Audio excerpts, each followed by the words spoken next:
I took over the family's struggling cruise entertainment company in a crisis. In order to ensure the safety of the wealthy fathers, I used military black technology in my hands to transform the old family cruise ship to the standards of an aircraft carrier. However, on the day the cruise ship set sail, we coincidentally encountered the treacherous Filipino monkey pirates at Lanhai. Faced with their personal threats, I reluctantly activated the modified 24-tube close-range fireworks for self-defense, resulting in the instant melting of the Filipino monkey ships. And recently, the Sakura country always feels like they are doing well again. So under the instigation of their eagle father, they actually conducted military exercises in the waters around my country. Unfortunately for them, my cruise ship happened to be nearby, and as a result of me tinkering with the radar system, the entire Sakura country fleet was blinded and ran aground and sank. And all of this is because I crossed over to this parallel world and awakened the golden finger system that is standard for crossers. When I first arrived in this world, I was still a little excited because I was lucky enough to inherit a cruise entertainment company left by the original parents. But the unlucky thing is that this company is about to go bankrupt. Now,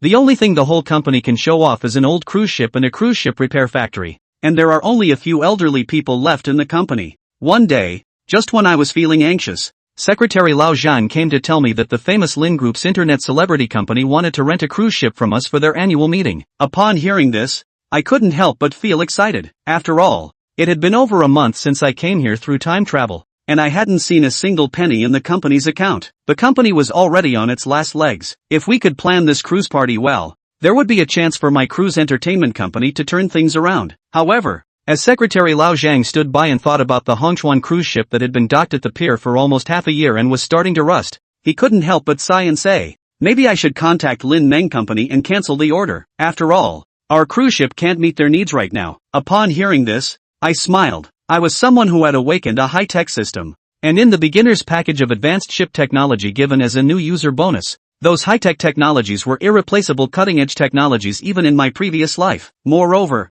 the system had also generously provided me with many high-precision devices and equipment in my personal space. With these powerful ship technologies, I could completely transform a super cruise ship in a short period of time. Excitedly, I ordered, "We'll take on this big order. Whether Chuan Group can turn things around will depend on this." Jiang widened his eyes and was stunned, finding it hard to believe. "What did you say? Take on the order? Boss, are you kidding? How can we meet the needs of Lin Meng Company in our current situation? If we back out later, we'll have to pay a hefty penalty." I calmly waved my hand and said, "Don't worry, I've just come up with a complete cruise ship renovation design and party planning scheme. Over a month's time is completely enough for us to transform and meet their needs. I've also ordered a batch of precision machines from overseas, which will arrive today and fully support our renovation needs." With all my confident assurances, Jiang hesitated for a while, but in the end, he gritted his teeth and decided to go crazy with this young boss. The next morning, I gathered all the old employees still in the company and held an emergency meeting. When they saw the cruise ship renovation design drawings and renderings I sent them,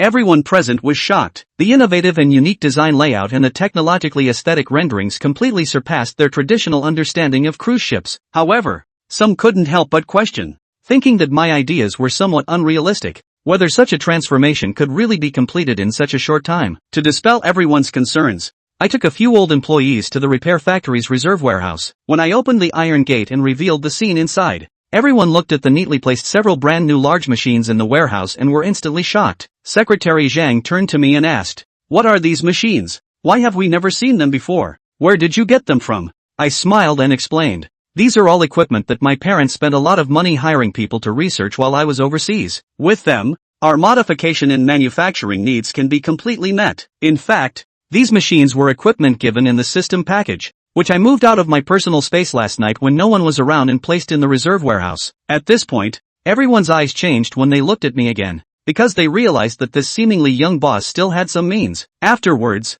everyone discussed and decided to team up with me again. After the meeting, Secretary Jiang took my proposal and went to Lin Meng's internet celebrity company for detailed communication. The broker in charge of negotiations was also very satisfied with it. So after a brief discussion between us, we smoothly signed the contract. Back at the company, Jiang told me with a worried face that there was only about 100,000 yuan left in the company's account for working capital. This amount of money is far from enough to meet the needs of renovating the cruise ship and planning parties. I was well aware of this, and I had already come up with a solution, which was to use the company as collateral to raise as much funds as possible. Although Jiang was somewhat worried after hearing this, he also understood that this was the company's only way out at the moment. After a few days of twists and turns and efforts, the required funds were finally successfully borrowed. I immediately listed the materials needed for renovating the cruise ship and asked Lao Jiang to buy them as soon as possible. With the support of funds and my high-tech equipment, the renovation work began under my leadership in full swing. On that day, as I personally oversaw the installation of a brand new power engine device,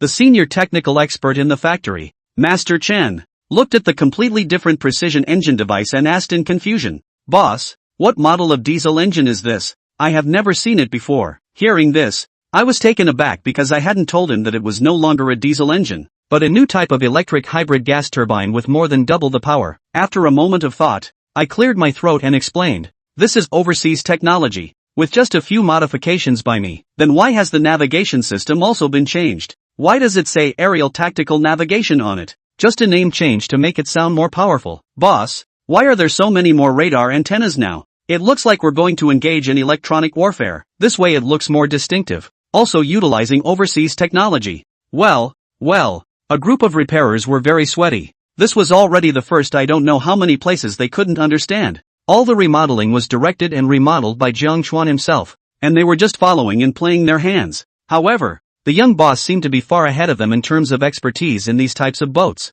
which could not help but make the crowd marvel at the fact that overseas technology had turned out to be so advanced that it was beyond the reach of them. The older generation of technical repairers. Once the core systems were remodeled, the next step was to update the recreational facilities. The carrier's blocking ropes will be converted into a large swinging feature. The drogue unit launch ports will be converted to small single trampolines. And this 24-barrel close defense gun, it's a bit hard to change. So let's decorate it as a large catapult facility and salvo. Jiang Chuan thought about it and finally finalized the renovation plan for the recreational facilities. The system unlocked all the military technology, but it was completely hard to beat him alright. The last step was the overall renovation of the cruise ship. Jiang Chuan specially hired a professional renovation team, who completely refurbished the top and bottom of the cruise ship. From the painting of the ship's hull to the soft decorations of the interior, every aspect of the ship requires careful design and construction.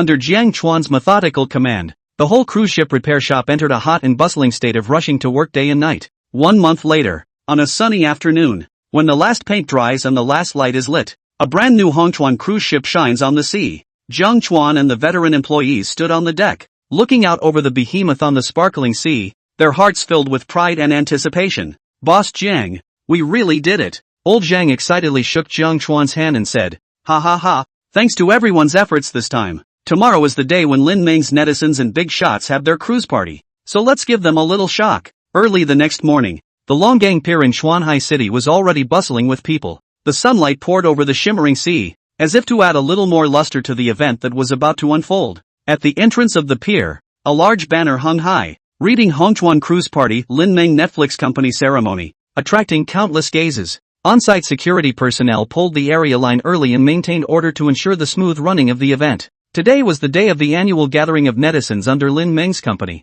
gathering quite a few usually rare netizen big shots, all of whom showed up on time for the gathering today, here to board the cruise ship.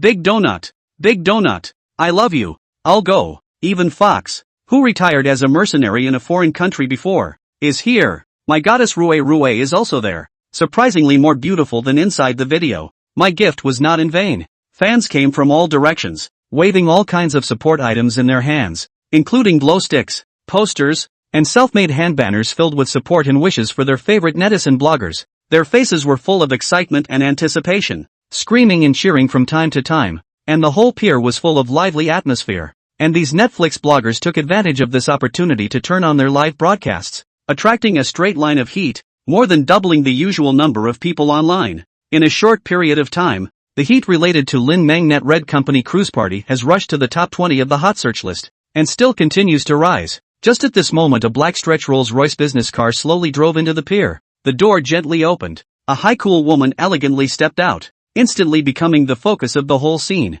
The long, round, white legs and the cold, delicate face directly overwhelmed the crowd and conquered everyone's eyes. Taken from the comments section reader, down the South River again. Wow, it's Lin Meng, the daughter of the Lin Group. This aura is too powerful. This body and face value, it's so wow. It's like the iceberg beauty herself. And I heard that she's also a strong career woman. A few years ago she broke away from the Lin Group to fight alone, and single-handedly fought her way out of the Lin Meng Netflix company. His proper domineering female president, don't know which man can match her. What? Why hasn't the cruise ship carrier arrived yet? Lin Mengmeng faintly swept a glance at the crowd, then came to the meeting point and stood in front of Director Wang, the agent who operated the filming team, and inquired, her brows slightly furrowed. This cruise party was an annual gathering that she had carefully planned, aiming to create a huge wave of traffic for Lin Meng Company's netizens, and might be able to launch a few phenomenal newcomers, creating more value for the company. And as it turns out, as she expected,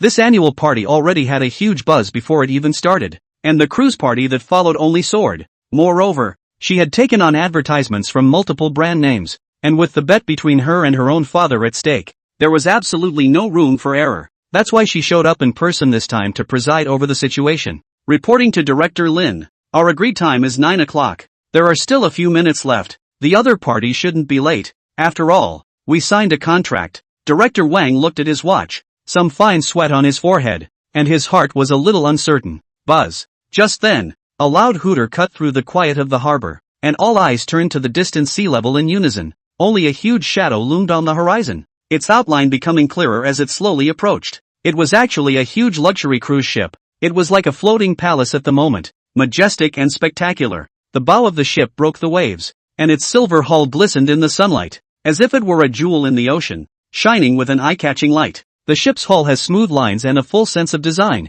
and every detail looks exquisite and elaborate. And on the deck, rows of neat cabins and recreational facilities are hidden, and the Naval facilities are especially bright. Wow! As the cruise ship approached, the huge waves that pushed off gently lapped against the hull, splashing layers of white waves as if welcoming the giant of the ocean. The sea breeze blew gently, and the flag on the ship fluttered in the wind, adding a little more might and majesty. Just from the visual point of view, it can give people an unspeakable shock, revealing the perfect combination of luxury and art everywhere. It's a billion times more dramatic than that. Holy crap! Is this the cruise ship where the party was held? This is too grand. I go. This is more luxurious than the foreign Royal Caribbean cruise ship. Where did we get such a high-class cruise ship in Chuan City? Scared me. I thought it was an aircraft carrier when I looked at it from a distance. Fans snapped their eyes wide open, shocked at the grandeur and luxury of the cruise ship, as cameras and cell phones kept filming the rare scene. The surrounding ships had a sense of insignificance compared to it. The cruise ship slowly docked, the waves gradually subsided, but the shock it brought could not be dispersed for a long time. Wait, this is the cruise ship sent by your Chuan company. Wang Gang, the program director, stared at the huge cruise ship that covered the sky in front of him with wide eyes and swallowed hard. How come it's not the same as what they originally saw on the official website? Even Lin Mengmeng, who had seen great scenes, froze slightly, her beautiful eyes rounded. And in front of him, two people slowly walked down the long ladder that fell from the cruise ship, and it was clearly the two Jiang Chuan and old Jiang. Hello, I'm Jiang Chuan, the representative of Chuan Cruise Entertainment, and this is Secretary Jiang. I'm sorry, because of the port's tonnage limitations, our cruise ship Chuan can't dock for a long time, so we didn't wait in advance. Please forgive us. Chapter 4 Military Bloggers. Why do these facilities look so familiar? So it is. The agent in charge, Wang Gang, looked at the cruise ship that covered the sky and forced down his inner shock, then came to Lin Mengming's side towards Jiang Chuan and introduced him. This is Director Lin, the president of our Lin Dream Company, who will also be representing the company at the cruise party this time. Lin Mengmeng looked Jiang Chuan up and down, a hint of surprise flashing in her eyes. She didn't realize that such a young man was the representative of this luxury cruise ship. However, she quickly regained her composure and said in a businesslike tone, Mr. Jiang, it's nice to meet you. Your cruise ship is really grand. I didn't realize there was such a cruise company in Chuan City. Looks like we'll have a lot to see at this party. Please rest assured. Director Lin, we, Chuan Cruise Ship Entertainment, are committed to meeting the diverse needs of our customers, and the various entertainment facilities on board are sure to give you a different experience. Jiang Chuan smiled faintly while giving old Jiang a wink, signaling him to prepare for the next reception. Old Jiang immediately understood and stepped forward and said, Director Lin, friends, please follow me. The cruise ship is ready to welcome you, and there's a variety of food and drinks waiting to be sampled. Also, we have prepared exclusive rooms for each guest, as well as a variety of recreational facilities to ensure that everyone can comfortably enjoy the trip. As a result, a group of netizen bloggers and Wang Gang's filming operation team boarded the ship from the pier one after another under the envious gazes of countless fans. Goo, this is too luxurious. It's that warships are not as grand as this. Think of when I was on a mission on a Gallic chicken frigate. As soon as Fox, a military web blogger who has recently exploded in popularity, stepped onto the cruise ship, he couldn't help but gasp out in awe and reminisce about the scenery of the past. He has been working as a mercenary overseas for the first few years, retired and returned home to rely on this special experience to share military stories to become a hot netizen at the moment. This cruise party is even hotter. His live broadcast instantly boiled over as viewers swiped their screens, all blown away by the luxurious and extravagant scenes inside the Chuan. The interior of the cruise ship is lavish to the core. The golden wall sconces shimmered with a soft glow, reflecting on the smooth, mirror-like floor, and every detail looked exquisite. Huge crystal chandeliers hung from the ceiling like bright stars, illuminating the entire hall as if it were daytime. With a gasp, the crowd made their way through the lobby to the spacious recreation area, which once again caught the crowd's eye. Just see in the center of the flat road, a huge colorful rope was suspended at both ends, dancing under mechanical control. A huge square plate model in the middle of the bouncing up and down, becoming a featured entertainment attraction facilities. Such an avant-garde design is a direct hit with everyone. Holy, what a novel design. Which talent designed it? If this swing wasn't thicker than my waist, I'd go up high and jump twice. Ha ha ha. I didn't realize that our Chuan High City has such a grand cruise ship. I've seen a lot with a salary of $2,500 a month. However, just as the crowd was tisk-king at this avant-garde design, Fox in the crowd snapped his eyes wide open and stared dead at this large swing design, revealing a look of astonishment. The pulley layout, rope support structure, and mechanical arrangement of this facility. How come it looks exactly like an aircraft carrier arresting cable? As a former 8-year overseas mercenary experience, he was naturally very familiar with the so-called carrier blocking cables. This is an important auxiliary equipment on aircraft carriers, which can make the aircraft slow down to zero in just a few seconds by hooking the tail hook of the aircraft when landing, and make the aircraft glide no more than 100 meters. Therefore, the carrier stopper is known as the lifeline on the aircraft carrier, and its importance is self-evident, and it involves a variety of high-tech, for the material and manufacturing process has very high requirements. Only a few industrial giants can produce. For example, the blocking cable on the aircraft carrier Charles de Gaulle in Gallic Chicken, where he served before, was purchased from Eagle Sauce at a high price, with each one costing as much as 10 million Chinese dollars. Now, however, he saw the exact same device. It was only changed in color and decorated to look like an entertainment facility. Is it hardly a coincidence? Fox was puzzled in his mind. But when his eyes landed on the square plate module at the center of the large swing, he once again widened his eyes and lost his voice. It's a carrier deflector. Only the square plate module in front of him had a unique shape design, presenting a thick composite structure with smooth and slightly curved edges, exactly like the deflector plates used on aircraft carriers to assist in the launch of fighter planes. It is important to know that before ejection, the jet engine of the carrier's carrier aircraft is already running at full speed, and at this time it ejects a high-temperature, high-speed gas stream backward, which is very harmful to the facilities and personnel of the aircraft behind it. So a carrier deflector is a baffle that opens up behind the carrier catapult to deflect the gas flow upward and not spray onto the deck behind. The complex aerodynamic principles behind this design are an advanced application of aeronautical technology, with equally high demands on materials and manufacturing processes. In front of the deflector, there is a slide with a sign that reads slide slide, leading to a pool area. However, this scene is a bit reminiscent of the launch track used for electromagnetic catapults. Holy crap, is this a coincidence too? The more Fox looked at it, the more incredible he felt, and he realized that the seemingly novel entertainment facility in front of him seemed to have an ulterior motive. He recalled that when he was in the service, he had witnessed how the blocking ropes and deflectors worked together to ensure the safe launching and landing of warplanes, and the shock was still fresh in his mind. Harm, what am I imagining? That a cruise ship's entertainment would be associated with these technologies. I must be overthinking it. Fox laughed dumbly and shook his head, seeming to feel that he was a bit cupped, then followed the crowd, once again walking towards the front. Everyone, this is the new trampoline area on the deck of our ship, the Chuan, so you can experience it soon. Jiang Chuan in front led the way through the featured attraction facilities and the ship's bridge, and a spacious and huge deck ahead came into everyone's view. Just see the center of the deck is a joint square pit, a total of 10 rows, each row of 15, covered with a black trampoline elastic net cover. Very mysterious. At the back end of the deck in front of the trampoline area is a large pink catapult-shaped platform in the shape of a Y with the words Hirakawa Salute written on it. Said Jiang Chuan also personally demonstrated came to the Y-shaped slingshot platform to leap down, landing on the rear trampoline unit. Stretching movements, athletic figure immediately triggered a clamor. Wow, there's even a trampoline, and it's designed as this one square. It's a real design pull. Ha ha, I've never played it before. It's fantastic.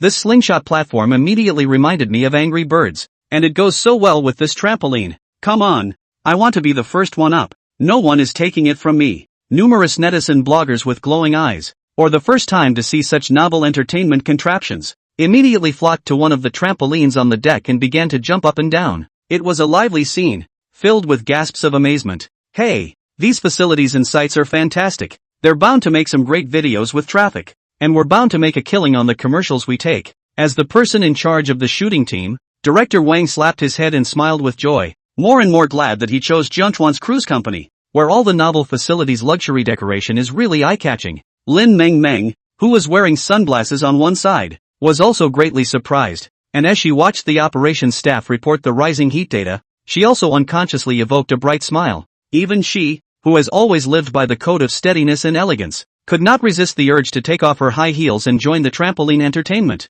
The audience in the live broadcast room was even more surprised. Where had they seen this before? And the pop-ups fell like snowflakes, and the traffic flew up in an instant. Yet no one has noticed that Fox, who was the head netizen, had frozen in place at some point, staring blankly, as if struck by lightning, at the trampoline area on the deck in front of him. This is a droopy hair unit. Chapter 5, trust me, it's just a military-themed style. And this Y-shaped slingshot platform, it's clearly a multi-barreled close defense gun. Fox was breathing heavily, his body was trembling slightly, and he was very emotional. Old Fox, what are you standing there for? Why don't you come and play? Look how interesting this trampoline is. On the other side of the car field, blogger Labai saw Fox's delay and smiled, waving and urging him on, as if he hadn't heard him. However, Fox walked straight towards the trampoline area at a quick pace, leaning down to peer underneath one of the square trampoline netting. Bright sunlight filtered through the black mesh, and it was possible to clearly see that underneath each square opening were dark pipes inside.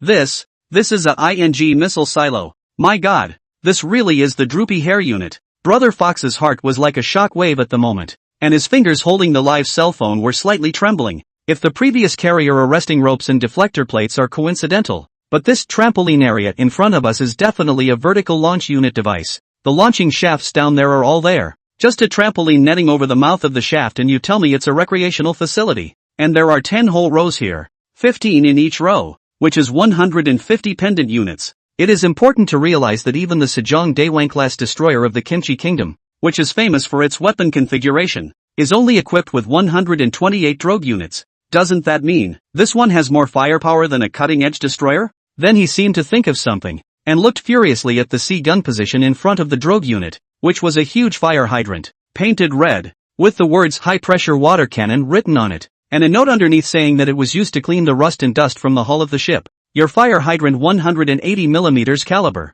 This is clearly a naval gun. Fox said how the more you look at it, the more wrong, instantly shivering. Even the position is the same as the destroyer. In the sea gun position is convenient to the left and right. Easy to shoot 360 degrees off. Hemp. The scalp is numb. Mind-numbing. Looking at the crowd in front of him bouncing around on the launching silo of the pendant unit, joyful to the core, Fox only felt that his worldview had received a 10,000 point blitzkrieg.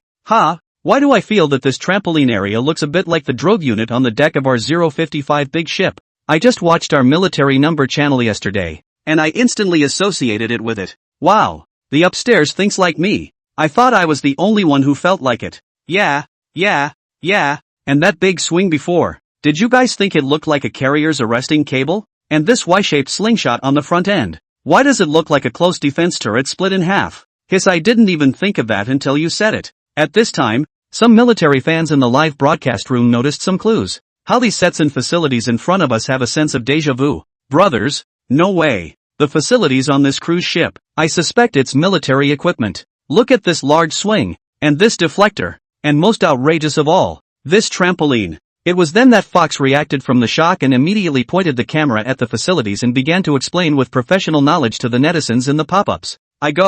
According to Brother Fox, it's really true. It's hard to believe that it's a program effect. Effective my ass. What show can make this kind of facility? This slingshot tower with a trampoline area is akin to a close defense gun with a drogue unit. It's unbelievable. Who the hell is the designer of this cruise ship? This is definitely a military secret technology. After such an explanation from Fox, The audience in the live broadcast room instantly exploded. After all, his fan base more or less understood some military knowledge. At least half of them know enough about warships that the exclusive weaponry and these recreational facilities can be said to correspond perfectly to each other. There are some fast hands, directly on the deck of the famous 055 Big Drive map, and the scene in front of me not to say exactly the same. Simply the same. No way. Guys, who the hell designed this cruise ship? Let's go find out. Fox dropped a sentence towards the audience in the live broadcast room and immediately looked around with his mind on fire. Finally seeing Chuan's figure. Boss Jiang, this cruise ship, who actually designed it? When they met at the pier before, he knew that the young man in front of him was the person in charge of this cruise ship entertainment company, and he directly grabbed Chuan's shoulder excitedly and inquired, "Ahem, this friend you calm down. Our Hirakawa was remodeled by a collaborative effort of many of the repair shop's engineering technicians, adding a wealth of elements, and if I really had to ask about the design, it would have been me." Chuan turned his head and was startled by Fox's gesture, then reacted, recognizing that the Fox in front of him was none other than the emerging netizen of the moment, and fell to responding to his cell phone's live broadcast. "Wait, you designed these facilities?" Brother Fox's eyes instantly widened as big as copper bells, his gaze looking Chuan up and down as if he wanted to eat him up. "No, you a cruise ship got a drogue unit? And that large swinging feature? It's clearly an aircraft carrier stopper and deflector." Fox directly lost his expression management in the next second and lost his voice as he pointed at the recreational facilities. You? Chuan was shocked. This was recognized? But associating the other party's experience of having been a mercenary overseas for 8 years, he must have seen and studied the relevant specialized knowledge. Chuan immediately figured out what was going on. Good lord. I didn't think my remodeling design would still be recognized. Seeing this, Chuan's smile did not diminish as he continued. "Ha ha, you're a good judge of character. To tell you the truth, I am actually a military fan and have attended some warship exhibitions, and these designs are indeed inspired by military ships. But I must clarify that all the facilities on this cruise ship are purely recreational in nature, and have no actual military function. For example, those launching wells under the trampolines are really just deepened a bit, in order to increase the rebound of the trampoline and make the experience more exciting for visitors. As for the shape and layout, it is true that I extended the design on a whim to follow the drogue units on warships, purely coincidentally and in no way." Fox sniffed and frowned, obviously not entirely convinced by this explanation, because he had just taken a close look at the square wellhead of the drogue unit, almost 800 millimeters in diameter. Simply a one-to-one replica. How could a recreational design be so precise? He looked around and realized that more and more people were beginning to notice the discussion over here, as the pace of public opinion in the live broadcasting room intensified, directly attracting the live broadcasting room viewers of other netizen anchors. Others also noticed the frantic prompting of the pop-ups and gathered towards Fox, and after understanding what was going on, some of those who didn't have any knowledge of the ship immediately began to search the internet, and were then immediately shocked by the comparison pictures. Oh by God. Feelings that we just bounced on a drogue unit in a missile silo? On one side, Old White covered his head in shock, and his exaggerated expression and live broadcast effects simply delighted the audience in the live broadcast room. "Boss Jiang, when you say that, I'm even more curious. If it's just a reference, why are even the details so realistic? For example, the diameter of this drogue unit, the pulley placement of the swing rope, and this Y-shaped slingshot platform are clearly the layout of a double-barreled naval gun. Even." Fox pointed to several other facilities as he spoke, his tone questionable. Chuan smiled slightly, looking rather helpless. "Well, I'll admit that I did get a little carried away when designing these recreational facilities,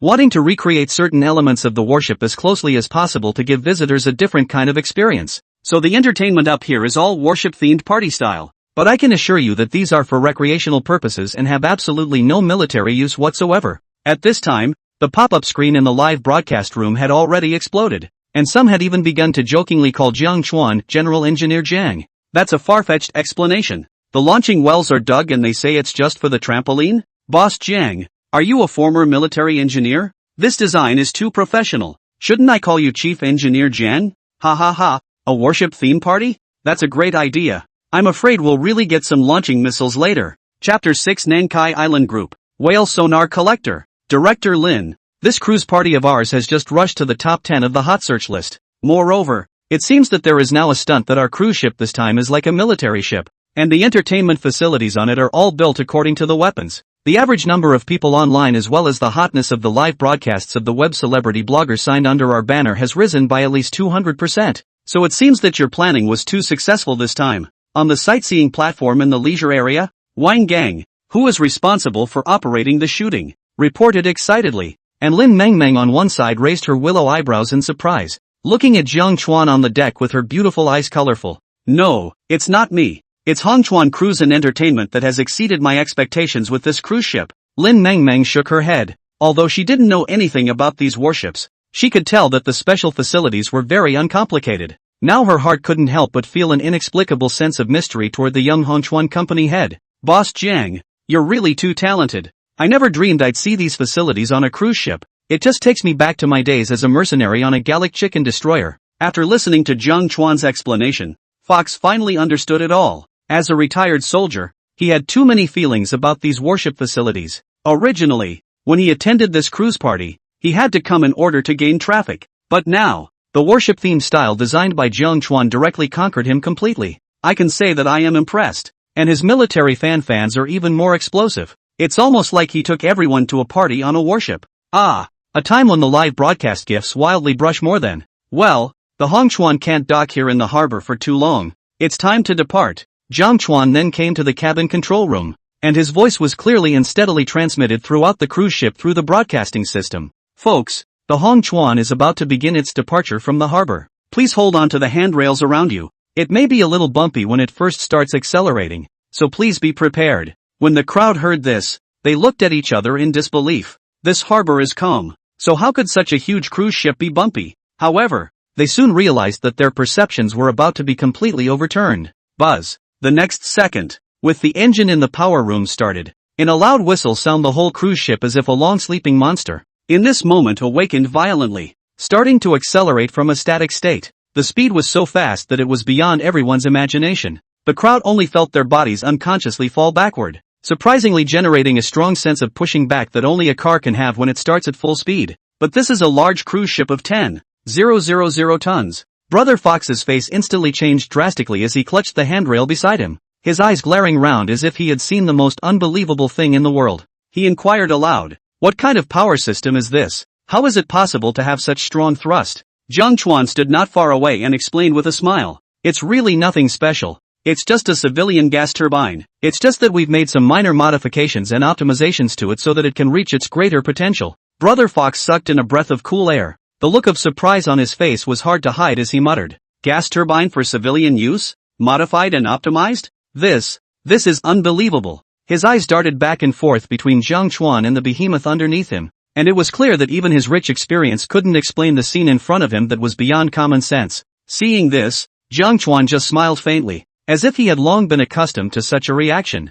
He turned to Wang Gang and the operations team, pondering for a moment before handing over a navigational roadmap and speaking. It would be too boring to start the party right around Chuanhai City. Therefore, our cruise ship carrier has made a special plan for the route this time. Saying that, Jiang Chuan's finger landed on a red dot labeled sea area in the Nanhai and continued. In this unique part of the Nanxia, where marine life such as whales and pods of dolphins regularly congregate, in order to provide a more unique experience, the cruise ship is specially equipped with a newly established marine life sonar collection room, which can collect the communication sounds of these marine creatures in real time, with analog animation projections, so that everyone will feel as if they are in the underwater world. Saying that, Jiang Chuan reached out and pointed to the top of the bridge on the other side of the cruise ship, where there was an eye-catching huge circular ball chamber, the appearance of which was composed of clean white alloy, like a pearl set on the hull of the ship, which was both sci-fi and full of exploration. With the sun shining above, you can also see countless antennae sprouting above the pearl, resembling sea urchins in a very distinctive way. A marine life sonar collection chamber. There's such a thing? Director Wang and the rest of the operations team's eyes instantly rolled back in surprise, the corners of their mouths unconsciously rising, full of excitement and anticipation. I originally thought that this big white orb was just a decorative facility, but I didn't realize that it was an experience room where you could collect marine animal sound waves to simulate the underwater world. Wow! This is just fantastic. The audience will be captivated by this idea, and the show is absolutely explosive. Wang Gang, as a veteran operations director, instantly associated how gimmicky this project was and how it could definitely explode in traffic. So he nodded his head back and forth, his eyes twinkling with longing for the rest of the trip. Boss Jiang, your cruise ships really bring us surprises every time. I'm sure this cruise party will be the most memorable one ever. With the unanimous approval of the crowd, the Chuan slowly sailed away from the harbor of Chuan City, heading towards its intended destination in the southeast. Toward evening, the Chuan, which had been sailing all day,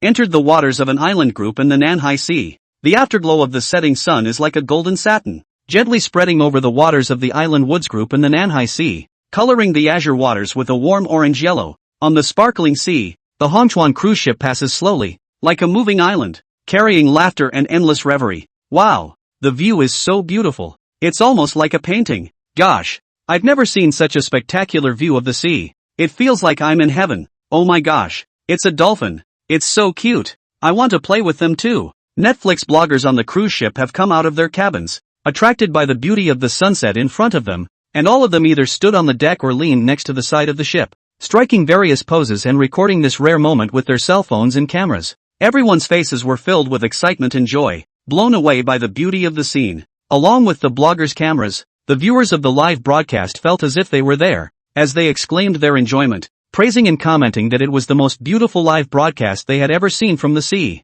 The occasional dolphin leaping out of the sea and the exotic sights of the island in the distance were the hottest topics on the air. Jiang Chuan stood in the control room. He gently pressed the button of the broadcasting system, and a clear and steady voice instantly spread throughout the entire cruise ship. My friends, the sea we are now in is a unique place in the Nanxia, where cetaceans, dolphins, and other sea creatures are often found. In order to provide a more in-depth experience of these waters, our cruises are equipped with a marine life sonar collection room. When he said this, he deliberately paused for a moment, filling the crowd with curiosity and anticipation. Then, he continued, this sonar collector collects sound waves from marine life in the surrounding waters, such as whales, in real time and animates the underwater world through projection technology. It will be as if you are at the bottom of the ocean, getting up close and personal with these mysterious sea creatures, listening to them and feeling their presence. When these words came out, a gasp rang out from the cruise ship. The crowd murmured, full of anticipation and curiosity about this unprecedented experience.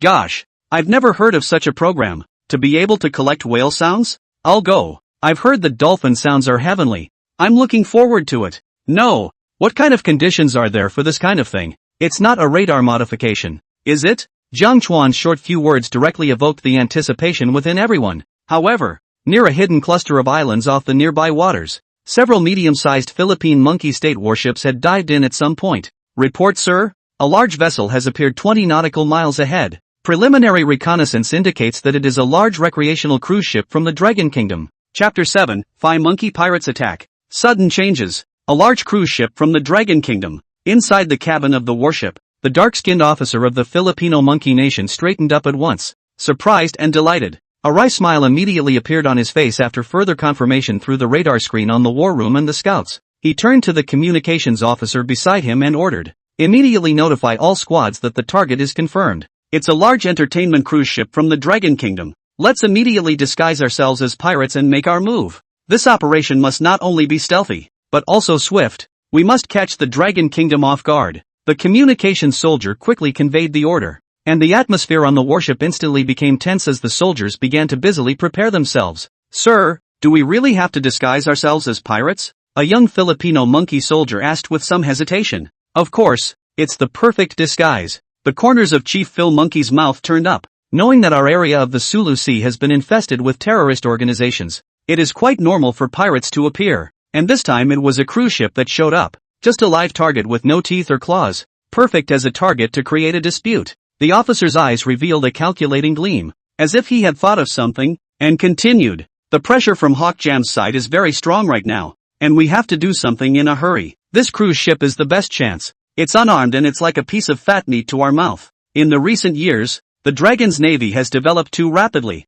with the Dragon's third aircraft carrier coming out and the emergence of many 055 destroyers. The pressure on the surrounding countries has multiplied, not to mention setting up the first island chain blockade line. Even the third island chain is often frequented by the Dragon. Even the Eagle Sauce cannot sit still. That's why they are assigned to have to make something happen in the Nanhai region to curb the winds of the Dragon Kingdom's positive growth. Obviously, this unarmed cruise ship is just the ticket. You can create disputes and give the Dragon Kingdom a kick in the pants without having to worry about security. Yes, the fine monkey soldiers began to change into tattered pirate clothing, with black grease paint on their faces and AK rifles and bazookas in their hands, looking very much in the pirate mold indeed. Remember, move fast, but also be careful. We need to let the Dragon Kingdom know that the Nan waters off the first island chain here are not a place they can enter at will, Officer Phil Monkey ordered in a cold voice. After everything was ready, several well-equipped speedboats quietly left the hidden group of islands and quickly headed towards the Hongchuan cruise ship. Buzz. Meanwhile, on the Hongchuan cruise ship,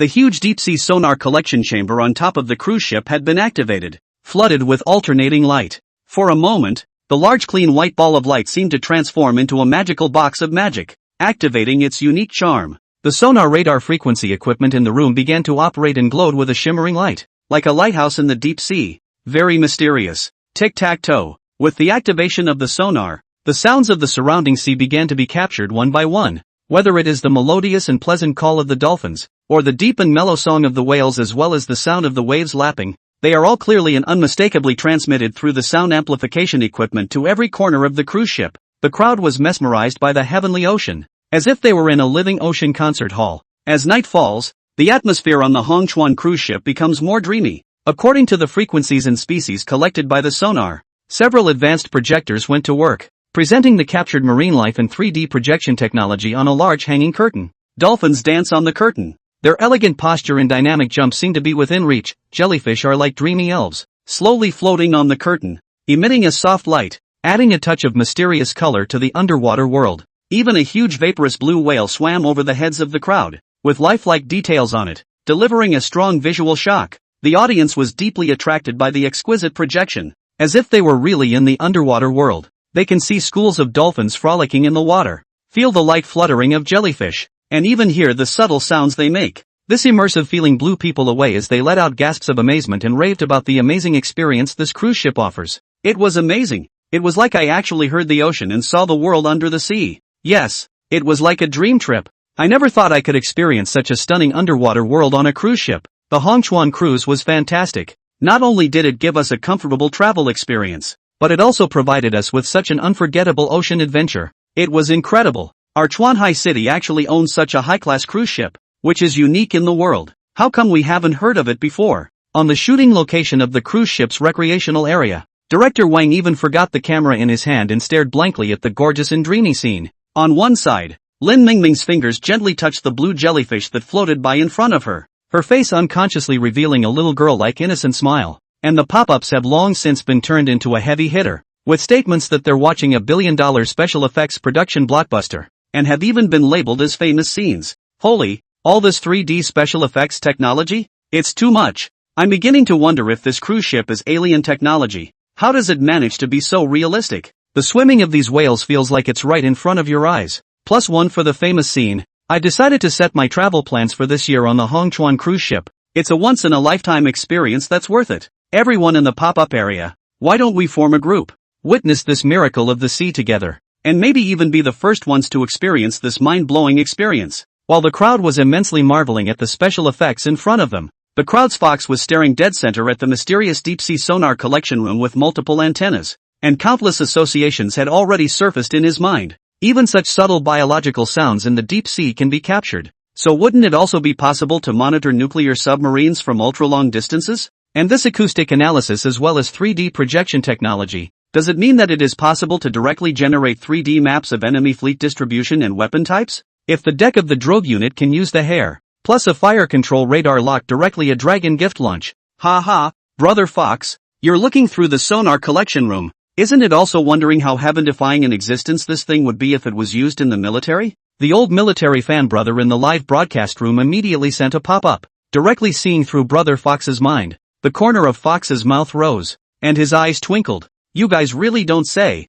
In my heart, I've already begun to calculate how to apply this technology to our national defense. Imagine this powerful detection capability to monitor potential threats in real time. Wouldn't that be several steps up in the security of our waters? If this sonar technology can really reach that level, it will be the 1,000-mile eyes and wind ears of the sea. If a nuclear submarine wants to come silently, there's no way. That's right. If this technology is utilized properly, our tactical layout and strategic decisions can be more precise and faster. However, just as the crowd was immersed in this shocking simulation of the beauty of the deep sea, a sharp roar suddenly came from the distant sea, breaking the tranquility of the sea. This is a pirate ship. Chapter 8 Emergency Marine Police Contact. Isolation. As the crowd looked around, they saw the figures of 3 armed ships slowly emerging from the sea in the distance, illuminated by the cruise ship's far-off lights. They approached as silently as ghosts, each ship flying the pirate flag of skull and crossbones, looking grim in the night. The ships were dilapidated and their hulls were covered in rust,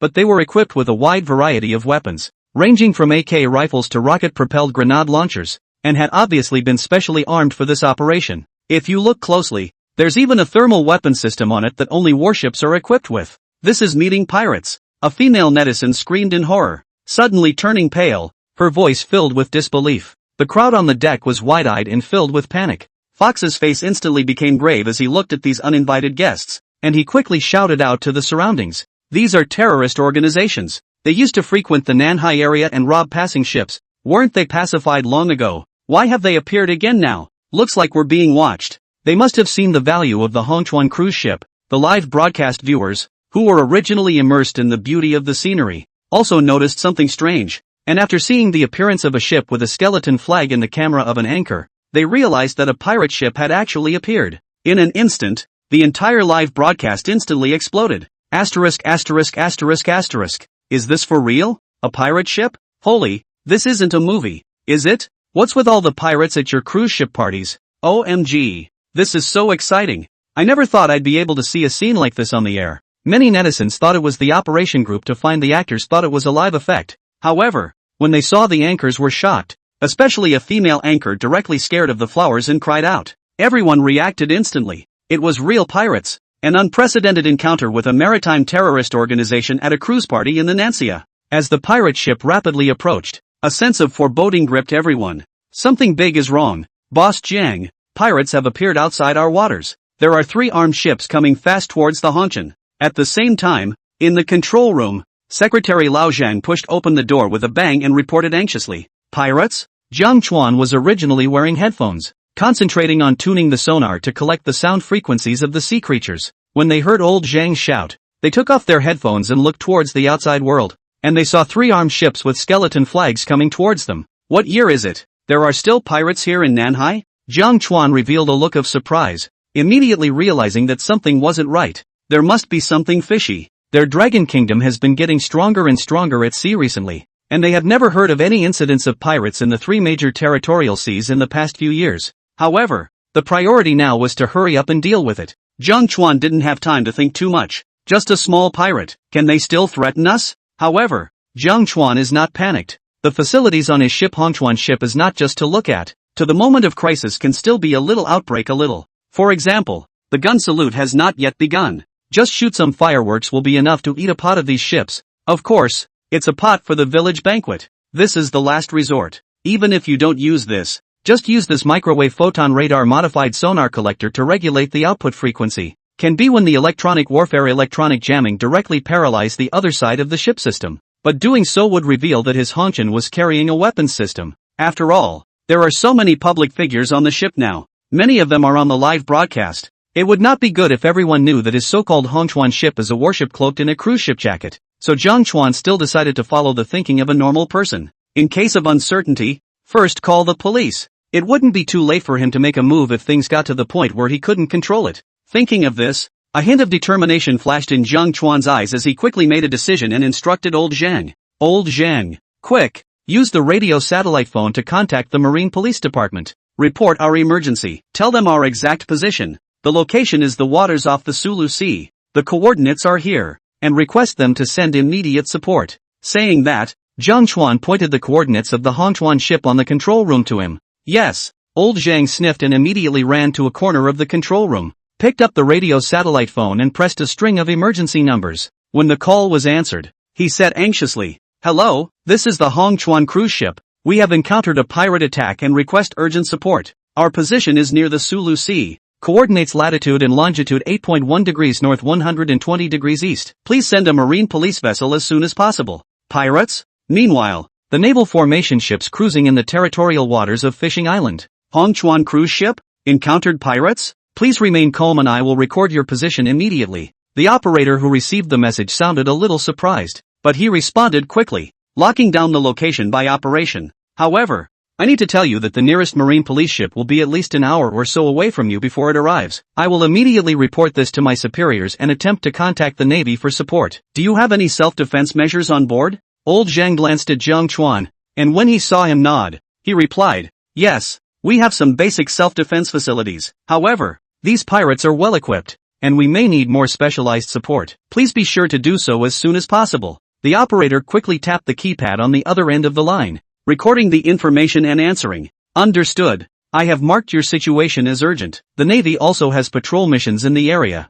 I'll try to contact them directly and see if I can get there faster. Please keep your communications open and keep us updated. Old Jiang hung up the phone and looked at Jiang Chuan. Nervously, Boss Jiang, they said it would take over an hour, but they'll try to contact the Navy to see if they can get support faster. Jiang Chuan nodded and frowned, not realizing that holding a cruise party would result in such a thing. Now we must stall and wait for support to arrive. Jiang Chuan took a deep breath and said to Old Jiang, Old Jiang, go inform everyone to stay calm and act according to our contingency plan. I'll stay here and monitor the situation, ready to respond to any emergencies. Okay, I'm going to make an announcement. Old Lin turned around and picked up the intercom, pressing the intercom's broadcast button, and the calm and powerful voice instantly spread to every corner of the Hongchuan. Attention, passengers and crew, this is an emergency announcement. We currently have 3 armed pirate ships approaching 5 nautical miles out, but please remain calm and do not panic. We've notified the Marine Police Department and they're coming in quickly for support. In the meantime, please return immediately to your respective cabins, lock the doors and windows, and wait patiently for rescue by the Marine Police. Our safety team will do everything in their power to keep everyone safe, so please trust us and cooperate with our emergency response. I repeat, return to your cabins immediately, lock up and wait for rescue. Thank you all for your cooperation. Chapter 9. There is a way to heaven you don't go, but there is no door to hell to break in. After the broadcast, Lao Zhang then quickly called into his walkie-talkie to the people in charge of each area to make sure they had received the notification and started implementing the emergency plan. Jiang Chuan, on the other hand, stood in front of the large screen in the control room, closely watching the movements of the 3 pirate ships and calculating various coping strategies in his mind. At this time, the passengers on the deck, although fearful in their hearts, were guided by the security personnel to return to their cabins in a swift and orderly manner. Some brave young people even took the initiative to step forward, such as Fox, to assist the crew in calming their emotions and distributing emergency items. And a tense but unruly atmosphere pervaded the entire cruise ship. Holy, our Dragon Kingdom's fleet just strolled through the first island chain of the Nanhai some time ago. How dare any pirates show up? Really don't know what to do. Be honest when our 9th-ranked Marine Police of the world's Navy arrives. A bit scary. There will be no casualties. I remember the pirates in the past can be murderous. The viewers in the live broadcast room, too, gradually calmed down from their initial shock and panic, and they began to pray for the people on the cruise ship, hoping that the Marine Police would arrive in time to defuse the crisis. On the other side, in the recreation area, Director Wang and a group of operational filming teams stood by the camera. Before they could put down the walkie-talkies in their hands, they watched the 3 pirate ships approaching like ghosts, and shock and disbelief were instantly written all over his face. He jerked his head back and looked at his colleagues around him to find that their eyes were also filled with fear and consternation. Is this true? We met pirates? Wang Gang's voice trembled a little. He had been engaged in operational filming for many years and had experienced all kinds of scenes, but he had never imagined that he would encounter such a thrilling scene on a seemingly normal cruise party. The photographer next to him, Li, also looked puzzled, and the camera in his hand almost fell off. My God, this isn't a movie, is it? This is more exciting than any thriller we've ever made. Director Wang came back to his senses, and his first reaction after hearing the broadcast was to protect the equipment and personnel safety, and he hurriedly shouted into the intercom, "Attention everyone! Stop filming immediately and return to the safe area inside the cruise ship." However, as soon as his words fell, he was interrupted by Lin Mengmeng at the side. Only Lin Mengmeng's eyes were unusually calm, even with a hint of blazing light, as she stared at the pirate ships in the distance, as if she saw some kind of business opportunity. Wait, keep filming. It's a perfect opportunity. Just think what a mind-blowing piece of fodder this would be if we documented it all. And our cruise party planning would get attention all over the internet as a result. This is a gimmick that can't be matched by all the other effects of the show. Wang Gang froze, and he looked at Lin Mengmeng with some disbelief. Director Lin, are you telling the truth? But the situation now is dangerous. We should ensure everyone's safety first. Lin Mengmeng gently shook her head, her tone firm and determined. I will never pass up an opportunity to raise brand awareness. Believe me, If we do it right, not only will this event not cost us anything, but it will make our cruise party one of the hottest parties ever. Wang Gang was silent for a moment. He knew that Director Lin's stubborn character would not change as long as he determined one thing. Though there were still concerns in his mind, he finally gritted his teeth and nodded his head. All right, Director Lin, I'll listen to you, but we must ensure everyone's safety, and we must evacuate as soon as the situation deteriorates. With Lin Mengming's order, Wang Gang and the cameraman quickly adjusted their mindset, picked up their cameras again, and aimed their lenses at the approaching pirate ships. Although their hearts were filled with tension and anxiety, they were also vaguely looking forward to what kind of shocking effects this unprecedented shooting would bring. Boom boom boom. 10 minutes later, 3 armed pirate ships approached the Chuan like ghosts. They looked especially hideous in the night. The lights of the navigation lights intertwined with the lights of the cruise ship, reflecting every detail on the pirate ship. On each ship, there were at least 7 or 8 pirate figures who uniformly wore camouflage masks, revealing only a pair of eyes that glittered with greed and brutality. These pirates were dressed in black combat uniforms, with all kinds of weapons hanging from their waists, from sharp daggers to huge pistols, all of which emphasized their ferocity. Even more alarming was the fact that the pirate ship was armed with heavy machine guns and a turret with intimidatingly long barrels, and these weapons glowed with a cold metallic luster in the light. Zip zip zip. The crowd soon realized that as the pirate ship approached, their cell phones all disappeared their signal. Not to mention the live broadcast was interrupted. Even Bluetooth could not be linked. The pirate captain at the head stood on the deck of a ship. He held a megaphone, and his voice traveled through the radio waves and clearly reached the ears of everyone on the Chuan. His eagle sauce language was broken, but every word was full of threat and intimidation. Listen, you weaklings, stop the ship at once and abandon all resistance. You have 3 minutes to place the boarding slide. Then, hand over all valuables on board, including cash, jewelry, electronics, nothing, or we'll open fire and turn your cruise ship into scrap metal at the bottom of the ocean. I forgot to mention that we have electronic jamming equipment, so don't try to send any messages to the outside world. His voice echoed in the night air, each word like a sharp knife cutting into the hearts of the people on the cruise ship. What? Trying to destroy my Chuan ship? Jiang Chuan was directly enraged at the words. This was his heart and soul, and he would not allow anyone to move a hair of it. So he immediately picked up the intercom from his secretary Lao Zhang, his voice through the radio waves, calm and strong. Each word seemed to carry the force of 1,000 pounds. I'll also give you 3 minutes to evacuate and I can pretend this never happened. Also, as a friendly reminder, the marine police from the nearby Dragon Kingdom will arrive soon. If you dare to act rashly, our cruise ship is also equipped with some countermeasures, enough to give you a taste of your own medicine. Ha ha ha, what a joke. Pirate leader heard. The corner of the mouth hooked up a cold smile, eyes full of this group of do not know the sky and the earth people mockery. His pirate ship looks shabby. In fact, are all blindfolds, but the above is equipped with the Eagle Sauce country's weapons system, more electronic jamming equipment, absolutely able to God unknowingly take down the cruise ship with no combat power. Give these weaklings some color. He waved his hand contemptuously and instructed his men to activate the ship's heavy fire machine guns and close defense cannons, aiming them at the Chuan with the intention of deterring and forcing the cruise ship into submission. On deck, the faces of the passengers grew paler as fear and anxiety spread among them. There's a way to heaven if you don't go,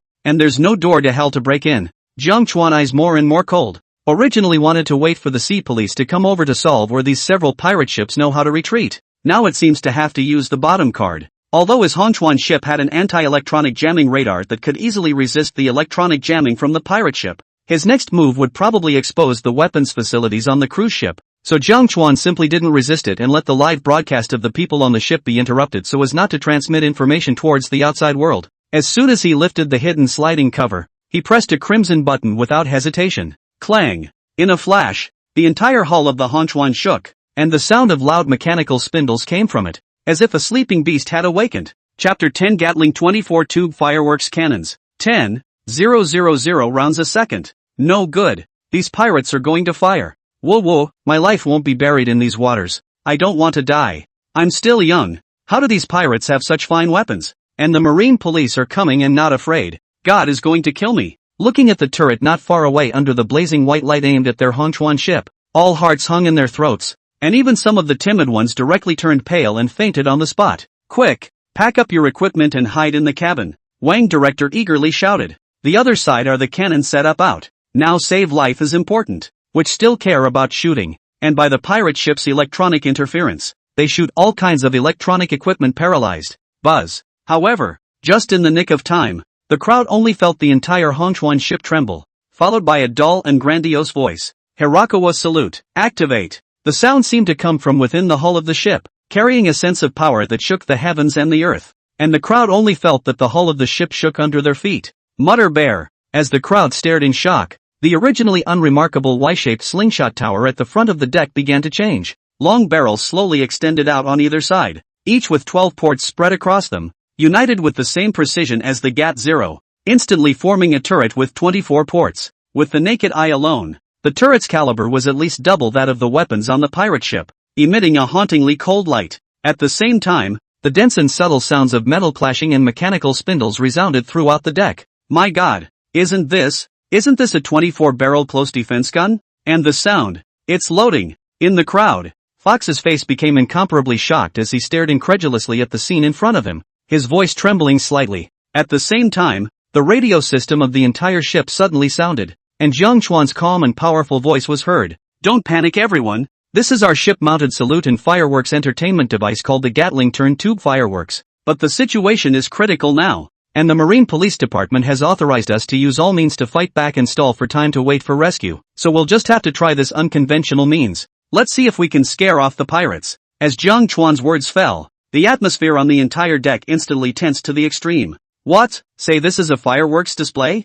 The crew members clenched their fists, stared in dismay, and looked nervously at the 24-barrel slingshot turret, which, although the words Hongchuan salute were written on it in artistic characters, had the oppressive feeling of a heavy firepower battery. Let a person for a moment associated with have a kind of pink princess dress wearing 2 meters strong man vestiges. Chief, look, what's that on the deck of this cruise ship? A close defense gun? At this moment on the pirate ship, one of the men noticed a turret-like object slowly rising from the deck of the cruise ship in front of them, much larger than the one on their ship. What close defense artillery? What an unseen world. A cruise ship. Where did you get a close defense gun? It's also painted pink. It looks like some kind of recreational facility. You're really out of your mind. The head pirate glared at him fiercely and cursed without even thinking about it, as if blaming the latter for having no eyesight. Come on, these Dragon Nation people don't know our power yet. Let's give them some color first. Aim a cannon at their deck. We haven't had any live fire drills with the Eagle Sauce Nation ship's guns yet.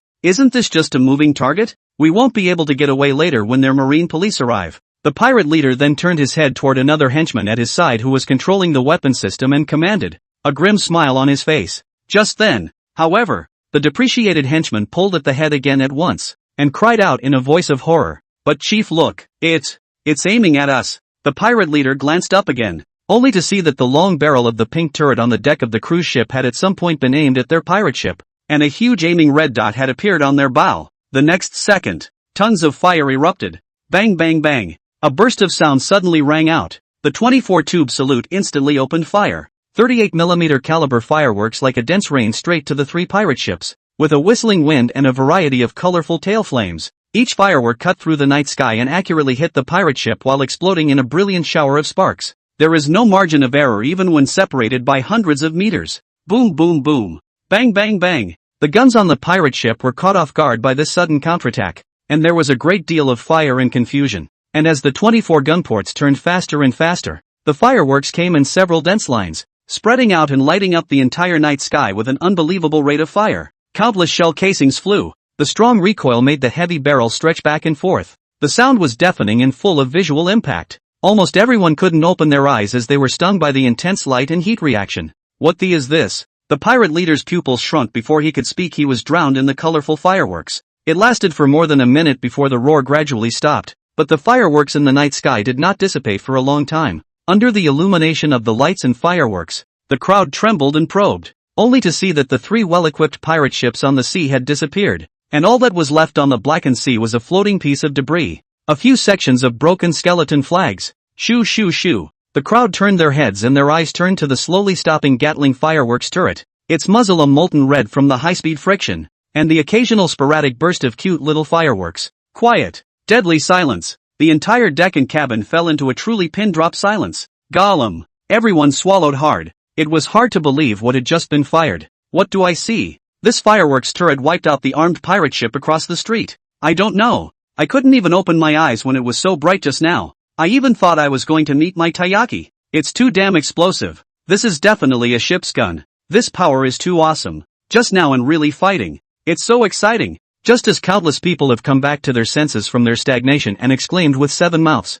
Jiang Chuan's voice in the control room once again rang out. Everyone please remain calm. Our salute has deterred the pirates for the time being. Please don't worry and wait for the Marine Police to rescue us. Chapter 11. J-15 Air Force arrives to the rescue. Where are the pirates? No, you call that shock and awe? Fox looked at the scattered pieces of the pirate ship floating on the sea outside. Not even a complete piece of wreckage could be found. And the corner of his eye couldn't help but twitch hard. All of them had directly blasted others into scum. And they were still waiting for a hammer to rescue them. It's the pirates who should be rescued, right? My God, did you see that? Was that really our salvo that did that? Those pirate ships, just like that were taken care of by fireworks? A crew member in charge of maintaining order stammered, his eyes rolling as if the scene he had just witnessed was beyond the limits of his perception. Fox gulped, his mind still blank as he shook his head vigorously and nodded it again with a mixture of disbelief. I don't know. Then back to the spirit of Fox violently rushed out of the cabin,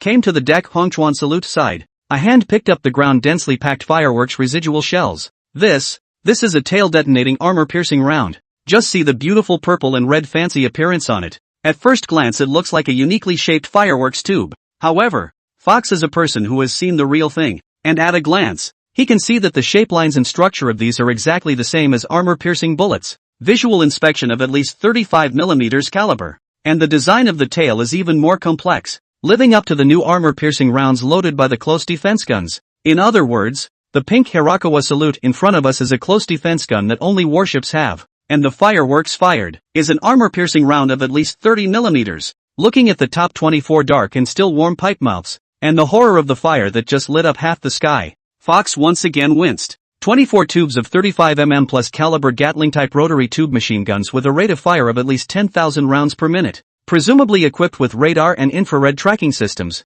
No wonder it was able to smash 3 pirate ships into a sieve in a minute. Fox just felt his head buzzing and his heart palpitating. To know, their dragon country called the world's most advanced end defense of the 055 destroyer 1130 close defense guns only use 11 tubes of 30mm caliber Gatling-type rotary tube machine gun. And a salute from a cruise ship right in front of you crushes all the stats directly. How many more secrets are there on this cruise ship? Fox's mind was shaken, and he felt more and more that the world was truly a crazy place. At the same time in the night sky outside the sea, a J-15 fighter jet was coming in hot, reporting to 032 aviation formation. This is pilot Jiang Guiyong of number 05. We have arrived near the sea area of the incident site on the high seas of the Sulu Sea. And we have just witnessed a large number of modern weapon lights in the distance suspected to be a hot weapon confrontation. Requesting permission to fire. Inside the cockpit of the J-15 was a young pilot with thick eyebrows and a country face. His mind tense at the moment, shaken by the bright light in the distance that looked like daytime just now.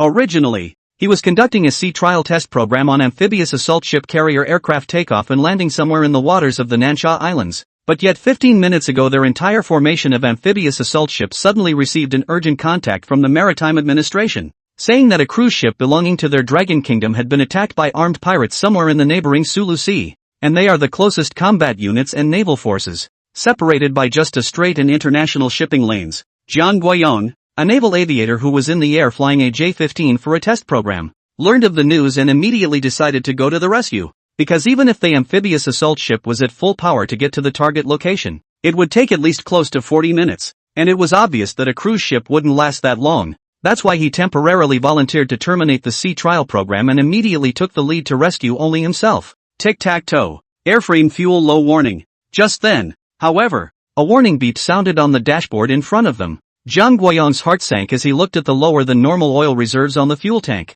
but he continued to grit his teeth and swooped toward the sea ahead. Due to the previous long sea trial, the oil of this fighter plane, which had been piloted for a day, was about to bottom out, but it was a pity that things came too suddenly, and Jiang Guiyong rushed over without having time to replenish the fuel. After all, who knows, a second late could result in a fiasco, and the bright light of the suspected missile explosion just now made him not dare to be the slightest bit slow, for fear of missing any rescue moment. As a soldier who had sworn on stage to carve into his bones that he would go through fire and water for his people, he would never allow the people of the Dragon Kingdom to lose their lives because of his missed opportunity. Even if he forced his way down to the surface of the sea and was buried in this sea, he had to appear in time to tell this group of pirate organizations that their Dragon Kingdom's naval power had arrived. This is Tower 032 Air Liaison Command Center. Permission to fire. But your fighters are low on fuel and will be in danger of a forced landing if they don't dock in time. On the other side of the radio came the voice of the tower commander, an urgent voice that seemed to be urging Jiang Guiyong to act conservatively. However, Jiang Guiyong's eyes grew more resolute and did not answer. Finally, after a minute, a sea appeared after flying over an island, while a large luxurious cruise ship appeared within Jiang Guiyong's field of vision like a lighthouse in the dark night. Jiang Guiyong's heart was tight, and did not know whether the pirates had boarded the ship, so he quickly made a decision to drop 2 flares from the emergency equipment mounted below the fighter, ready to be dropped to warn the pirates. Shoo! He skillfully maneuvered the fighter, and 2 flares cut through the night sky, blossoming into a dazzling light that illuminated the waters below as if it were day. Pirates, watch out! The Dragon Kingdom's maritime military force has arrived, Jiang Guiyong murmured in his mind, expecting the flare to force back the enemies who dared to encroach. However, when the light dispersed, his eyes were met with a bizarre sight. Only the sea was empty, and it was only upon closer inspection that he saw floating the bottom of 3 broken, almost sieve-like ships, as well as countless scattered fragments, but there was no sign of any pirates. What's going on here? Jiang Guiyong was perplexed in his mind and immediately turned on his radio and tried to contact the communication equipment on the cruise ship. This is Airman Jiang Guiyong of the 032 NDC Formation 05. Now coming to the rescue. Please respond from the cruise ship. Where are the pirates now? Please respond if you receive. On the other hand, Jiang Chuan, who was in the control room of the cruise ship, was a bit surprised when he received the news, not realizing that the rescue unit had arrived so quickly. It was only less than half an hour after they called the police. A few moments later, a response came from the cruise ship's communications equipment, the voice clear and firm through the radio waves. Comrade Jiang, this is the cruise ship Hong Chuan. I'm the person in charge, Jiang Chuan. The pirates have been temporarily deterred by our means of self-defense. The situation is safe at the moment, but I'm not sure if there are any remaining accomplices and armed forces in the surrounding waters. A force for self-defense? Deterrence? Jiang Guiyong's doubts increased in his mind, but at this moment the fuel alarm on the fighter sounded again, reminding him of the urgency of the situation, and that he could no longer support low-altitude flight. Hirakawa, I have received this,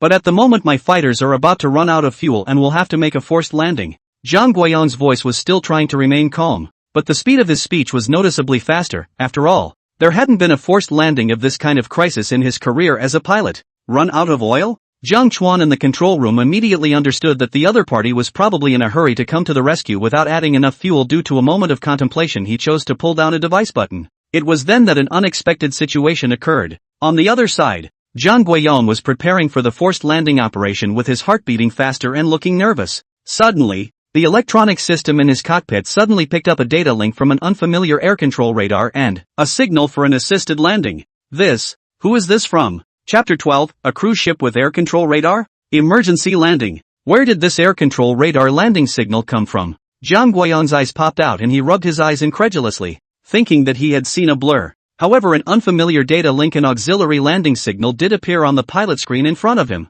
Is it hard to believe that there are warships of our Dragon Kingdom in the vicinity? He scanned around blankly, but the waters were empty except for the Hong Chuan. Where were the other ships? Wait, it can't be. Jiang Guiyong seemed to realize something. Eyes snapped wide. Eyes fell on this large cruise ship, amassed on the right side of a square parabolic radar. This is not exactly what he is familiar with, the air traffic control radar? He then realized that the air control radar landing signal was coming from above it. Except for this cruise ship, there is no other possibility. At the same time, Jiang Chuan's voice came over the radio again. Comrade Jiang, this is the Hong Chuan cruise ship. I'm Jiang Chuan in charge. Detecting the lack of fuel for your fighter. Our cruise ship happens to be equipped with a system for emergency-assisted aircraft landings that can provide you with landing support. Rest assured, we have specialized facilities to ensure your safety. On the radio, Jiang Chuan's voice was calm and firm, as if an invisible force was injected into Jiang Guiyong's heart. Jiang Chuan, are you sure? It's no joke. A forced landing is tantamount to suicide without specialized landing instructions, slide ramps,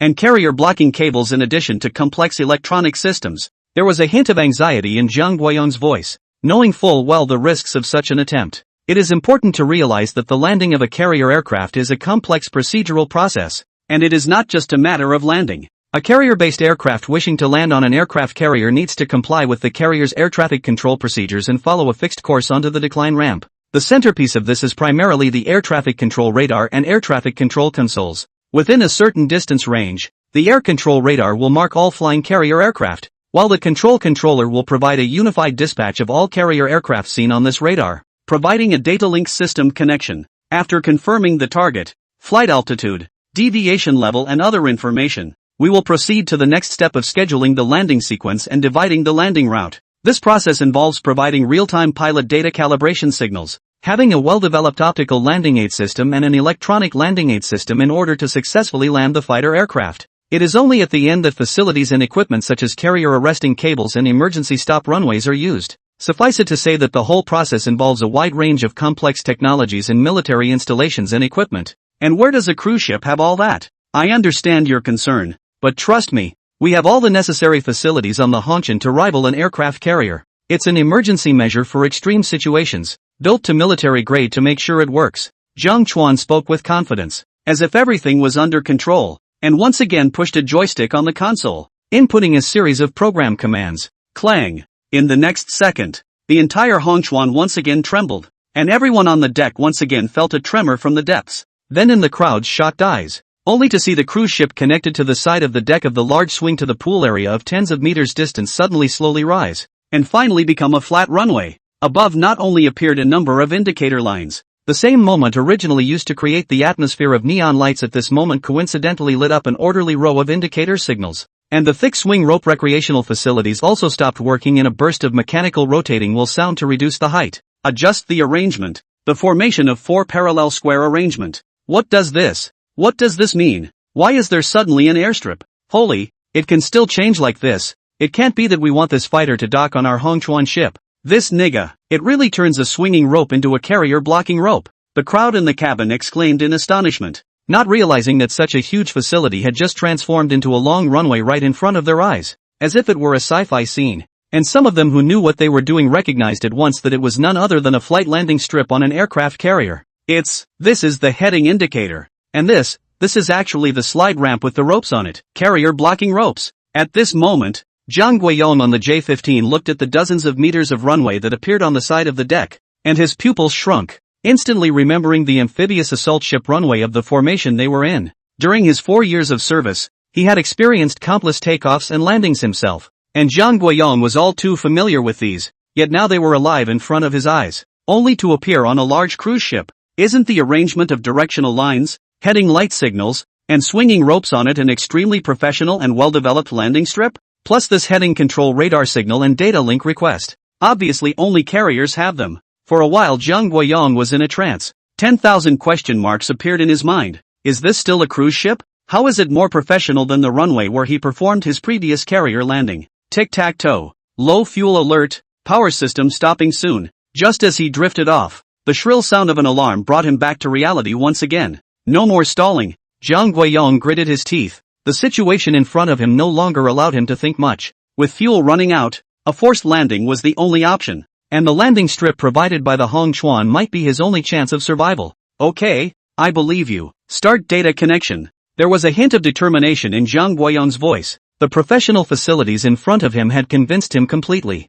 Moreover, if it was really impossible to make an emergency stop on the runway, he could also maneuver the fighter jet out of the runway to fall into the sea, and it would definitely not pose any threat to the lives of the people on the cruise ship. This was his realization as a soldier and the final line in all decisions. Having made up his mind, Jiang Guiyong shut down the other non-essential systems on the fighter and prepared to receive a real-time data connection from the Hongchuan with full concentration. Tic-tac-toe. With the establishment of the data connection, in the next second, a virtual airway made up of different colors of light instantly appeared in front of Jiang Guiyong's screen, as if it was a road to safety paved for his fighter.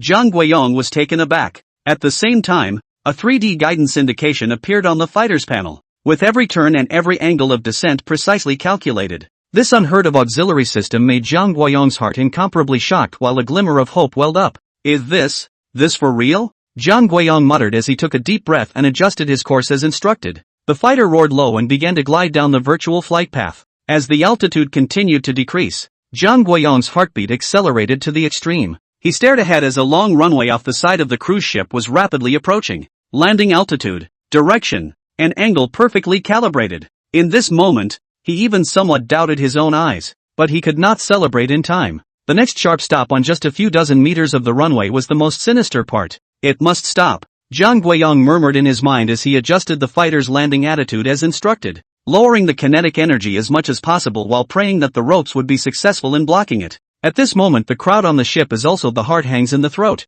Only close to see the warplane can feel its huge in pressure. So a steel monster is about to come straight from their head. No one can keep calm. Bang! The fighters whizzed past above the heads of the crowd, the powerful air currents stirring the people on the deck to their feet, but managed to land on the flanking ramp, just at the moment when the fighter plane was about to touch the ground, only to see those originally motionless swinging ropes suddenly activate, and they hooked onto the fighter plane's tail with precision as if they had iron suction stones. Zip zip zip. Immediately after that, the ropes quickly tightened, converting the kinetic energy of the fighter plane to zero quickly, and within a distance of just a few dozen meters, the fighter plane unexpectedly came to a steady stop at the end of the runway. Not a single error, not to mention no damage. A perfect landing. Chapter 13, The Phil Monkey Warships, holding their heads, waiting for rescue. How did this happen? Inside the cockpit, Jiang stared dazedly at everything in front of him, surveying the surroundings in a daze, unable to believe his eyes. What just happened was like a dream.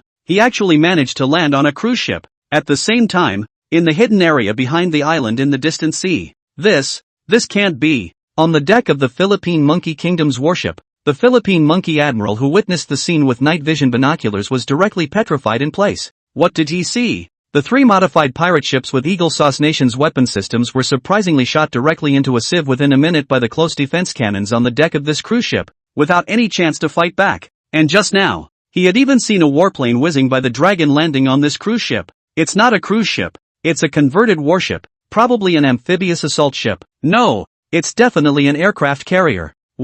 We've been duped. Admiral Phil Monkey realized with a jolt that this was not a cruise ship. It was clearly a warship capable of docking warplanes and possessing powerful weaponry. This is a new trick of the Rabbit State. The presence of this 10,000-ton warship disguised as a cruise ship is a fishing expedition. And the pedestrians themselves just happened to be the fish that bit the hook. If it wasn't a pirate ship that had just been sent out, but one of their warships. When he thought of this, Admiral Phil Monkey's back was suddenly cold. Goosebumps stood up all over his body. And it would not be an exaggeration to say that it was like falling into an ice cellar. Admiral, our pirate ship has just been attacked. The other side may be armed. I request an immediate anti-ship missile strike. Just then, the henchman, who was not yet aware of the seriousness of the matter, came up to him, full of anxiety, and offered his advice. Admiral Phi Monkey was scared out of his wits at the moment, and he shoved his men away with a sharp jerk, glaring at him under his breath. Lesson my ass. Do you have a ing death wish? His voice was shrill and hoarse with fear and anger.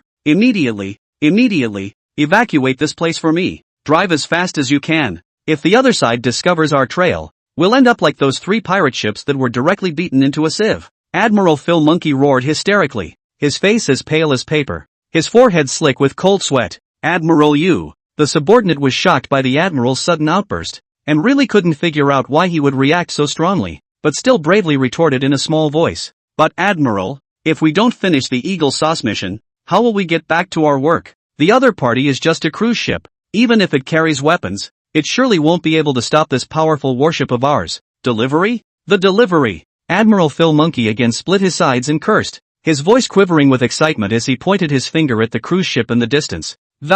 I don't know if it's out of fear or anger at my subordinates for not knowing their place. Did you see that? 3 of our modified pirate ships with the Eagle Sauce weapon system applied didn't last a minute before they looked like that. There was also a carrier plane that landed on it just now. What does it mean? This cruise ship of theirs is clearly a 10,000-ton battleship, a wolf in sheep's clothing. What are we going to teach others a lesson with? By relying on this Resal-class cruiser under our feet? Launching missiles people can even stop the Dragon Kingdom's marine police ships. The men were too frightened by the Admiral's anger and desperation to speak again, and just stood frozen in place, unable to find their way out of the room as they were cleaved to the ground and cursed. Compared to the ignorance of his men, this Filipino monkey officer knows his stuff. In total, there were only 59 combat ships in their Phi Monkey's maritime strength, and the only combat ships capable of firing missiles were the 2 Resal-class cruisers. The ship at their feet was one of them. The rest of the surface fleet is non-missile capable and only has artillery firing capability. How ironic it is that only 2 warships in the entire country have the ability to launch missiles.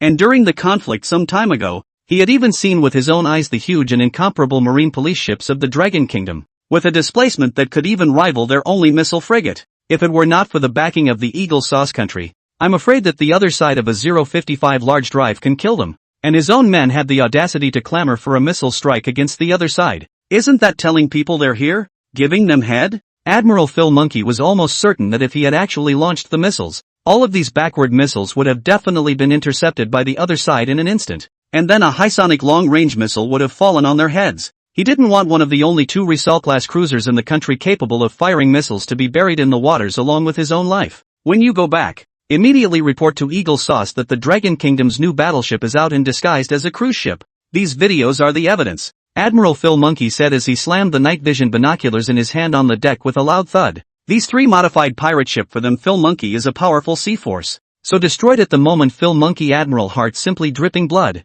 But it was still important to save his life. So under his desperate urging, his men immediately turned the direction of the ship and drove away. In the vast expanse of the sea, the Filipino monkey ship looked like a lost dog and fled the scene in disgrace. On the deck, Admiral Phil Monkey's figure looked particularly lonely and wretched in the night, his eyes filled with fear and despair, as if he had just experienced a nightmare. Am I reading this right? These are the wrecks of pirate ships? This is J-15 fighter jet. Why is it parked on your ship? Oh my god. That's not an aircraft carrier stopper hooked up, is it? Quick, Captain Sue, come and look at the salute on this deck. How is it the same as a close defense gun? Half an hour later, by the time the entire naval formation of the Marine Police Detachment and the 032 amphibious assault ship arrived in this area, everyone was stunned. Not only was the magnificent cruise ship in front of them unharmed, but the remains of countless pirate ships were floating on the sea next to it, as if a great battle had taken place. Even more surprising was the J-15 fighter jet parked on the runway on the side of the cruise ship deck.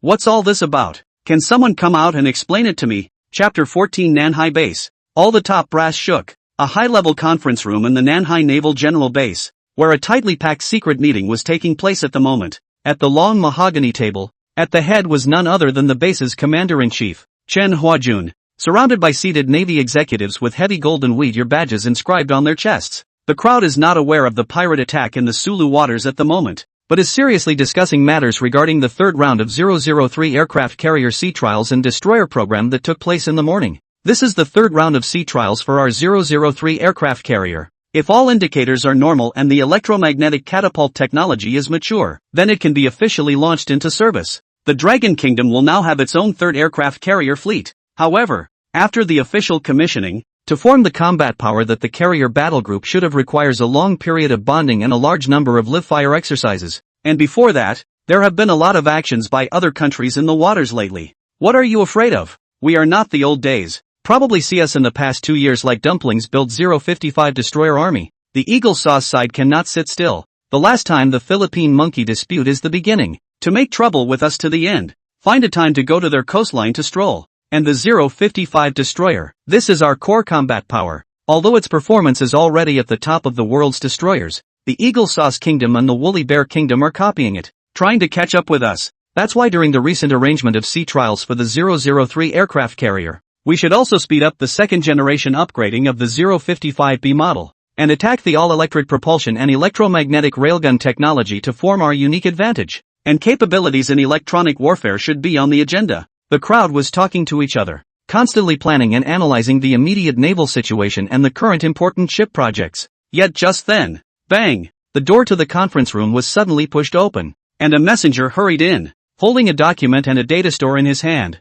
looking tense and urgent. He walked straight to Commander-in-Chief Chen Huajun and saluted before reporting with a slightly trembling voice. Reporting to Commander Chen. Emergency. In the waters where the Nanhai Islands meet the Sulu Sea, one of our cruise ships named Chuan was attacked by unknown armed pirates, initially identified to be carrying a weapon system produced by the Eagle Jam Nation. But fortunately, proper safety measures on the cruise ship did not result in any injuries. But what makes the situation special is that the cruise ship seems to be equipped with unknown powerful weaponry and equipment, and not only managed to fend off the pirates' attack, but also counterattacked and wiped out all 3 pirate ships. What? Chen Huajun sniffed and frowned, a hint of surprise flashing in his eyes. Then he signaled the messenger to continue. And even more shocking, an airman docked a J-15 carrier plane on a cruise ship. The messenger hastily connected the data storage in his hand to the large screen in the center of the conference table and pressed play. On the screen, a clear picture and a short video clip were shown. These are exactly the video information that the Marine Police have collected from the cell phone albums of the people on board, although the signal is interrupted by electronic interference. But ordinary filming is not a problem. The first thing that comes to mind is the image of the Chuan cruise ship sailing at night. Suddenly, 3 pirate ships are approaching from all sides, and the atmosphere is suddenly tense. Immediately afterward, the screen turned. The deck of the cruise ship suddenly blossomed with countless dazzling lights, accompanied by a deafening roar. The pirate ships were destroyed like papier-mâché, and the flames were soaring to the sky, leaving a few clumps of black smoke and debris on the surface of the sea. What kind of weapon is this? It looks like a Gatling rotary tube machine gun. This firepower is simply much more intense than our 1130 close defense guns. One of the executives pointed to the screen with disbelief in his voice. The Navy brass in the conference room stood up and gathered around the screen, shock and disbelief written all over their faces. The details of this turret could not be clearly seen because of the shaky screen and the color of the night, but the horrific image of the spewing tongue of fire was enough to give a sense of its unparalleled power. However, a scene that was even more difficult for the crowd to accept appeared. The next video is the first view of Jiang flying a J-15 fighter jet to land on the flight path on the deck of a cruise ship. This is definitely not a cruise ship. How can it have the close defense guns of a destroyer? It also has the flight deck of an aircraft carrier or amphibious assault ship. The crowd instantly realized that this cruise ship was clearly a battleship carrying powerful firepower systems and capable of docking carrier aircraft. Is it a new type of program for any Navy unit? Military Commander Chen's brows were furrowed. And this was the only possibility that came to mind. Right, I remember. Earlier I remembered that the Strategic Department over at the East China Sea Base had proposed the addition of living supply ships, similar to cruise ships, to the carrier battle group. So it's hard to believe that this is one of them? Suddenly, the Ma committee in the conference room wearing antique glasses seemed to have thought of something and immediately exclaimed. The crowd was impressed. Previously, after the launch of the 002 aircraft carrier, there was also a luxury cruise ship together with the sea. In fact, a military life integrated supply ship, developed specifically for the carrier. Because of the long training cycle of each carrier formation, the officers and men on it go through long hours of boring life. And this military customized luxury cruise ship not only has the necessary defense weapons and helicopters, but also has a large number of recreational facilities, similar to gyms, swimming pools and other leisure places, which can ensure the normal life of the formation's officers and soldiers. The military luxury cruise ship was unique to their Dragon Nation. After all, the Eagle Jam Nation had multiple naval bases overseas and didn't need a similar living supply ship to be adequately resupplied and rested by personnel on their overseas bases. Other countries, not to mention other countries, have incredibly tight budgets to even build warships, let alone such non-essential luxury items. But the problem is, isn't that military cruise ship in the East Sea? And how can it have such powerful firepower and flight decks? It's just messed up. But at that moment, Army Commander Chen thought of something out of the ordinary and was puzzled. The others were momentarily speechless, unable to figure out why. However, just as the crowd was conversing, they were interrupted by the crier with a bitter smile on his face. Report, Commander. After investigation, this is not a cruise ship from our military unit at all, but was built by a cruise ship entertainment company in Chuan City. At the time of the incident, there was a cruise party going on up there, and most of the tourists on board were internet bloggers and operational filmmakers. All personnel are now under complete control. Information is blocked, and the 032 ND Naval Formation and Marine Police Detachment in the nearby waters will bring the cruise ship back for detailed interrogation and investigation. And we have initially discovered that all of the military facilities and weapon systems above were manufactured at Hongchuan Entertainment's shipyard repair facility, the location of which has now been investigated and is located at Yunchuan Dock in the second neighborhood of the Changsheng suburb of Chuan City. What? Not our military unit. The horse committee on one side stared violently, and the others looked like they had seen a ghost and couldn't believe their ears. The atmosphere in the conference room instantly became grave, and all eyes were focused on the large screen. The seemingly ordinary but hidden mystery of the Hongchuan cruise ship photos and video information repeatedly played. The crowd became more and more alarmed. Pendant units, carrier arresting cables, several unknown types of radar equipment, specialized flight decks, level 3 alert, pass on my order to move immediately, surround that repair shop, don't let anyone in or out. And when Formation 032 returns, I want to know how the hell this happened. Military Commander Chen's voice carried an unquestionable firmness as he realized that the seriousness of this matter far exceeded expectations. If it weren't for their military unit, how could a private company build the classified core technical equipment of these warships? There is only one possibility. That is infiltration by forces outside the country. Also, notify the intelligence department to run background checks on all the people on this cruise ship. No one should be left out. And several experts and academicians from the Ship Design Institute. Give me a head start to stop the project at hand and come with me. Chapter 15, Surrounding the Repair Shop by Land, Sea and Air. Has an oil field been discovered? Chuan City, the remote suburb of Yunchuan Pier. Old Chen. I didn't expect that we really completed the refitting of such a large luxury cruise ship within a month. It's a bit unbelievable to think about it now. Thanks to the machine boss Jiang got from overseas and his own design drawings. I don't know how to make it so efficient. If we take the order this time, our Hongchuan company will be able to rise from the dead. Hey, let's wait here for the good news. Jiang boss is really young and talented. We old employees really can't keep up with the times. A lot of technology one don't understand. At the moment, a few of the old employees on the dock of the dilapidated cruise ship repair shop were having a chat. Wait, look, what's this? Old Zhang's words suddenly broke off. His eyes frozen in the air, his fingers trembling as he pointed toward the sky. Only a few helicopter gunships were seen like dark clouds, skimming the sky with a low roar and eventually hovering above their heads, the powerful air currents blowing the pier with a fierce wind, and the weapons systems under the fuselage of the helicopter gunships glowed ominously, as if ready to pour down at any moment. Obviously, the target is none other than them. My God, what is that? This is a helicopter gunship? And armored vehicles? On one side, Master Chen's eyes widened, his voice mixed with disbelief and fear. He turned around violently, only to see that outside the repair shop, at the same time, several huge armored vehicles roared in, 4 or 5 of them blocking the doorway directly, fanning out to surround them, with several gun barrels thicker than their arms aimed in unison at the door of their repair shop. Shoo shoo shoo. Dozens of soldiers immediately rolled out of the car, each dressed in camouflage and armed to the teeth, machine guns in hand aimed at the door. What is going on here? What the hell happened and how did we get into this kind of trouble? The younger Wang's voice trembled and his face was as pale as paper. He clutched onto the sleeve of the old Chen beside him, as if this would give him a hint of security. Old Chen was also stunned as he looked around. Not only that, only to see that several small and medium-sized military ships were rapidly approaching from the sea in the distance, their cannons similarly aimed at this place, and the waves were split by their aura,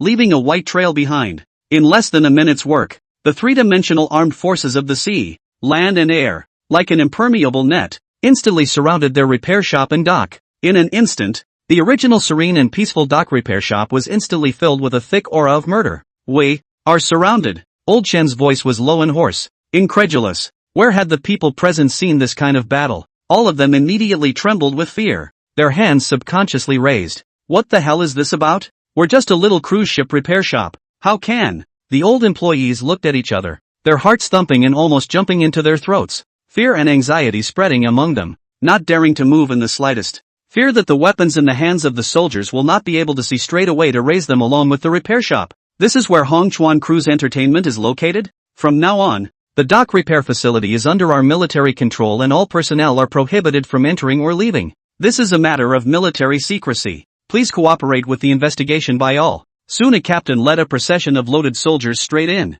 and after a brief search to confirm that there were no weapons in the crowd or in the plant, he told no in a tone that brooked no doubt. How dare the crowd resist? Looking at the blackened barrel of the gun as if pounding garlic nodded repeatedly, their heads buzzing. Everyone pressed on, not knowing what was happening, only feeling their eyelids jumping straight up and their bodies involuntarily trembling slightly. Soon after, Ma Committee and Captain Wu along with several experts from the Ship Engineering Design Institute who were urgently deployed immediately began a carpet search at the repair shop pier, leaving no corner untouched. The miscellaneous items piled up in the warehouse were turned over one by one, and the sound of metal clashing and the heavy footsteps of the soldiers were intertwined in a tense and depressing manner. Are we hiding white powder? How could we be surrounded by so many armed forces? Master Chen said in a daze, still unable to believe everything in front of him. The crowd, a few of whom had never even been in a police station, were now surrounded by air, sea and land forces armed to the teeth. This little Thai factory of his shouldn't be so exaggerated even if he found an oil field.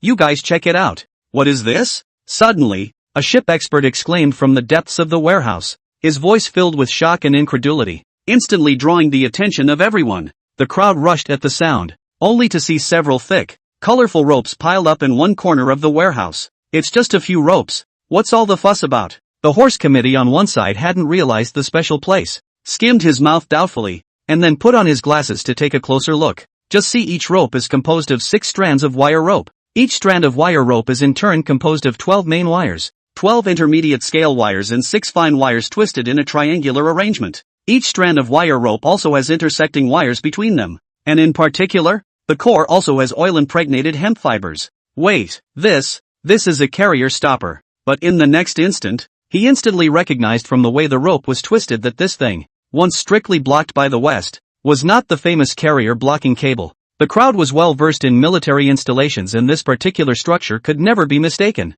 Even the counterfeits don't have this manufacturing process. These things that should have appeared in the naval base and manufacturing leader Julie group, but at this moment appeared in this remote cruise ship repair shop. It seems particularly abrupt. How is this possible? The other expert's eyes widened in disbelief as these blocking cables are highly classified. Only 4 countries in the world, including us, can make them, so how did they end up here? Looking at least dozens of coiled carrier blocking cables just thrown in the corner of the warehouse like scrap, the crowd only felt their scalps tingle. Get over here, here's the smoke tube. Why does it look so much like a tail-shelled armor-piercing bullet? While the crowd was still shocked by the appearance of the blocking ropes, another expert in suddenly found something even more jaw-dropping, and the crowd rushed to it. Another warehouse storage room was neatly stacked with fireworks tubes with the words "fireworks bombs" written on them. However, after the crowd casually picked up one for a closer look, they realized that it looked incomparably familiar. Long arrow-shaped body, 6 tail fins, even the hood.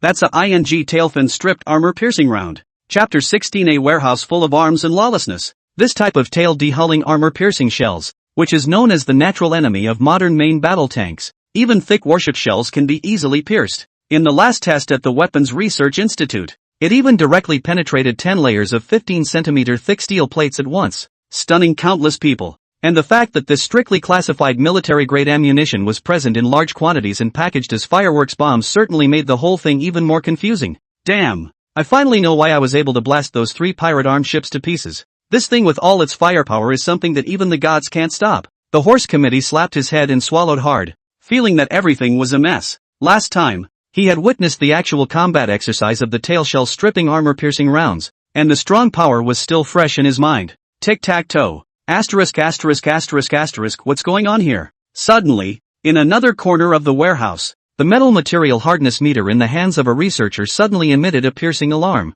What's wrong? As soon as Army Commander Chen and the people around him heard this, they immediately gathered around. At this moment, they had already become birds of prey, fearing that they would see some more thunderous contraption. But when their gazes fell on the hardness meter in that researcher's hand, everyone's jaws nearly dropped to the ground. Mohs hardness level 10. No, the maximum is only 10 levels. This alloy is much more than 10 levels, making the hardness tester explode. Expert Wang, who majored in materials science, was shocked and rubbed his eyes hard, unable to believe what he was seeing. What the hell kind of material is this? How is it possible to exceed the maximum value of the Mohs hardness tester? Oh my god, simply unheard of. It is important to know that this metal material hardness tester is a specially developed hardness tester of their engineering institute, which has a database of all kinds of cutting-edge high-hardness alloys and steels. This is the instrument with the highest upper limit of hardness measurement, capable of measuring extremely high hardness values. Aerospace-grade high-hardness alloys are included.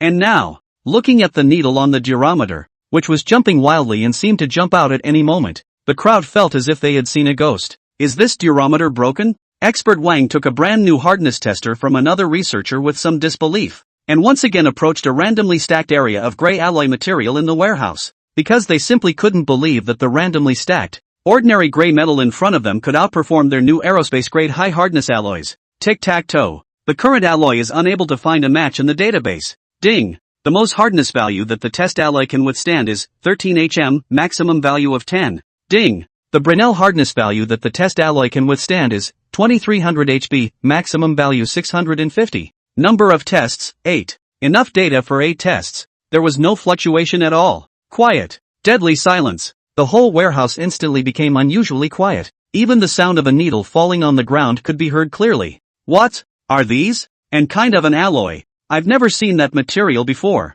Numerous expert researchers were also stunned by the sight before them, and they looked at each other in bewilderment. The crowd was completely dumbfounded. What was the origin of a seemingly dilapidated repair shop? The crowd then discovered multiple large casting machines, forging furnaces, and so on that had never seen the model before, almost turning everyone's worldview upside down. Aircraft carrier blocking ropes, tail-stripping armor-piercing bombs, ultra-high hardness alloys, and a variety of advanced casting machines. Can't. Lawlessness. Check. All of you for individual interrogation. Ask me about the origin of these things from beginning to end. You can use the necessary means. You must ask me. Military Commander Chen's order was like a thunderbolt that instantly exploded inside the warehouse, and every researcher and soldier felt an unprecedented tension. In the Dragon Kingdom, it was unheard of to have such a large amount of arms and advanced equipment in private. Even if the crowd who had seen great storms had still encountered this situation for the first time, they acted quickly, separating the teachers in the repair shop one by one, directly occupying an office area, and began an intense and meticulous inquiry. The inquiries were even more detailed. From the first day they set foot in Hongchuan, every day's work details, and even the trivial and small things in life, everything was dug out one by one. The teachers were all shivering with fear, not understanding why they were suddenly subjected to such strict scrutiny. They had only been building the cruise ship for more than a month. Why were they so nervous? Everyone could only tell the truth, just about recalling the names of the dishes they had eaten every day for the last few months. Towards evening, the table in front of Military Commander Chen had been filled with a thick stack of information, and he flipped through it page by page, his brows locked, his eyes revealing an unbelievable light. These materials exhaustively record the development of Hongchuan Cruise Entertainment from its inception to the present day. Financial statements, capital flow at a glance, background checks on all employees and statements from masters are all available. Reporting to Army Commander Chen, a subordinate reported. We found out that the origin of everything started a month ago when the boss Jiang Chuan took over that order, and all the designs in these arms were produced by him, and all the confessions are consistent and extremely reliable. All the clues point to him. Military Commander Chen put down the information in his hands and pondered for a moment, but there was a suspicious glint in his eyes. I'd like to see who he really is, he muttered, his tone tinged with a few moments of disbelief and a heavy dose of doubt. He stood up and walked over to the window, gazing at the darkening sky in the distance, his mind racing with thoughts. How can a 20-year-old young man who returned from the sea come up with so many confidential military technologies? This is unbelievable. Just then, the calmness of Yunchuan Pier was broken by a sudden clamor, and a group of ships slowly sailed in on the sea level with great vigor. The 6 marine police ships were in a convoy formation, surrounding the behemoth in the center, the Hongchuan, as they quickly docked towards the pier. Finally, the crowd rushed out at the sound of their voices, and the scene in front of them directly made them dumbfounded. Holy, this whole size and lines. It's a carbon copy of an aircraft carrier. What's with the close defense guns on this deck? Or the 24 tubes? And that white tower? It's not an aircraft carrier island, is it? Holy, there's really a J-15 carrier airplane parked on the side runway. Academician Wang's jaw dropped, and the experts beside him also stared in disbelief. In the eyes of them, the ship experts, they could see at a glance that the Hongchuan's hull was clearly built to carrier specifications, but had the weapon systems of a destroyer. It was simply unimaginable that it would be on a cruise ship at the same time. Chapter 17 Individual Interrogation. 1 in a million genius. Stump. Soon, amidst the sound of close footsteps, Jiang Chuan and a group of netizen bloggers were escorted down. Captain Su of the Marine Police quickly disembarked from the ship, surrounded by a group of guards. Looking grim, he walked straight to Army Commander Chen, and the two sides briefly exchanged words, the atmosphere tense and heavy. What's going on here? Once down, the crowd was dumbfounded. They were surrounded by soldiers with loaded guns and several blackened muzzles aimed at them, and outside they were surrounded by oppressive armored vehicles and helicopter gunships. This scene is only in the movie. At this moment, Director Wang and those netizens who usually laughed in front of the camera were completely dumbfounded at this moment. Shock and fear were written all over everyone's faces, obviously unprepared for this sudden turn of events, and they were overwhelmed by the aura of solemnity. They had never seen such a battle before, and the majesty and solemnity of the army and its weapons made them tremble. Even Lin Meng, there were more than a few moments of panic between her beautiful eyes. She never thought that a cruise party she had planned would have so many accidents. First we encountered an armed pirate ship, then a fighter jet landing on the deck, and now the armed forces are surrounding.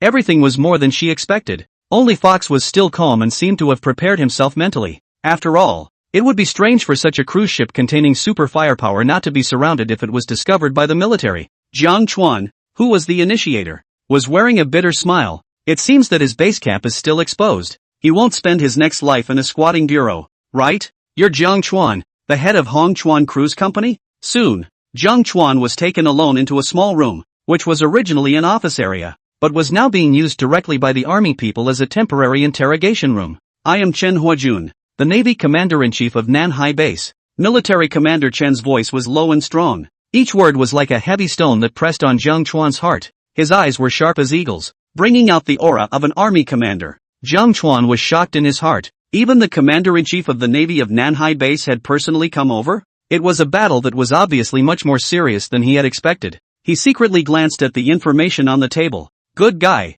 It is densely packed with his own name, not to mention the bank account. Even the 18 generations of his ancestors have been turned upside down. Army Commander Chen, what are you doing here? Jiang Chuan raised his eyebrows and was surprised. These weapons, where did they come from? Chen Huajun asked in a stern voice, his fingers tapping the desktop with force, making a thud sound, trying to put pressure on Jiang Chuan. On the tabletop in front of him were fireworks bombs, gray alloy, and other contraptions. I built it myself. Jiang Chuan didn't argue and answered honestly. After all those contraptions in his warehouse were indeed military grade, and could not be hidden from these high-level experts. Fart. Army Commander Chen slammed the table, his eyes widening in anger. Do you think I'm a 3-year-old child? A weapon of this caliber can be built by you, a third-rate private enterprise that's about to go out of business? Jiang Chuan took a deep breath and smoothed out his head, his gaze not overbearing and not humble as he met Army Commander Chen's tiger's eyes and sincerely said, Military Commander Chen, you may not believe me, but I do have the ability. Over the past month or so, I've been working with the factory's masters to remodel the cruise ship, and all the processes have been carried out under my command in design drawings for all to see.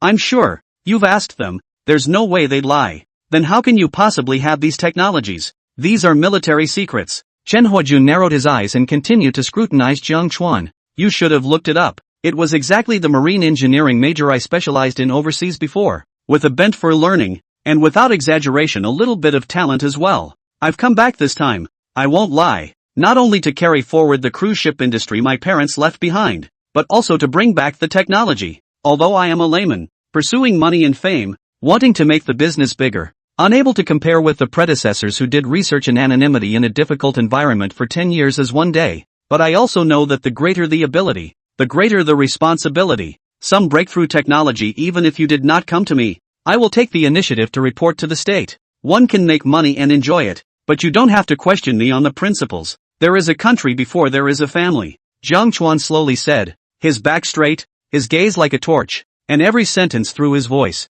because that's what's on his mind in the truest sense of the word. Jiang Chuan was born in the last life and the best years. Their dragon country not only completely surpassed the eagle sauce, standing on top of the world, but also the initial realization of the infinite imagination of the Southern Heavenly Gate plan. Army and the King of Land Battle 99A upgrade of the 4th generation of main battle tanks. The sea is more, each province has its own strongest shield ship 055. Free sailing every sea, not to mention 003, even 004 aircraft carriers have been successfully commissioned. And the skies roared with their Dragon's unique reverse falling leaf drift and other ultra-conventional maneuvers. At this time, he who crossed over and awakened the black technology system just happened to be standing at the historic note of the national breakthrough, and he should contribute his strength with everything he has. In this life, fame and fortune, the prosperity of his country, he wants it all. This time it was the turn of Military Commander Chen to be speechless for a moment, his eyes looking up and down the young man in his early 20s in front of him in surprise. From Jiang Chuan's tone, he saw the belief in the country as a home, completely genuine, absolutely heartfelt words. The statements were also consistent with other repair shop personnel. Moreover, he could not find any channels for Jiang Chuan's personal or company collusion with any offshore forces, and there was no abnormality in the bank flow and so on. Report to Commander Chen. Nearly a month of surveillance investigation is complete. Hongchuan cruise ship transformation process. Our factory technicians in the dockyard together transformation. There is no abnormality. Just then, a subordinate beside him came over and reported, bringing the latest news of the investigation. Chen military chief's heart was in awe. Now he could basically conclude that the Jiangchuan background in front of him had no problems. And all of these things were also produced and manufactured by themselves. You mean, you've really mastered all these technologies and produced them independently? Chen military chief breathing suddenly sharp. Since the background position is no problem. Glancing out the window at the 24-barrel close-in defense guns and flight deck on the deck of the huge cruise ship, his eyes caught fire. Ahem. Okay, then let me ask you, do you realize how much of a threat to national security these technologies you possess would pose if they fell into the wrong hands? Military Commander Chen forced down the inner vibration tactical drink of water, his tone still harsh. Military Commander Chen is right. I have also realized this. So I think it's safer to give the Hongchuan to your military for temporary custody first, and maybe there will be cooperation to follow. Jiang Chuan raised his eyebrows and knowingly bowed his head immediately. Military Commander Chen's gaze shook, seemingly surprised by Jiang Chuan's understanding, and his originally prepared remarks were dispensed with. The two men's eyes met and the atmosphere became intriguing. Chapter 18 All Level 1 NDAs. A blessing in disguise. Director Lin. What are we going to do? Is our cruise party just going to go down the drain? We don't even know what's going on out there. Let's not talk about this party. You've got a big heart. Let's talk about whether or not we can get out of here. What is this boss Jiang? How dare he get into arms? Ego mama. Really scared me to death. God save me. Let me quickly get out of here and go home. I'm just a small netizen who knows nothing. Meanwhile, in one of the closed warehouses of the repair shop, all the other tourists and ship's personnel except Jiang Chuan were temporarily escorted here by soldiers, waiting for instructions. A few timid ones had long been scared out of their wits by the armed forces battle and were now praying incessantly. Lin Mengmeng in the crowd had long since lost the composure of a strong woman, and at this moment was also confused in her eyes, not knowing how things would ultimately go. Had his bet with his father just failed? Who would have thought that their carefully planned party would be met with pirates? And the chartered cruise ship is full of warship weapons and arms. Since the guards of the Marine Police boarded the ship's facilities involving military secrets will be all of their personal communication equipment, cell phones, cameras, all collected for temporary safekeeping, and even the crowd simply do not know how the situation is now. Bang! Just then, the door suddenly opened and a group of people walked in at a quick pace. However, what shocked the crowd was that the one at the head was Chen Huajun, while Jiang Chuan was standing behind him. Military Commander Chen's steady gaze swept over everyone present, his voice echoing through the warehouse with unquestionable majesty. Gentlemen, I realize that you are innocent victims of this pirate attack, but unfortunately, you have witnessed some facilities on the cruise ship that involve national military secrets. In order to maintain our country's information security, we must take some necessary measures. He paused, then continued. Therefore, we need you to sign a non-disclosure agreement. This agreement requires you to keep all facilities, layouts, and any information you see on the cruise ship that may be classified strictly confidential. This is not only a duty to your country, but also for your own safety. As for the images that you have disseminated towards the outside world through the live broadcast, we all have official responses from the relevant media news departments, so you don't need to get involved. With that, the men behind him began to distribute the documents, and everyone was handed a detailed non-disclosure agreement.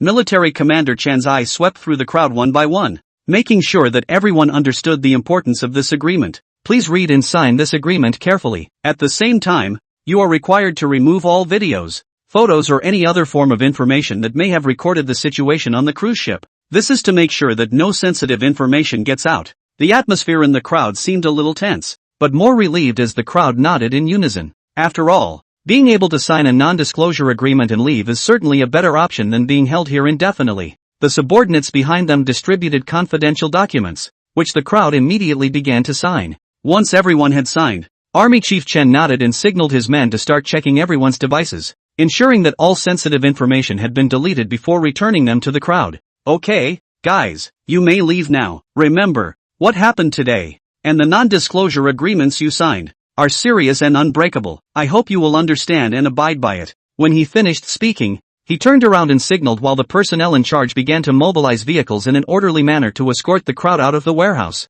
Director Wang and the group of netizens looked at each other in disbelief. Although there were still many doubts and uneasiness in their hearts, it was good that they were finally fine. Director Lin, something big has happened. We're on the top of the hot searches, and the company stock has risen so much. Now several partners are sending us private messages in the background. As soon as he went out, sitting inside a bus requisitioned by the military, Director Wang, who had gotten his cell phone, suddenly exclaimed, "What's going on?" Lin Mengmeng asked suspiciously, originally still in a gloomy mood. Thought their careful planning everything is out of the water. After all the video photos were deleted means that they cannot produce short videos to shoot ads, is bound to default on the requirements of the brand. Now looking at Director Wang's reaction, things seem to have taken a turn for the worse. Director Wang waved his cell phone excitedly, the screen displaying multiple news tweets and backstage messages. Director Lin, look, although our live broadcast at sea this time was forced to be interrupted after half a day, the heat continues to ferment, especially with the rumors of an encounter with pirates. The whole network is paying attention to this matter, and several official news numbers have issued notices describing in detail the heroic deeds of the Marine Police in rescuing and totally destroying the 3 pirate ships in time. And our company, because of the heat from this incident, went straight to the #1 hot search. Lin Mengmeng took the phone and scanned the news and comments on the screen. Lin Meng Netflix company Sea Party encounters pirates. Sea police strike hard. The title of the article directly rushed to the top of the list. and hundreds of millions of people had seen it in a short period of time. And in the background of their company, it is more than a number of big brands through the olive branch want to take advantage of the heat to seek cooperation. Each offer is far stronger than the ads received a few times. The company's stock price has skyrocketed right back up in a short period of time. Her beautiful eyes flashed with a hint of surprise, not realizing that this incident had brought such great exposure to the company. Although various videos were removed and could not be used for advertisement production, this unexpected heat brought more business opportunities for the company, so it can be said that we have lost the sesame and gained the watermelon. Lin Mengmeng nodded as if she was dreaming, the big stone in her heart finally falling to the ground. Fox on the side was also surprised to check his phone, and was surprised to find that his number of followers had doubled in a short period of time. His eyes widened in disbelief at the number. Then he exclaimed excitedly, "Director Wang, look at you guys, my fan count has risen so fast, and it's all because of this incident. Director Lin, look, it's not just Brother Fox, the number of fans of our company's web celebrities have all gone up a notch." Director Wang excitedly pointed at the screen of his cell phone and showed them one by one to Lin Mengmeng. The fan growth data of each netizen was exceptionally eye-catching, and it was clear that this event had brought them a huge amount of attention. Lin Mengmeng's eyes became more and more luminous as she quickly regained the shrewd demeanor of a strong woman. The corner of her mouth hooked into a satisfied smile. "Great. This incident was thrilling, but I didn't expect it to bring us such a great benefit. Director Wang, you go back and settle the final payment of the order to Jiang Chuan and their Hongchuan company side at the first time. We have completely dipped into their favor this time,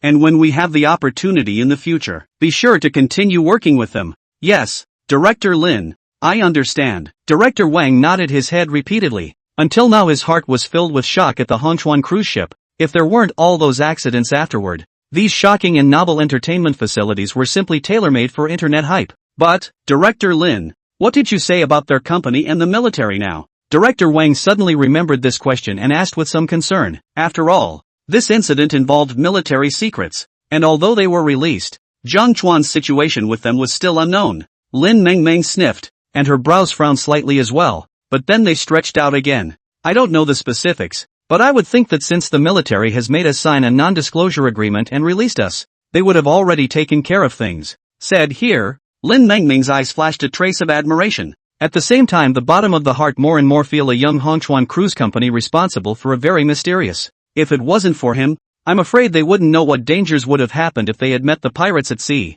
Meanwhile, the repair shop Yunshan Pier. Now that the rest is taken care of, let's properly investigate your cruise ship now. After dealing with other unrelated personnel and media opinion, Chen Huajun couldn't wait to lead a group of ship experts to the Hongchuan docking point, boarding the ship with large and small precision instruments. They would like to see what wonders are hidden in it. Chapter 19, Terrorist Weapon Configuration. Crushing 055. Aircraft carrier blocking ropes for you to convert into a large swinging recreational facility. And this close defense gun you got as a salvo and a fireworks gun? Holy, a droopy unit of that magnitude is still masked with elastic as a trampoline area? No way. This Carrier Island's radar room you made into a DJ music center. By the time the crowd had fully boarded the Hongchuan, the sight in front of them at close range made their jaws drop, which made them realize that the depth of this cruise ship's innards was beyond imagination. This salvo, a 38mm 24-barrel Gatling turn-barrel close-in defense gun. One of them, an old man with white hair and over 70 years old, was now standing on the deck, his eyes like a torch, staring at the several-meter-high Hongchuan salute, his fingers involuntarily trembling from excitement. He is precisely Academician Jiang of the Academy of Marine Engineering, and also one of the project engineers of the weapon system of the 055 destroyer, with the famous 1130 close-in defense gun and the improvement of the drogue unit passing through his hands. At this moment, however, he was surprised to see a more advanced close defense gun than the 1130 close defense gun on a cruise ship. You know, 055 destroyer fitted with 1130 close defense gun has been the world's fastest rate of fire, is also the most advanced shipboard short-range defense weapon system, but only 11 tubes of 30mm caliber. Now this salvo in front of us actually doubles the number of tubes right off the bat. So doesn't that mean the firepower has doubled as well? This is unheard of, he muttered, disbelief in his voice. 24 tubes of 38mm caliber, so many more tubes than our 1130 close defense guns, and a much larger caliber too. If the fire control radar keeps up, this kind of firepower density is practically comparable to the close-range defense capability of a small fleet. And since the 1130 close-in defense gun already has a very high intercept capability against supersonic sea-skimming targets with breakout speeds above Mach 2, wouldn't it now be possible to go even further? The experts around the room sniffed and gathered around. And among them were some of the best who had an in-depth knowledge of close defense artillery systems. But when they witnessed the close defense gun configuration on this cruise ship, they all involuntarily sucked in a breath of cold air. No wonder the three-armed pirate ships couldn't even last a minute. Another weapons expert exclaimed. Such close defense gun firepower. If put on a real warship, then our offshore defense capability will get a qualitative leap. The contraption used to intercept hypersonic missiles used to fight pirate ships. Isn't it like swatting flies with a cannon? Just as the crowd was immersed in the shock of the close defense cannons, academician Jiang made a new discovery. He walked briskly to the trampoline area of the deck and signaled his subordinates to help remove the stretch nets. With the gradual unveiling of the elastic netting,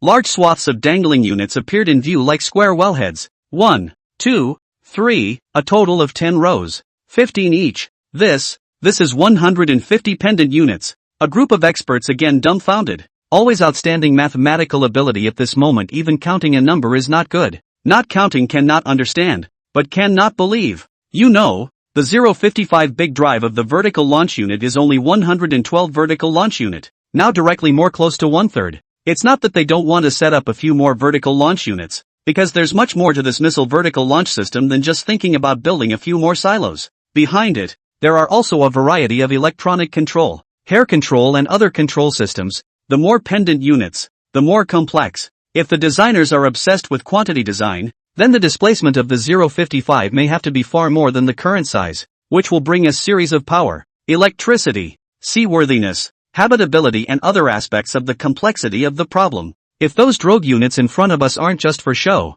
then this cruise ship must have a much more advanced missile vertical launch system. Can't wait to think about it. Academician Jiang immediately together with a group of expert researchers will open these square manhole covers one by one. Can't wait to see the configuration inside. Soon, 4 different types of missile launch tubes in each drogue unit came into view. 1 pit, 4 bombs technique. Academician Jiang's jaw almost dropped, and the others' pupils instantly quaked as if they had seen a ghost. 1 pit, 4 bombs, as the name suggests, is a technology that allows 4 missiles to be crammed into a single missile vertical launch cell. This has far-reaching significance for improving the missile carrying capacity and strike capability of warships. For example, the Sakura Maritime Self-Defense Forces Takanami-class general-purpose destroyer has only 32 vertical missile launchers, all of which are -41 Malawian Kwacha's vertical launchers. But with the application of the 1 pit 4 bombs technology, it is capable of loading 128 ESSM Advanced Sea Sparrow air defense missiles, the same task of the Longway National Navy Type 054 a missile frigate. Although there are also 32 units of pitot tube,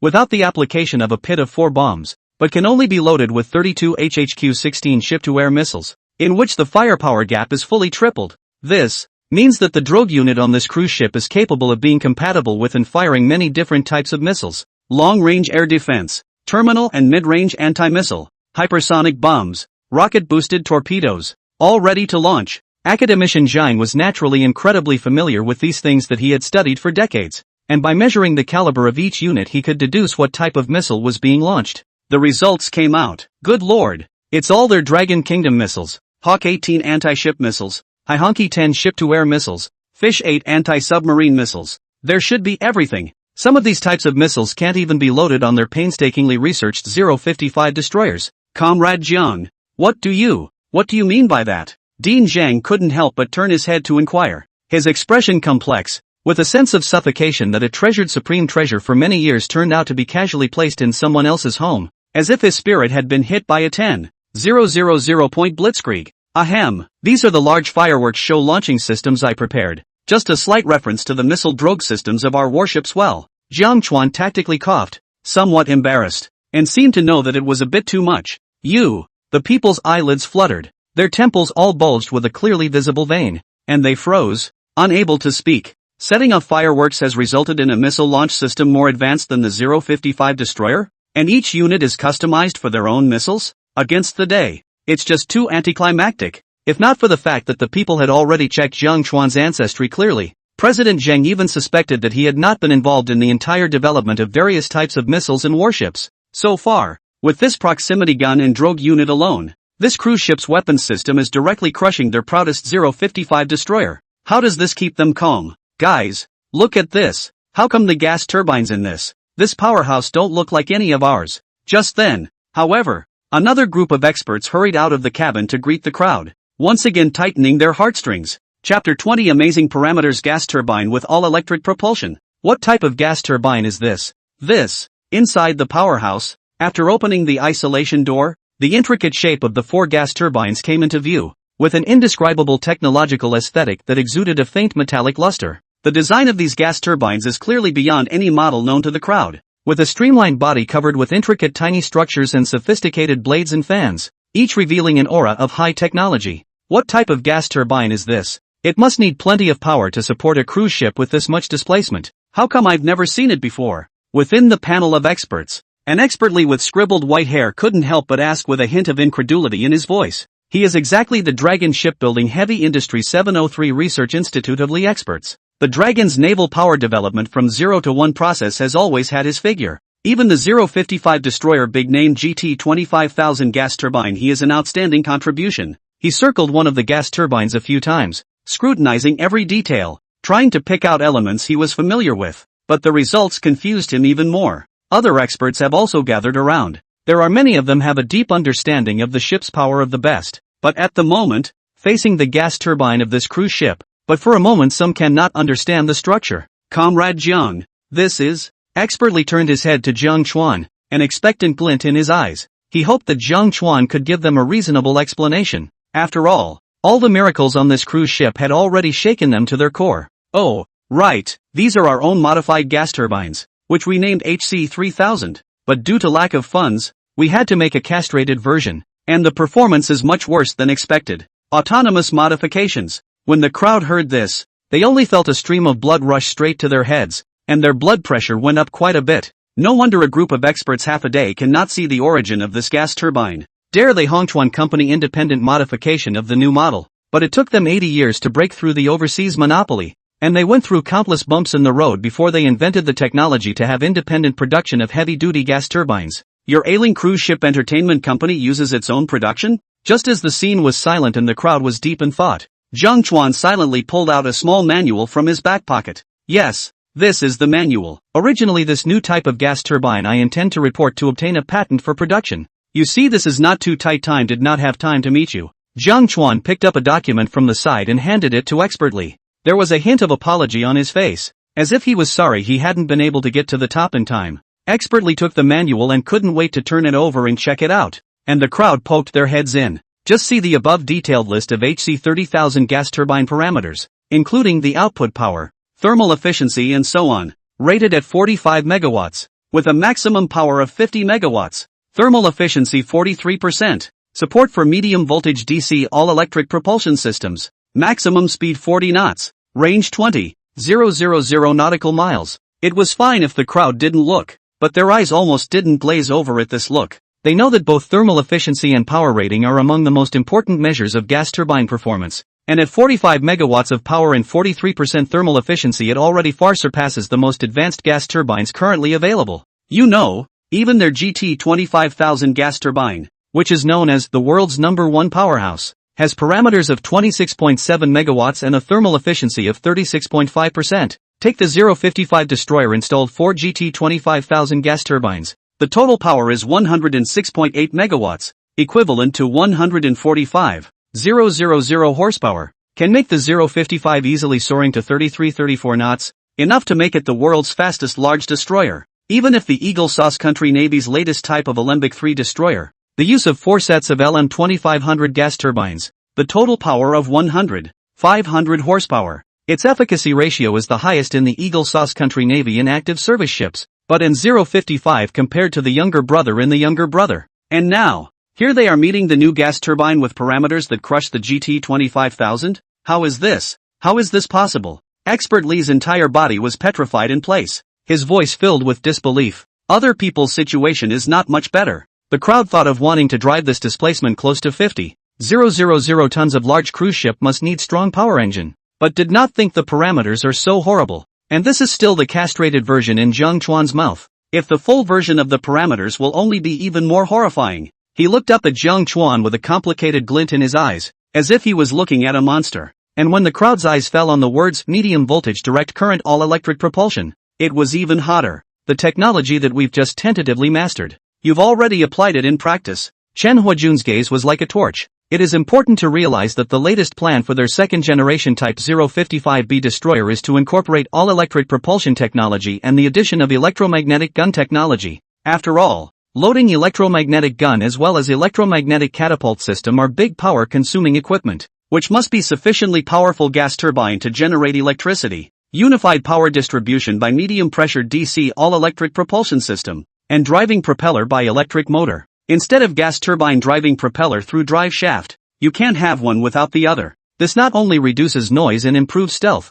but also saves energy dramatically. And now the 0.55 million ton ship is because the maximum power is not enough to guarantee the navigation and electromagnetic guns. Over at Jiangnan shipyard it was still being debugged and tested, but now they are seeing a complete and mature application system on Chuan's cruise ship. If this HC3000 gas turbine is swapped to the 055 and medium pressure DC all-electric propulsion technology is added, won't everything be solved? It can't be helped. Our cruise ship is a bit large in displacement, and I'll have to put a little more effort into improving the power system.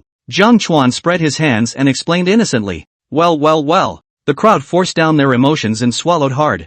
Then Chen Huijun was about to say something. Suddenly a few more military industrial research team members came running at a fast pace. Reporting to Army Commander Chen, latest discovery. A more advanced command system has been found in the control room. There are also 36 phased array radars, including the SX dual-band active phased array radar, and it looks like there are a couple of unrecognizable suspected newest microwave photon radars. What shocked us even more, even advanced electronic countermeasure systems. What? 36 sides. The radar is that far ahead? The crowd was still immersed in the shock of the power system, and hearing this was like a heavy hammer hitting their hearts, leaving them breathless. In addition to weapons systems and power systems, don't tell me radar is also way ahead? Chen Huijun and the group of experts only felt a sense of suffocation spreading throughout their bodies, practically going numb. The crowd then rushed to the control room and, inside the control room, various electronic systems nearly blinked the eyes of the crowd, and various colors of lights flashed on the console. On a wide operating table, a 3D ship-wide imaging system is running, clearly showing the real-time status of every part of the cruise ship, from the power system to the living areas. This chain of command is capable of 3D imaging. The crowd's eyes bugged out, but were quickly drawn to the special radar system area. It's really a 36-side phased array radar. Our 003 carrier only has 32 phased array radars. Wait, is this extra one a microwave photon radar? Wasn't it just a breakthrough on the Army's side a while ago? How did you integrate it into the cruise ship radar? After carefully checking the radar system, academician Wang couldn't help but exclaim. They will soon be the final sea trial of the 003 aircraft carrier in the radar equipment but spent a great deal of effort. Enough to have 32 phased array radar from this area alone is absolutely the world's first. It is important to realize that a phased array radar is actually a collection of many small radars, and a phased array radar is like a radar battalion, which is not only highly sensitive and responsive, but also capable of monitoring multiple targets at the same time. For example, the once infamous Aegis radar system of the Eagle Jam Nation can monitor close to 300 targets at one time. And now, a single phased array radar from their Dragon country can detect and lock onto over 100 targets at once, far surpassing the old Aegis of the Eagle Sauce country in terms of the number of targets to be monitored and accuracy. In the latest test, even the most advanced B-21 stealth bomber of the Eagle Sauce country can be detected, realizing find and destroy. And not only is there more on this cruise ship now in terms of numbers, but there is a microwave photon radar that specializes in hypersonic missiles. Chapter 21, Immediate Sea Trials. Omni Ship. Damn. What a mess. A cruise ship with a weapons configuration stronger than a destroyer, a power system stronger than an aircraft carrier, and now even a more advanced radar system that we are most proud of, and the ability to electromagnetically catapult takeoff and land carrier aircraft. Where the hell is this a cruise ship? It's clearly an all-powerful ship. Chen Huijun could no longer stay calm. His eyelids jumped straight up, and he directly burst into foul language.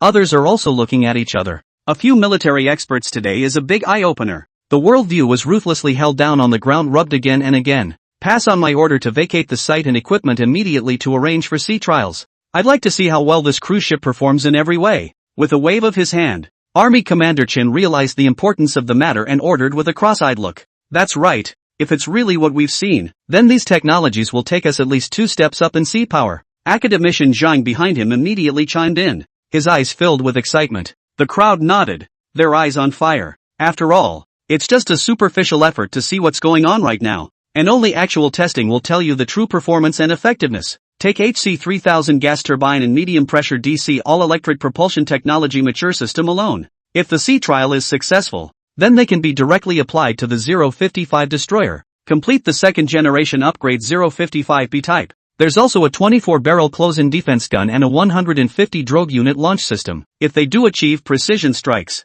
then they will have an unprecedented increase in firepower at sea. But, right now the sea trial area near our Nanhai is occupied by the 003 carrier formation, and they just left today. So if we're scheduling a sea trial, the earliest we'll have to postpone our preparations for a few days. But just then, the horse committee behind him suddenly reminded, "Look at my memory." Chen military commander slapped his head before he remembered that today is the day of the third round of sea trials for the 003 aircraft carrier and several supply ships, and he was shocked by these technologies of the Chuan ship that he had forgotten all of a sudden. "No, we can't wait. Have the logistics and supply personnel prepare the test equipment and delineate the target reef site, and conduct the Chuan sea trials immediately. Their 003 carrier formation conducts their sea trials. We conduct ours. The test sea is so big, it's hard not to crash into them." After pondering for a moment, Chen Huajun decided decisively. The Chuan was now placed in the hands of all the people like a precious treasure that could be opened at any time. Who could hold their temper? "Yes, Army Commander.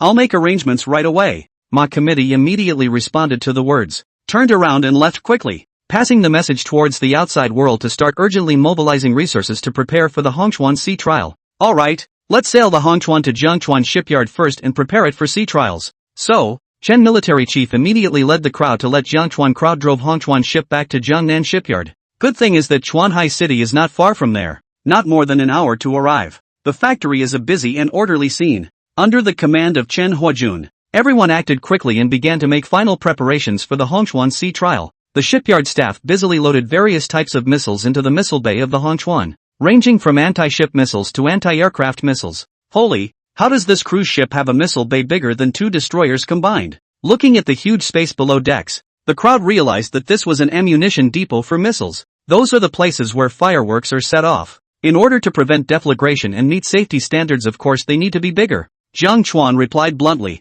"Alright, this also saves the need to send an extra supply ship to carry ammo. This ammo depot of yours is perfectly adequate." The crowd nodded numbly. The fuel tanks were then topped up with high-quality fuel to ensure that Chuan would have enough power to carry out various tests during the sea trials. On the hull, technicians have installed a series of monitoring equipment, including radar reflection area meters and hull vibration sensors, which will record various data of Chuan in real time during the sea trial. Academician Jiang himself, leading a group of researchers busy on the bridge. They are on the Chuan's radar system for the final debugging, access to their combat system. When they heard that this radar system was said to be more advanced than the one in service, capable of detecting longer distances and providing more precise target information, it left all the staff present in disbelief. The logistics personnel also urgently mobilized various resources required for sea trials, such as supply ships and observation ships, in the vicinity of the test sea area. Everything is ready, just waiting for the sea trials to begin, the horse committee reported to Chen Huajun.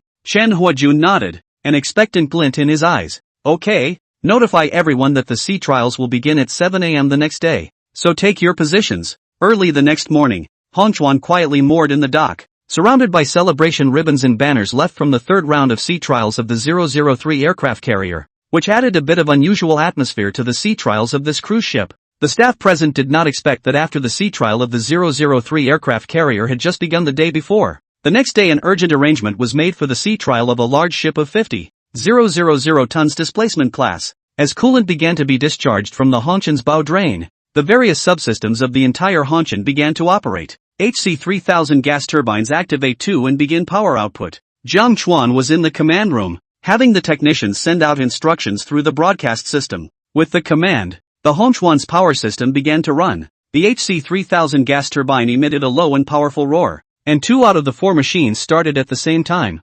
providing the Hanshan with an initial strong power. Ship-wide electrical systems are beginning to distribute power. Indicators are stable. Power boosted output. All clear. Technicians continue to report on data indicators. After confirming that all systems were functioning normally, Jiang Chuan walked onto the bridge, his heart filled with pride and anticipation as he looked at the Chuan's massive hull and advanced equipment. "Set sail," Jiang Chuan ordered loudly. Buzz. With a loud whistle, the Chuan slowly started up. With a strong push of power, it slowly sailed away from the dockyard and headed for the vast ocean. People on the deck are staring at this cruise ship which is about to show its all-round strength, expecting its outstanding performance in the sea trial. At this moment Jiang Chuan is also very excited. After all, his ship Chuan so far only used for party, so consider everyone's swimming experience can only turn on less than half of the power, and now finally can make a big impact. Wait, this speed isn't right. On the shore, the personnel in charge of logistics watched as the Chuan sailed away from the dock in the blink of an eye,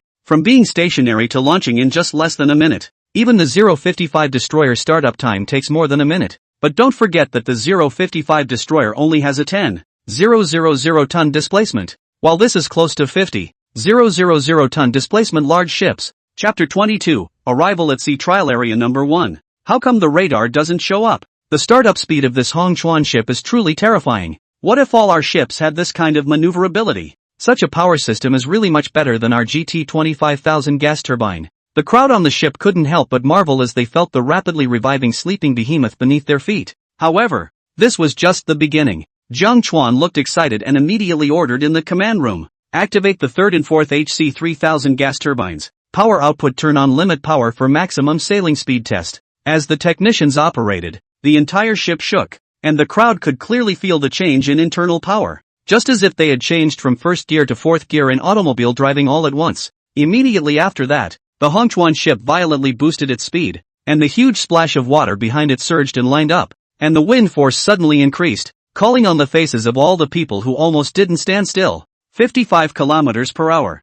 30 knots. No, 35 knots. Reporting to the Army commander. The speedometer shows we've broken the 35-knot mark. A technician reported, wide-eyed and incredulous. That's like destroyer ceiling level speed. But the Chuan is carrier level displacement. This maneuverability, I've never seen in my life. The power system responded exceptionally quickly, with 4 HC 3000 gas turbines delivering a steady output of extreme power without any sign of overloading. It's incredible, another engineer added excitedly, his fingers darting across the control panel as he recorded the astonishing sequence of data. Confirm all systems are stable. Continue monitoring. We want to make sure we're safe at the limit. Chen Huajun's face was overflowing with surprise. The power was more than he had imagined. Jiang Chuan on one side was smiling without saying anything. The Chuan's hull design is a perfect combination of wave piercing and a series of hydrodynamics, and with all-electric propulsion and powerful gas turbines, it's no wonder it's not fast. Half an hour later, away from the coastline, the Chuan carried the crowd into the realm of the planned sea trial area,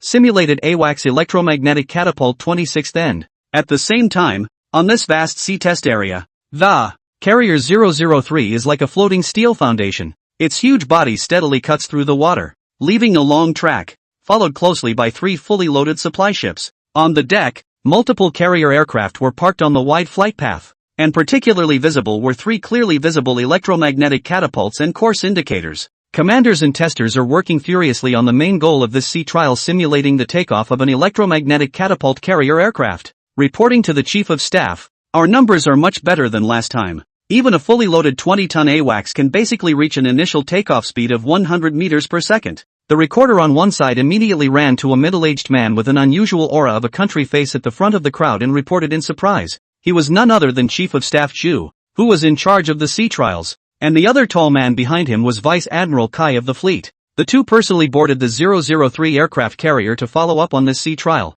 which shows how much importance is attached to it. No, it all worked. But the thrust of the electromagnetic catapult still isn't up to our requirements. The carrier is still slow to leave the ship, and there's still a risk of failure. The head chief of staff Jiang scanned the data submitted by the recorder before frowning slightly. Although all 20 tests conducted were successful, several of them had underpowered data, resulting in a near failure with the carrier leaving the ship at only 90 meters per second. Always striving for perfection, he would never allow the possibility of failure. After all, electromagnetic catapult technology pretty much determines the takeoff efficiency of the carrier's carrier-based aircraft, which is critical to combat effectiveness at sea. The slightest imperfection can become an Achilles heel in the future in real combat. Take the Eagle Sauce country's Ford aircraft carrier as an example. Although it and the Dragon country is the world's only 2 countries with electromagnetic catapult technology, but delayed to form a mature maritime combat capability, is because their electromagnetic catapult technology application of alternating current drive, unstable, and often malfunction. This would certainly be very fatal to the takeoff of the ship's aircraft. So, in order to learn from the experience of the Eagle Kingdom, They applied medium-voltage DC power to the 003 carriers not only to be technologically advanced, but also to be foolproof. We're aiming for perfect. Not almost. Chief of Staff Zhu said seriously. There's still room to improve the thrust of the electromagnetic catapult, and the speed of the carrier's departure must be accelerated again. Inform the technical team to make improvements to these data. Okay, I'll collect specific subsystem data to facilitate subsequent improvements. The technicians immediately nodded heavily, knowing that there was no room for sloppiness, and that the purpose of the sea trial was to eliminate all hidden dangers. The people around them then immediately got busy. Wait, what is that? How did a cruise ship appear? Suddenly, a ship's desk officer exclaimed, pointing to a white dot appearing on the horizon. The crowd looked up, only to see a magnificent large cruise ship enter the sea trial area at some point and sail into their sight. What's going on here?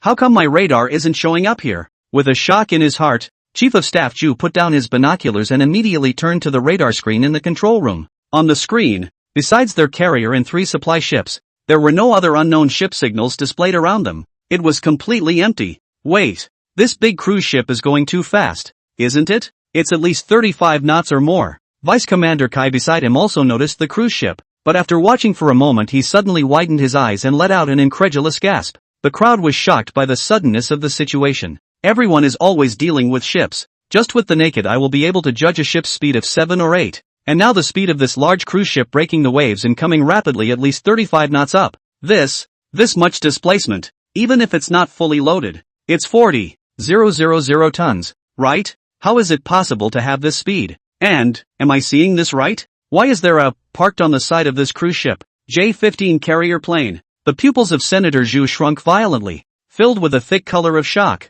and the people around him were even more like seeing a ghost. Chapter 23 High-Speed Large Radius Turning Maneuver Test. Sea Dancer. Not only had this large cruise ship mysteriously appeared in their sea trial area, but it also had such amazing speeds that it was undetectable by radar. The crowd was horrified, even subconsciously thinking it was some secret ship weapon from another country. After all, in their 003 aircraft carriers will be introduced in this period of time. The pressure of the countries multiply in even more frequent sea action. Some time ago the Cherry Blossom country's Liangyu warship even sneaked into the distance from their coastline 12 nautical miles. Come to think of it, the news from the base last night said that a private sector cruise ship with a variety of core technologies for warships had suddenly been discovered and was coming to share sea trials with us. I thought old Chen had a rusty brain and was joking with me. At this time, Vice Commander Kai on one side suddenly remembered something, slammed his head and mentioned it in a hurry. When he received the news yesterday he thought it was a joke and didn't even take it seriously, much less report it. Now it looks like he was the one who was alone.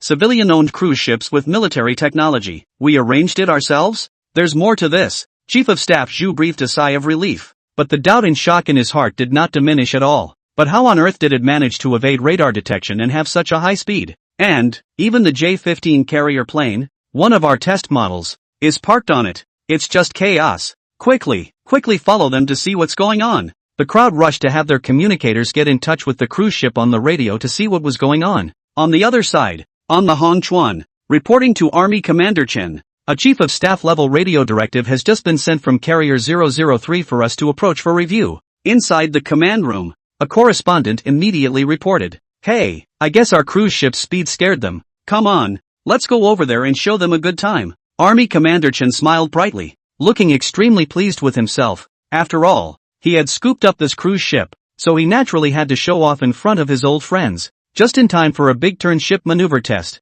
Heading 275, right full rudder. Full turn ahead is indicated by the rudder angle indicator. Jiang Chuan understood and immediately adjusted his course, driving the Hong Chuan ship directly to a big turn. The huge hull of the ship drew a beautiful arc in the sea and began a jaw-dropping big turn. Only the inner side of the hull deflected downward. The outer power boomed and accelerated. The strong power and centrifugal force cancelled each other out, enabling the Hong Chuan to maintain a stable attitude for turning. The internal shock absorption design and various subsystems of the cruise ship have long been activated. Even in such an amazing drift under, the crowd did not feel the violent bumps. As everyone stared in shock, the ship instantly tilted inward away, speeding in the direction of the 003 carrier formation. What? This is a test of maneuvering around such a big turn? Did I read that right? A high-speed, large radius turn at nearly 40 knots. 0 frame start? This cruise ship isn't even prepared, is it? Looking at the large cruise ship that turned around and drifted towards here, the eyes of the people on board the carrier 003 jumped. naturally recognizing that the other party was conducting a classic carrier sea maneuver test. But the crowd never expected that the other party would be unprepared to make a big turn at such an angle directly at the limit of airspeed. Oh no, this could all be described as drifting. Lao Kai, what was the top speed turn during our second sea trial? Chief of Staff Zhu inquired in a daze. I remember the limit being 30 knots, or a small radius turn. Vice Commander Kai was not even able to speak well, and the crowd swallowed a mouthful of saliva hard at the words, and the entire deck was unexpectedly in a weird silence for a while. And this wake stream, it's too small, not at all like a 40,000 to 50,000 ton ship should move. Suddenly, the other commander seemed to notice something and pointed with wide eyes at the long wake left behind the Chuan cruise ship in a graceful arc on the sea. What? How is it the same as a few thousand displacement destroyer? That's impossible. It was then that Chief of Staff Zhu noticed this detail and his eyes stood out. It is important to know that, for warships, this beautiful look of the wake phenomenon hidden risks may lead to the ship itself by the other side of the weapons platform to identify, locate and launch an attack. Countries in the design of warships have thought of a lot of measures to reduce the wake, but often the effect is not good. After all, for this kind of tens of thousands of tons of huge ships and the powerful speed of driving want to reduce the wake is very difficult. One of the most typical is the Counterattack aircraft carrier Vikrant, which is not only bumpy with a huge wake, but also in the form of fish spikes in an alarming number. This is because of their carrier's center of gravity and balance design flaws, resulting in the hull oscillating up and down around its own transverse axis, traveling a bit with the bow nodding a bit, so it was jokingly called a Counterattack carrier. Because of this design error, the Counterattack carrier kept nodding up and down during operation, which made it impossible to raise and lower fighters during combat. This can only be done if it stops and becomes a living, breathing, stationary target, so not to mention reducing wake. Even balancing the carrier is a huge challenge, and now they were surprised to see such a small wake on a cruise ship comparable to the displacement of a medium-sized aircraft carrier, whose hull design and various internal balancing systems were absolutely unique in the world. Wow! The Chuan cruise ship continues its amazing show on the sea, a large but inexplicably nimble ship that swings freely across the vast, sprawling stage. After completing a big turn, it immediately began a high-speed large radius circle in the shape of a figure of 8, with the hull lightly drawing a beautiful 8 trajectory, and every turn was so smooth, as if being pulled by an invisible force, but full of power and control, the perfect combination of power and control. Immediately afterward, the cruise ship made a circular high-speed encirclement, its huge body cutting a perfect circle on the sea, a spectacular scene. With every turn, the cruise ship was able to maintain amazing stability, and even with such high speeds and difficult maneuvers, the crowd on board could hardly feel any discomfort. With a series of difficult maneuvers completed, the Chuan cruise ship finally slowly adjusted its attitude and steadily approached the carrier 003, side by side, two huge ships running parallel, brand new and unrivaled, one civilian and one military, a stark contrast, yet inexplicably harmonious. The crowd on the carrier 003, at this moment, was already full of shock. They had never seen such a shocking scene. A seemingly civilian cruise ship actually showed an amazing performance that far exceeded that of a military ship. This is unbelievable, Chief of Staff Zhu muttered, his jaw sticking out so long that he had long since lost his expression management. Has our nation's technology for civilian vessel ventures advanced to this level? Chapter 24, Commander Chen showing off. Starting electromagnetic catapult tests. Old Chen, honestly, I can't believe it even now. Half an hour later, Chief of Staff Zhu and Vice Admiral Kai boarded the Chuan ship with a large group of people, and it was only after Chen Huijun's smug introduction that they were able to learn about the other horrifying properties of this Chuan cruise ship. The original imposing a want to pursue Chen Huijun disturbed their sea trial of the battle. At the moment disappeared, but rather like to see a ghost in general. 151 Pit-4 bomb drove units,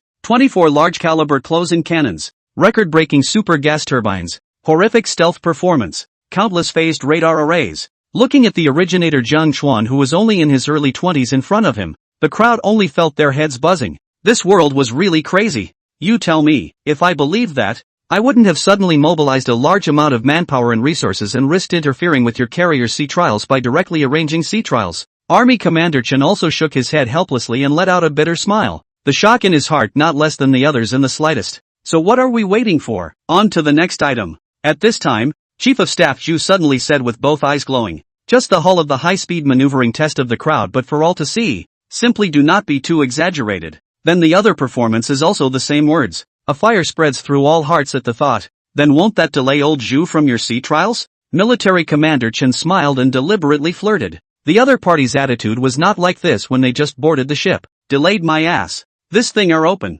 We 003 aircraft carrier test put a little what? Not bad this moment. Besides, Comrade Jiang has brought his cruise ship here, so we naturally welcome it warmly. Behind him, Lao Kai glared at Army Commander Chen, then looked at Zhang Chuan's smiling face full of smiles and enthusiastically said, "Hey, that'll do. Now I'm sure you've all seen the high-speed maneuvering test on the Hanshan. Now here are the destroyer's weapons system, the carrier's carrier aircraft carrying capacity, and the radar system. Which one do you guys want to test first?" Military Commander Chen slowly said, his gaze falling on Jiang Chuan, but Jiang Chuan was watching his eyes and nose, looking like he was staying out of it, so he had to move his gaze away and look at Chief of Staff Zhu and the others. How about, test the electromagnetic catapult first? Here does not happen to have a J-15 carrier aircraft parked on the side deck. Our 003 aircraft carrier. The sea trial's main purpose is this, just also tested 20 times. The best data, but the 23 tons of carrier aircraft off the ship speed accelerated to 115 meters per second. Suddenly, Vice Admiral Kai behind him spoke up, pointing to the long-chute modified flight deck in the pool area on the side of the cruise ship and the large carrier planes parked precariously above it, and offered. It was only at this moment that the crowd realized that the slide to the pool area was clearly a folding electromagnetic catapult and slide. Exactly. When we were at Jiangnan shipyard last night, we purposely didn't bring this carrier down, and filled it with fuel and ammunition, and even the pilot who flew it brought it with us just to try out electromagnetic catapulting under full weight. Army Commander Chen stroked his beard in approval. The rest of the crowd nodded their heads, and couldn't wait to see if this mysterious cruise ship could actually possess electromagnetic catapult technology comparable to that of the 003 aircraft carrier. Chief of Staff Zhu then immediately instructed the commanders and staff brought in to immediately begin the handover process in preparation for the cleanup of the site and equipment conditioning. The pilot in charge of the pilot was none other than Zhang Guiyong, who had followed in the ranks of Commander Chen and Zhang Chuan since landing on the Chuan. And for the testing of this carrier aircraft,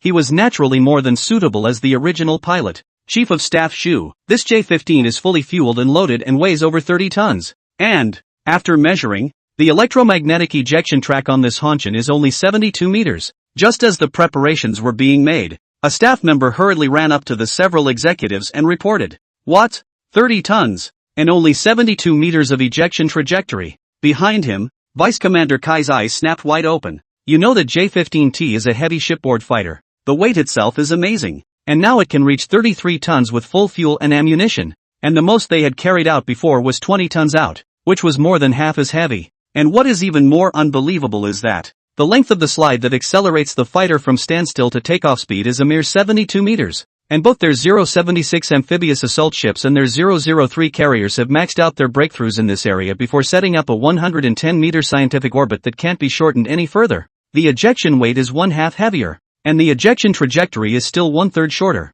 Which, is this really going to be okay? The commanding officer on one side of the room spoke worriedly. By the way, have you guys done any tests on this before? How about unloading the ammo and trying it with an empty shell ejection? Chief of Staff Zhu frowned, a hint of hesitation in his demeanor, and spoke hesitantly. Zhang Chuan sniffed, the corner of his mouth hooked into a confident smile as he said with confidence, "Chief of Staff Zhu, don't worry. Although the Chuan was designed with limited funds, we have poured all of our heart and soul into it. The ejection trajectory is a little shorter, but don't forget we have enough power to definitely make a successful takeoff." Zhang Guiyong on one side also nodded his head in agreement, and a hint of determination flashed in his eyes as he recalled the incredible capabilities of the Chuan during the forced landing. "I fully believe Comrade Zhang's statement that this Chuan cannot be measured by unusual knowledge of warships." Looking at how confident the two were, the crowd had no choice but to choose to believe it even though they were still a little apprehensive in their hearts. They nodded in agreement and began to work on preparing for the test.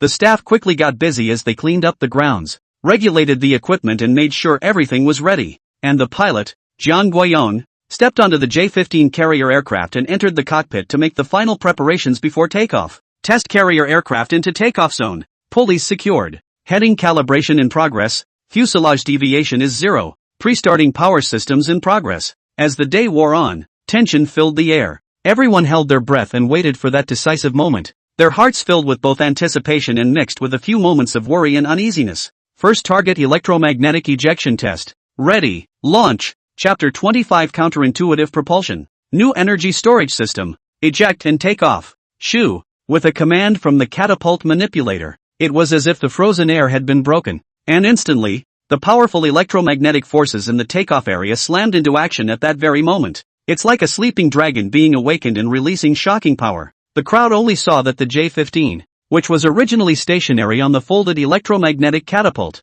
was slightly shaken by the electromagnetic force, and then it was like an arrow that left the string, whistling out at an unspeakable speed. Enough 30 tons of huge fighter. In the extreme thrust just like a piece of light small wooden block. In a swift momentum quickly through the slide area. The surrounding air seems to be torn open. Issued a burst of roar. The flickering electricity on the slide intertwined with the blazing flames spewing from the tail of the ship's aircraft to create a spectacular image. From standstill to breaking 100 speeds in a matter of moments. The crowd on the deck only felt a blur before their eyes. And the huge shipboard aircraft had risen into the air and shot straight up into the sky, leaving a graceful upward trajectory. Phew, the acceleration is definitely over 10 Gs. Off-ship speeds are catching up with regular flight speeds. Inside the cockpit, Jiang couldn't help but exclaim. As an experienced driver he was the first to feel the amazing sense of pushback. Even his physical quality of 1 in a million has not a small amount of pressure. At the moment a slight gasp, some palpitations. But after blinking his eyes and watching himself really succeed in taking off,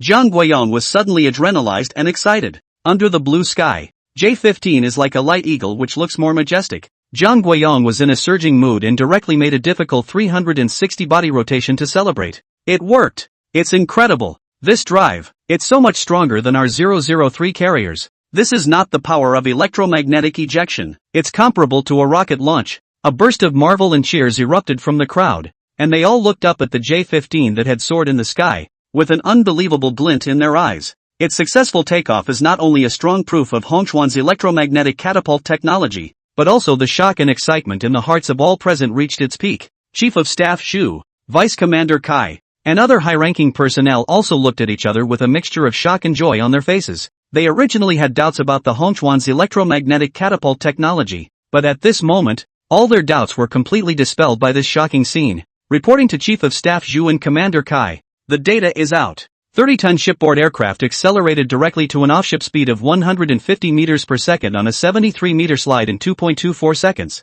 The peak power of the electromagnetic catapult system even reaches 180 megawatts. At that moment, while the crowd was immersed in the shock of success, the shivering exclamation of a recorder was like a bolt from the blue, directly petrifying everyone in place. Snapped. What do you mean? Off-ship speed is up to 150 meters per second. Chief of Staff Xu's eyes glared round. The walkie-talkie in his hand unconsciously slipped out of place, and he had no time to care when it fell heavily to the ground with a snap. Peak power of 180 megawatts. That's the equivalent of releasing the monthly power consumption of tens of thousands of homes in just over 2 seconds. Army Commander Chen was also shocked, his beard twitching up and down with his rapid breathing, his eyes flashing with both surprise and excitement. He hurriedly pursued. How's the energy storage system? Is it running out after using so much energy? The recorder laughed bitterly and hurriedly reported. No, it's not. Report to Army Commander Chen. The energy storage system has only consumed less than 3% of its energy, and according to preliminary indications,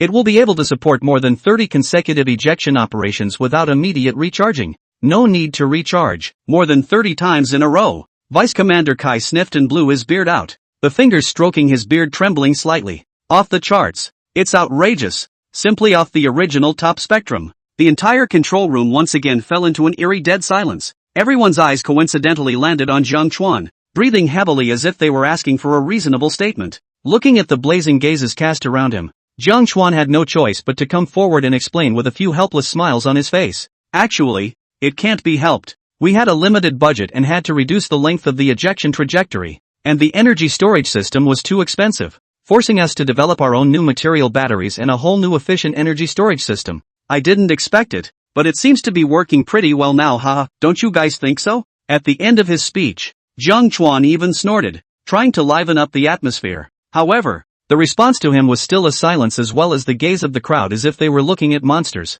If we replace our 003 carrier with your energy storage system and power system, wouldn't our electromagnetic catapult technology go up a notch? It was a long time before Staff Sergeant Xu smacked his lips, and the maneuverability design of this cruise ship. No, it has to be added to our 003 carrier as well. Vice Admiral Kai immediately added. The two of them were staring straight at Jiang Chuan at the moment, as if they had seen a rare treasure, almost sprouting green light. In just 2 tests, They saw that the Chuan cruise ship's vital performance directly crushed their fully indigenously produced 003 carrier, which made them simply unable to calm down. Hey, wait a minute. How to get involved in the improvement of your 003 aircraft carrier? Jiang Chuan is our Nanhai base of people. To change is also the first to change my 055 destroyer program.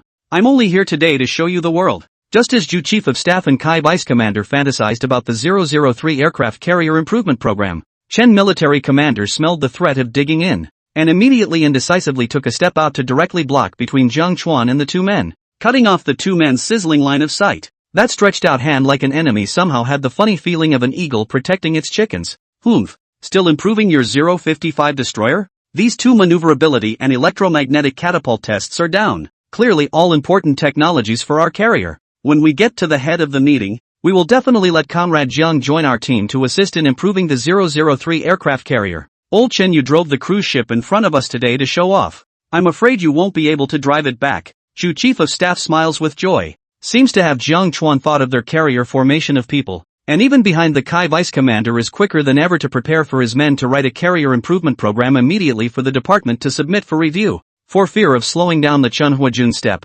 let's not get carried away. Let's take a look at this close defense gun and drogue unit first. Perhaps there is more room for progress than your electromagnetic catapult. And the higher-ups approved Comrade Jiang to improve our 055 destroyer project first. However, military commander Chen's demeanor changed and he began to become old-fashioned, with an air of victory. After all, according to Jiang Chuan, this Chuan salute and trampoline area is the part that he focuses on designing. The two secondary tests were just so amazing, not to mention the weapons fire system. Someone notify the logistics staff for me to get ready to take the Chuan out to the target island for an immediate weapons test. Chen Huajun barked out in order. His eyes were ablaze with fire and anticipation. Chapter 26, Entering the range area. Concealed firefighting naval gun. The sea around range 1 of the sea test area has been cleared and the test equipment is deployed. A quarter of an hour later, the crowd piloted the Chuan to a special sea area in the sea trial zone, and saw a cluster of rolling island reefs at the far end of their sight. This is exactly the number 1 target island as a ship attack target,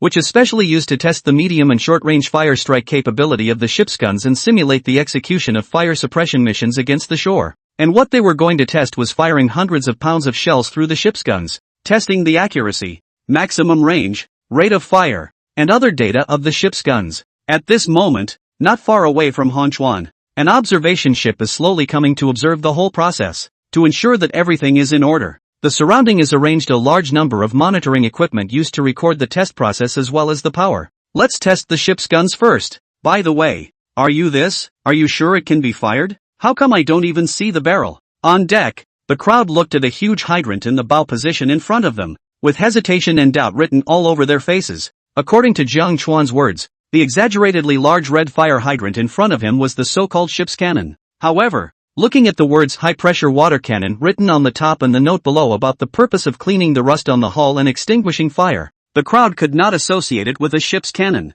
In response, Jiang Chuan just smiled faintly and pressed a button from the control room. The moment Jiang Chuan pressed the button, the fire hydrant on the deck trembled, and all eyes focused on the huge red hydrant. Only the bottom of the hydrant has movable fan blades that begin to operate and drive the deformation. With a low mechanical roar, the hydrant's orifice began to split, revealing the complex mechanical structure hidden within. These mechanical structures take on combinations quickly, like a precision machine, with each part moving into place just right. Bared. As the crowd stared in amazement, a long gun barrel slowly protruded from the hydrant, its surface silvery white, reflecting the surrounding sea light and the color of the sky, appearing both technological and imposing. As you look closely, the end of the barrel is fitted with a precision bearing system, which gives it the flexibility to change direction between the horizontal and vertical planes without dead center. The sides of the barrel are also equipped with rows of tiny cooling holes to ensure that heat can be dissipated in a timely manner during high-intensity shooting to maintain the stability and longevity of the barrel.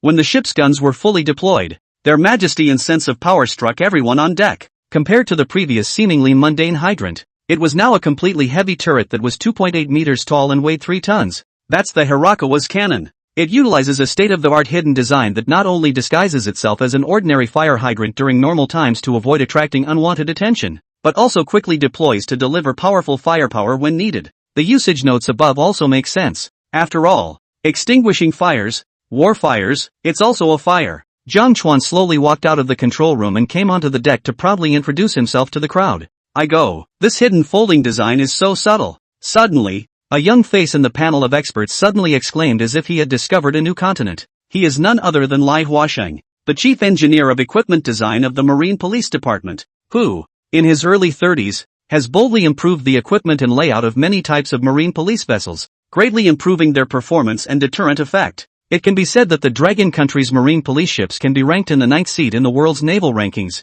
and his contribution cannot be ignored. At the moment, he climbed up to the base of the turret like a monkey and began to look around the huge turret, eyes shocked beyond belief. Let's not talk about the power and performance. If such a design is added to the marine police ship, who will be able to find out our real firepower now? Chief Engineer Lai said with two glowing eyes. You know, according to international regulations, the marine police ship is clearly stipulated that cannot carry heavy firepower. But Jiang Chuan's hidden folding design has a high degree of stealth. Really achieve the physical stealth. If only there were 2 more of these hydrants on marine police boats. I'm afraid that a few ships will be able to face off against the entire combined naval power of the entire Philly Monkey Kingdom. Originally he was struggling with how to incorporate some real guys on a marine police ship that could still evade international regulations. But now it seems that Jiang Chuan's design has completely given him a whole new way of thinking. Alright, Rai, our comrade Jiang's design is indeed exquisite. When the time comes, you can find some time to discuss it with him, but for now, let's get straight to the point.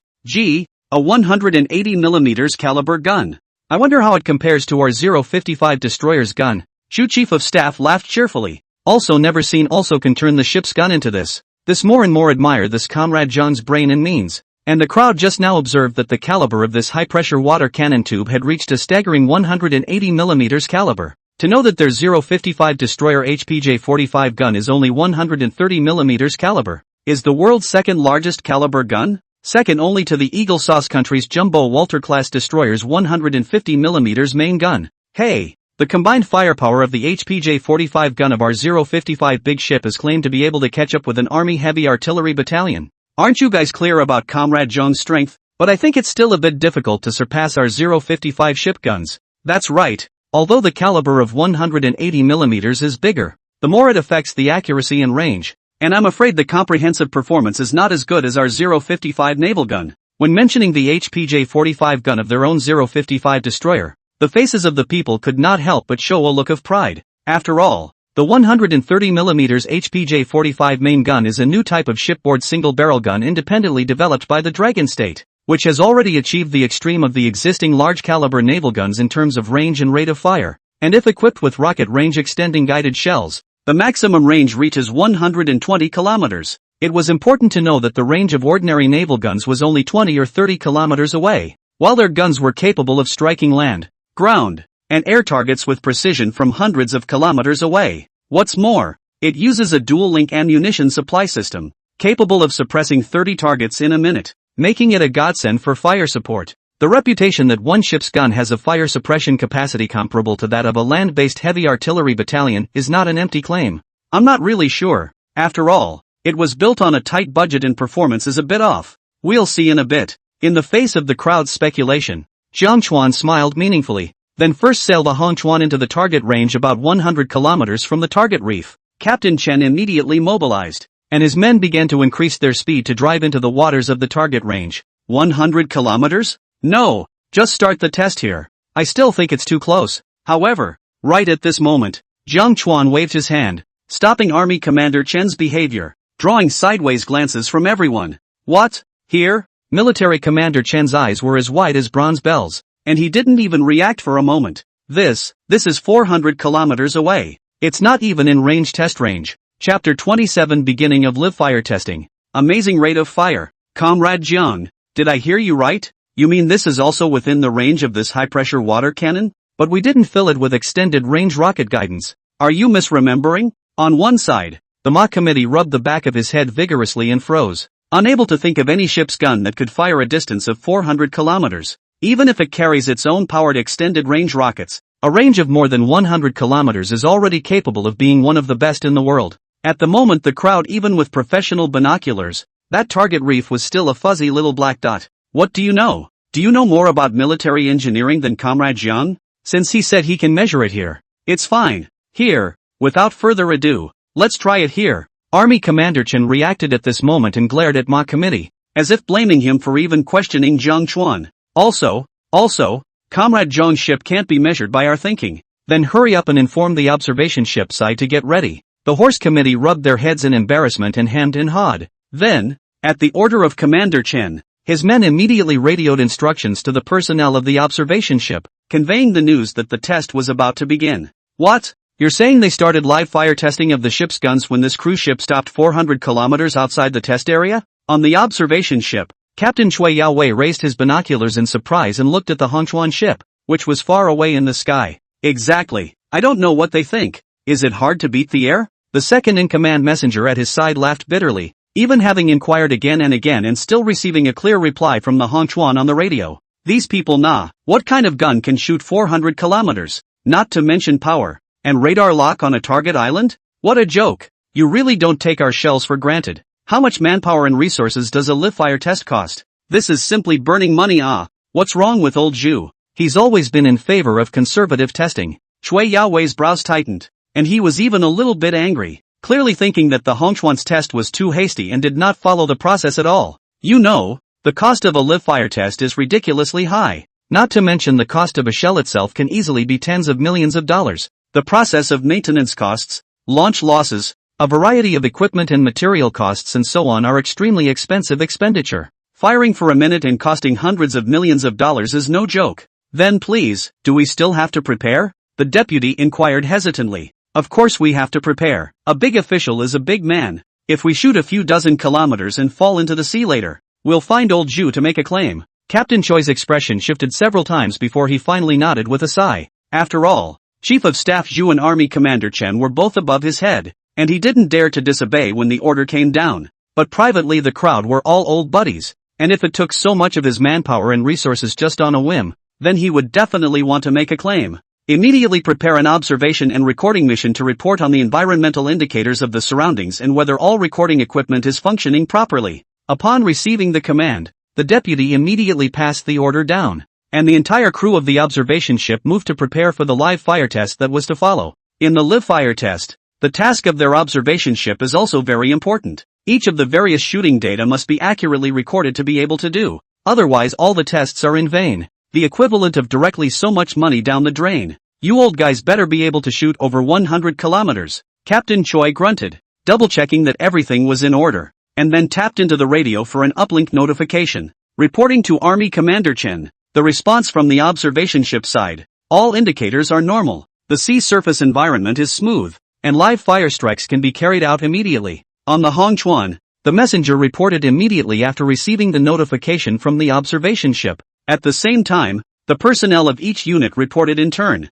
Reporting to Commander Chen, the Hongchuan's gun subsystem has completed 3 rounds of inspections and is in normal operation. All indicators are normal. Fire control radar has locked on target island target. Signal is stable. Tracking normal. The radar operator's voice was clear and firm through the speakers. Ammunition bay ready. Special shells loaded and ready to fire. Calculation of firing elements complete. Ballistics simulation is correct. Waiting for launch command. The voices of the fire control calculators followed. Their job to ensure that every shell hit its target with the most precise trajectory possible. Military Commander Chen looked around and saw that every post was ready. He took a deep breath and his eyes shone with determination and anticipation. Now, I order that the live fire test of the ship's guns be officially started. Commence firing. With Captain Chen's order, the atmosphere in the entire bridge instantly froze. Everyone's heartbeats seemed to be synchronized and accelerated at this moment, and the air was filled with a tense and excited atmosphere. Baird. As the operator pressed a crimson button, the huge red fire hydrant on the deck began to rotate, and the 180mm long barrel was instantly and inductively aimed at a small black dot in the sky, the target reef. Target reef. That's steering lock ability and agility. It's too much. It took less than a second to activate the ship's guns and get them on target and ready to fire. The crowd was shocked. Simply fast, uncharacteristic. According to this reaction ability, I'm afraid that missiles flying can instantly all-round adjustment of the muzzle to intercept it? Boom! Before the crowd could have any extra thoughts. In the next moment, with a low and muffled roar, it was as if the sky was being torn apart, and the entire turret trembled for it as far as the naked eye could see. At the muzzle of the cannon, a dazzling ball of fire instantly erupted, as bright as a small sun. Immediately afterward, a special shell with a trailing flame, like a furious dragon out of the sky, cut through the sky and headed straight for the small, blurry black dot at the edge of the sky, the target reef. The trajectory of the cannonball, which drew a perfect arc in the azure sky, was so fast that it was staggering, and within just a few seconds, it had already crossed a distance of several kilometers. The crowd could even clearly see a circle of airflow fluctuation surrounding the shell, which was caused by the heat generated by the friction with the air in high-speed flight, as if it was wrapped in a coat of flame. A full 300 pounds or so of shells whizzed toward the target island 400 kilometers away with unstoppable and powerful kinetic energy. However, before the crowd could finish witnessing the first shell being fired out, the mouth of the high-pressure water cannon's tube once again spewed out a tongue of fire, and the second shell once again leapt out with a bang in the blink of an eye. What kind of rate of fire is this? The crowd instantly froze, and as they watched the cannonballs shoot out one after another as if there was no pause, all of a sudden, their eyes were whiter than brass bells. Chapter 28, One of your ship's cannons, blowing the target reef sky high? It is important to know that the rate of fire of the ship's guns is one of the most important indicators, which greatly determines the density of strikes and the degree of firepower. However, this is determined by a series of complex factors such as the ammunition supply system, the cooling capacity of the gun barrel, the mechanical structure of the gun, the caliber and so on, and the technology involved is very difficult to improve. It was common knowledge that the larger the caliber, the slower the rate of fire, yet they saw the 180mm caliber gun in front of them firing at least one shell in less than a second, which was simply destroying the worldview of the crowd. Our 0.55 gun's rate of fire is only 40 rounds per minute, right? Your thing fires 1 round a second. I drop good boy.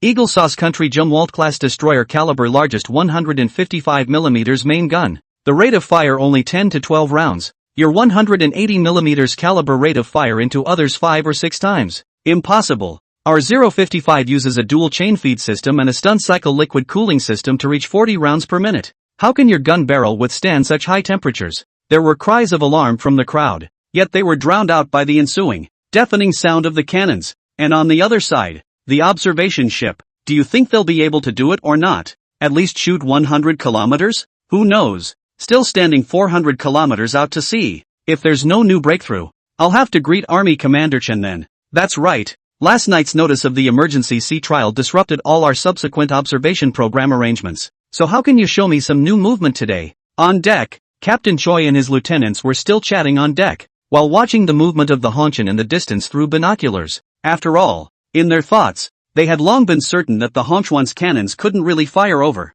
and that it would be very good to fly 100 miles away, without extended range guided rockets. I'd say 50 kilometers are up in the air. Just as Captain Choi skimmed the top of his lungs, suddenly, the deputy beside him changed his face dramatically, tapped Captain Choi's shoulder violently, and exclaimed, "Look at that! What's that? Panic! Can't you already be in the water?" Captain Choi froze and slowly raised his binoculars, yet in the next instant, his expression froze at the corners of his mouth, only to see a fiery red cannonball in the sky whistling like a meteor, with a long tail flame and a circle of airflow fluctuations. The speed was so fast that it was mind-boggling. In just a few tens of seconds, it flew over the head of the observation ship from the distant sky, heading straight for the target island, and behind it was a raging volley of shells of the same trajectory and speed. My goodness, what kind of speed is that? Captain Choi shuddered, unable to believe what his eyes were seeing. This cannonball's flight trajectory, it was really fired from the Hongqian ship? The deputy also looked shocked, his voice trembling a bit. The others on the deck looked up as well, watching the fiery red shell slice through the sky, breaking the air with a harsh roar. For a moment, everyone remained dazed with their heads tilted back. 400 kilometers. They really did it? An observer muttered, his voice filled with shock. This is impossible. This is definitely not an ordinary cannonball. Its speed and trajectory are simply like a missile. Is this doing surely a ship's gun test? Another observer exclaimed in disbelief. Captain Choi took a hard breath, trying to calm his inner shock, all the relaxation and contempt he had felt before dissipating. He immediately turned his head to his deputy and flamed out. Record the flight data of this shell immediately. I want to know its speed, trajectory, and all possible parameters. The deputy nodded quickly and quickly began to operate the observation equipment, recording every detail of the mysterious shell, and the rest of the deck has been immediately busy as if in a big dream, monitoring every detail. 3, 2, 1. Seeing the rows of shells whizzing toward the target island, everyone held their breath and stared, their heartbeat missing several beats for fear of missing a single detail. Be sure to hit the target with precision, everyone murmured in their minds, right under the watchful eyes of all the people who were tense to the extreme. The first cannonball, as if it was attached to a suction stone, cut through the tranquility over the target island with unparalleled precision and landed perfectly in the center of the target island. The hearts of the crowd were hanging in their throats at this moment. Everything seemed to press the pause button, and immediately afterward, a dazzling light suddenly bloomed. The explosive flash of a shell hitting its target for an instant, so blinding that it made people squint their eyes involuntarily. Boom! There was a deafening roar, as if the sky had been hardened and torn apart, and the sound waves of the explosion spread out in all directions at an astonishing speed, rippling the surface of the sea, and even the observation ship, which was dozens of kilometers away from an absolutely safe distance, could feel the shocking fluctuations of power. Immediately afterward, a trailing shell bloomed over the target island one after another like a chain reaction, each explosion accompanied by blinding light and roar, enveloping the entire target island in a sea of fire. The power of the explosion was so strong that it made the rocks and soil on the target island seem as if they were torn by invisible hands, splattering in all directions, and the smoke and flames intertwined to form an apocalyptic scene. Is this true? Isn't the amount of gunpowder in our cannonballs only half of the usual amount? How can it be so powerful? Captain Chuan on the observation ship was dumbfounded. The binoculars in his hand almost fell off. He had never seen such a shocking explosion scene. Every roar of that was like a knock on his heart, making him almost unable to breathe. The crowd had been through thousands of observation missions, yet they had seen the power of ICBMs only from the bombs fired from the ship's guns. Quickly record all the data. This is simply beyond our cognizance, Captain Chuan hissed, his voice carrying undisguised excitement and shock. The deputy and the other observers were also stupefied as they operated their equipment with their hands in a frenzy, trying to capture and record this unprecedented and spectacular sight. The shockwave generated by the explosion, even from such a distance, caused the crowd on the observation ship to feel a slight shaking, as if the entire test sea was trembling with the power of this test. My God, the power of this ship's cannon, I've never seen in my life. The deputy beside him shivered, his eyes filled with disbelief. Yeah, it's not even a ship's gun. It's practically an intercontinental missile. Another observer chimed in, their hearts filled with awe at the Chuan and its mysterious naval gun technology. A few minutes later, as the aftermath of the last shell's explosion slowly dispersed, a huge mushroom cloud rose above the target island, which was the final proof of the explosion's power and a silent declaration of the Chuan's naval gun strength. Everyone on the observation ship, including Captain Chuan,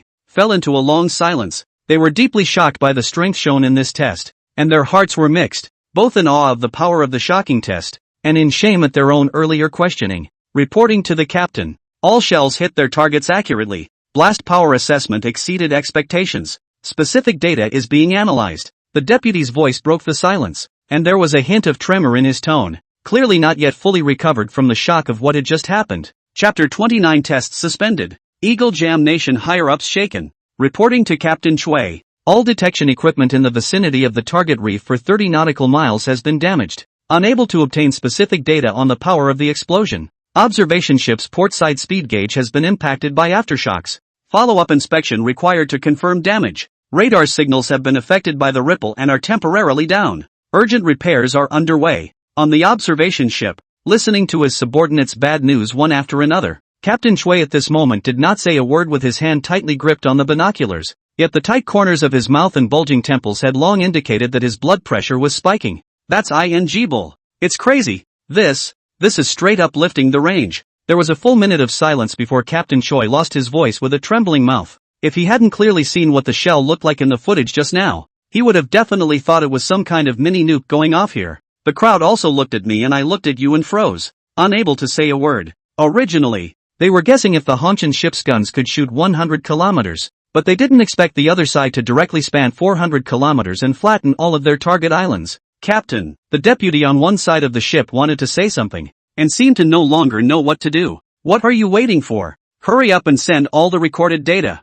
On the Chuan, Army Commander Chen and a group of officers as well as the expert corps were similarly plunged into a deathly silence. This is the end. The crowd touched their eardrums, which were raw from the shock, as if it were a lifetime ago. Due to the fact that it was too far away, the crowd did not know the exact power of the ship's guns firing at full power at this minute, but the small black dot that was now looking at the edge of the sky was gone.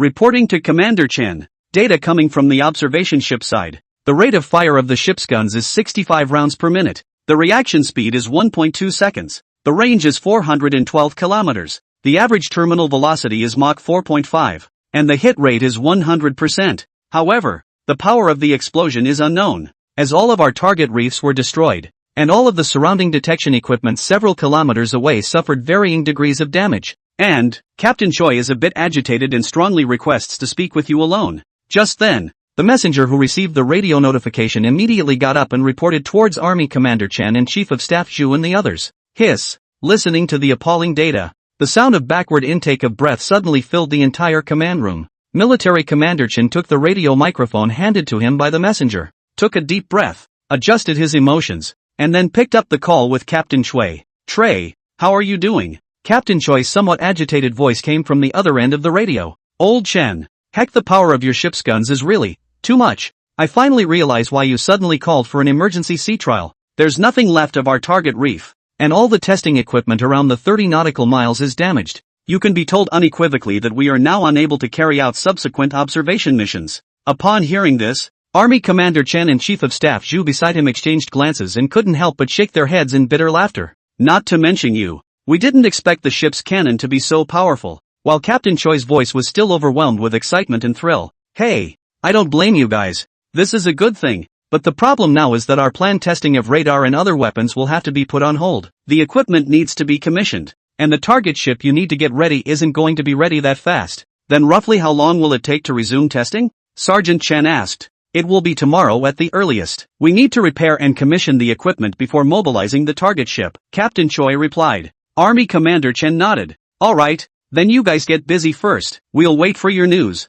And once you're ready, feel free to let us know. Okay. After the call ended, Army Commander Chen told the people in the command room about the situation. Everyone looked at each other, not knowing what to say for a while. Commander Kai broke the silence. In that case, let's go back today. Everyone is also tired. So let's rest and recuperate first and wait for Captain Chui's side to be ready before conducting the subsequent tests. The crowd nodded in agreement. Thus, the group decided to return to the supply ship first to recuperate. Meanwhile, the Pentagon in the land of Eagle Sauce, Pacific Strategy Intelligence Agency, a high-level conference room. The round table at the moment was filled with a host of senior officers, military men, and correspondents from the Eagle Jam Nation. And the people in front of the military computer and projection screen are densely packed with all kinds of warships and intelligence analysis notes of the Dragon State, obviously plotting how to target the Dragon State naval forces.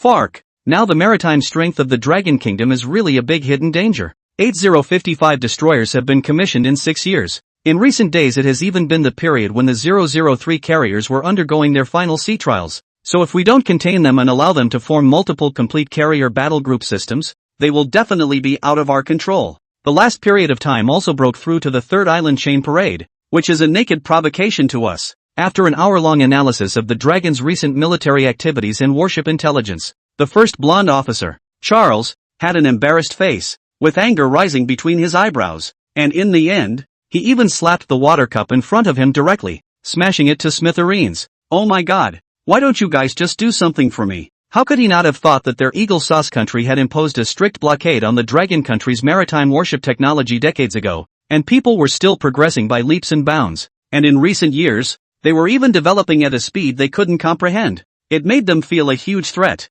For a while, the atmosphere within the entire conference room was also incomparably grave, with numerous subordinates looking at each other. By the way, how is the mission we explained to the Philippine Monkey Kingdom going? How come there's no movement yet? How come it's so hard to get them to create some disputes? Haven't they already been given advanced armed equipment? The blonde officer Charles suddenly remembered something and inquired towards the subordinate beside him. Because of the special geographical location of the Filipino monkey country, it has long been their usual tactic to use the Filipino monkey country to monitor the Dragon country and create disputes for the Dragon country. In this recent sensitive period, they even took the risk of equipping it with a lot of heavy guys just to cause a little dispute. And then they could go and show their muscles under the banner of maintaining international security to solidify their Eagle Sauce country's maritime position. Now that he hadn't heard anything for many days, he couldn't help but feel a little hateful and more irritated. Tic-tac-toe. Coincidentally, right at this moment, an ear-piercing emergency phone call suddenly rang out in the conference room. Bang!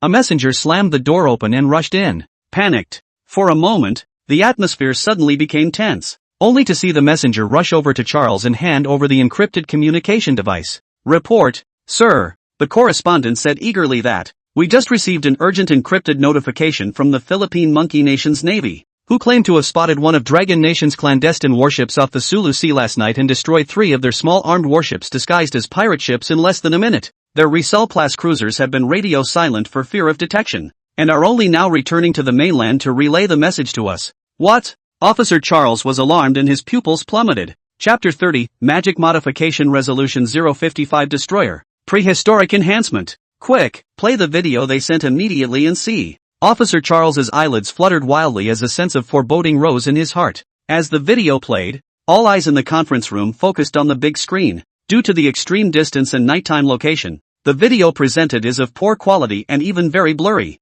Only a huge silver gray vessel, comparable even to a medium-sized aircraft carrier, was faintly visible on the distant horizon, and yet it didn't look like any kind of warship. While the crowd was puzzled, suddenly, a bright light erupted at the deck of this large ship. Instantly bursting into flames, the intense fire illuminated the entire sea, and the crowd in front of the screen could not open their eyes, and the picture was submerged within the white light, as if a flashbang had been thrown. This went on for well over a minute. When the fire disappeared and the video ended, a horrifying scene appeared, only to see that the 3 pirate ships on the sea in the distance had disappeared, leaving only floating wreckage, one piece in the east and one in the west. Fark!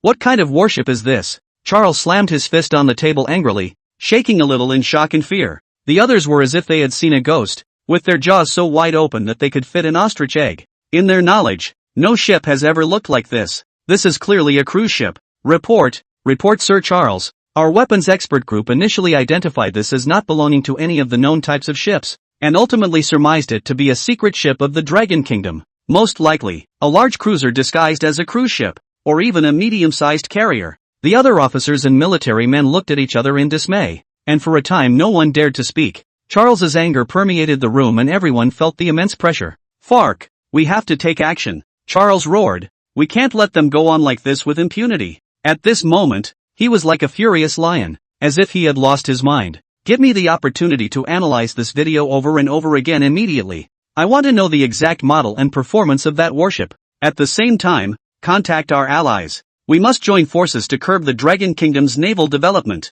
It can't be delayed any longer. Now, in the name of the Supreme Commander of the Western Pacific Strategy, I announce the immediate commencement of military exercises with the Filipino Monkey Kingdom, and the launching of an investigation on the basis of the appearance of secret weapon warships in the waters off the Dragon Kingdom, which poses a great threat to international security. In the evening, in the Nanhai Sea Test Area, inside one of the rest cabins of the 901 Comprehensive Supply Ship. Alright, everyone is tired from the day's testing today. Rest early at night and wait for the notice tomorrow. After the people had their meal, Army Commander Chen waved his hand and the people went back to their own restrooms. It was worth mentioning that Jiang Chuan's room location was purposely arranged next door to Military Commander Chen's, belonging to the officer's accommodation cabin, separating the rooms belonging to Chief of Staff Zhu and Commander Kai. Jiang Chuan then came inside the rest cabin and unexpectedly found that the environment was not bad. The room had upper and lower stacked steel plate beds and 2 sofa beds. The beds and backrests were a combination of wooden boards, sponge and artificial leather, which was very comfortable to lie on. The backrest of the sofa bed, which could also be hoisted up on a chain, could accommodate up to 6 people in total, but was now equipped for him alone. It's finally time to get some rest. Jiang Chuan wearily took off his outerwear and leaned on the sofa bed, immediately opening the system panel after letting out a long breath. A new system alert message came to his mind early this morning during the sea trial, but he didn't have time to check it because he was at the sea trial. Now that I finally have a break of solitude, it's natural to take a good look at it. Open new message. As Jiang Chuan's mind moved, the content of the message in front of him unfolded. Ding! Congratulations to the host for successfully completing the first cruise party order, earning a revenue of 3 million and a net profit of 800,000. This order has created a sensational effect at level A, unlocking the milestone of number 1 in internet hot search and increasing the industry reputation to level B. Comprehensive evaluation. This rewards 150,000 achievement points and unlocks the primary ship analysis and upgrade drawing information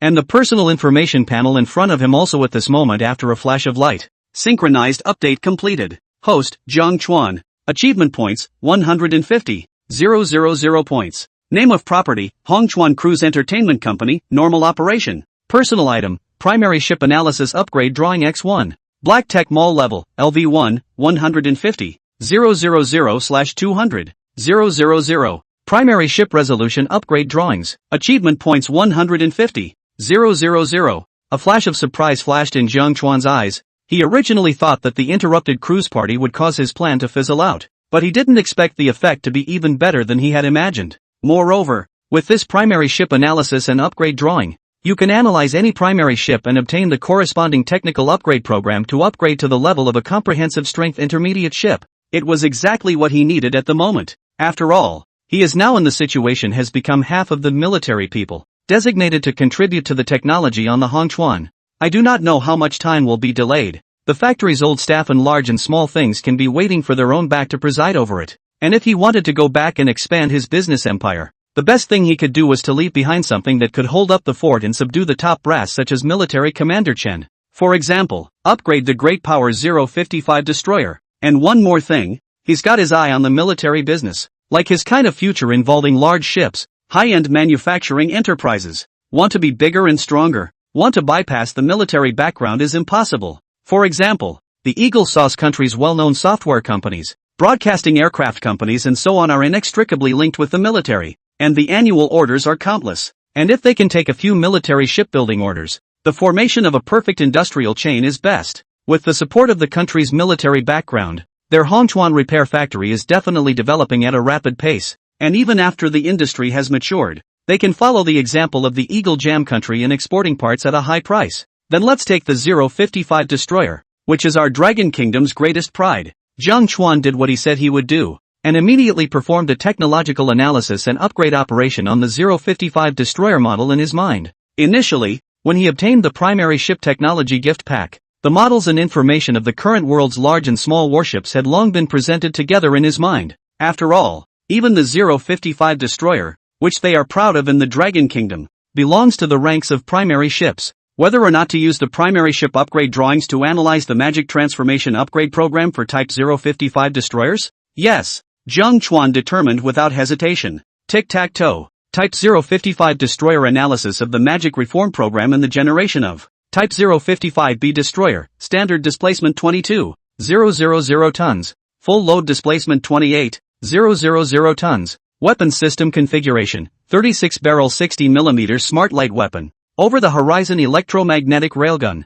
self-loading 160 drogue unit, unmanned combat boat, underwater vehicle, power system improvements, nuclear hybrid, 4th-generation thorium-based molten salt reactor technology, HC-3000 gas turbine combination, low-consumption all-electric propulsion system, specialized electronic systems, TAC and tactical navigation system, X-band phased array radar, microwave radar, enemy identification and detection system. By the time he digested the massive amount of information in his mind, Jiang Chuan was glowing and immediately began to compose a detailed program from the military computer at his side, importing all the data and parameters. I don't know how much time has passed. Bang! Bang! Suddenly, a soft knock on the door sounded, startling Jiang Chuan, who was fully concentrating on his work, and he glanced at his watch. It was already after 11 p.m. Who would come to him in the middle of the night when it was supposedly long after the enlisted officers had gone to bed? Jiang Chuan got up and opened the door, and not surprisingly, he did see the face of Army Commander Chen piled with smiles.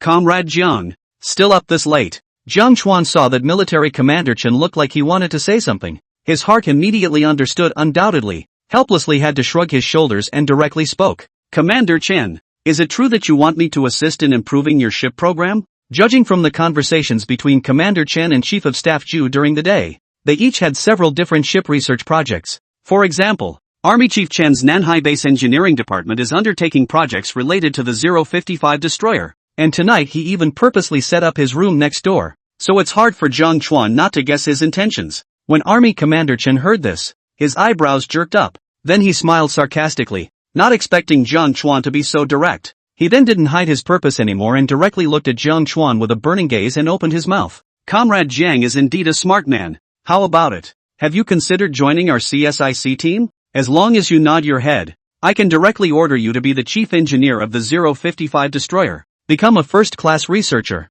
and grant you the title of academician of the Dragon Kingdom Engineering Academy. Army Commander Chen said frankly, while his eyes were filled with anticipation. Seeing this, Jiang Chuan was silent for a moment and slowly said, Army Commander Chen, it's my honor to contribute to our Dragon Kingdom. However, my dream of making Chuan bigger and stronger is, after all, my parents' dying wish, so I want to take a different path. Hearing this, Army Commander Chen's heart tightened and his mind was already calculating what strong-arm tactics he should use to keep Jiang Chuan. After all, this kind of talented person is something that should never be wasted. However, the next second, a scene that caught him off guard appeared, only to see Jiang Chuan directly turn the computer screen on the table, showing the second-generation improvement program of the 055 destroyer that had just been written and completed. Captain Chen, take a look. This is the second-generation improvement program I designed for the 055 destroyer. It includes all the systems throughout the ship, from weapons systems to power systems to electronics.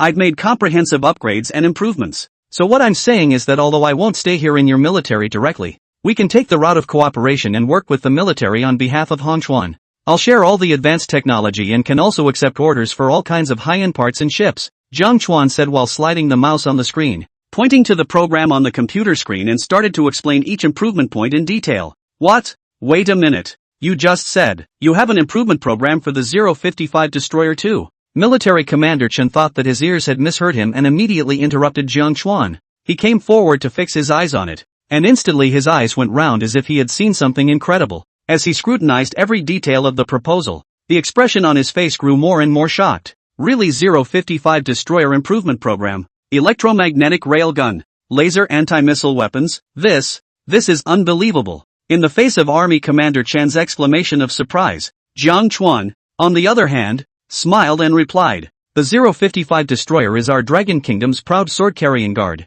which I, as a military fanatic, scrutinized a long time ago. This program not only improves the 055 destroyer's comprehensive combat capability, but also takes into account future technological trends. I believe that if we can make improvements according to this program, the 055 destroyer will become the world's leading destroyer in the fault line. Of course, I'll copy this program to you after it's perfected, as a token of my sincerity on behalf of Hong Chuan, Jiang Chuan said slowly, naturally understanding how hot this program in his hands in the end. After a minute, my goodness, Comrade Jiang, you're simply a ship design genius. Such an improved program is beyond my imagination, Military Commander Chen said excitedly. His face flushed red as he patted Jiang Chuan's shoulder with force. Leaving aside the fact that they are still in the preliminary testing stage of the electromagnetic railgun, laser anti-missile weapons and other weapon systems on the program, take the fourth generation of molten salt reactor nuclear reaction power technology in it alone. They are still completely in theory. I did not expect Jiang Chuan to give the program but already have detailed parameters,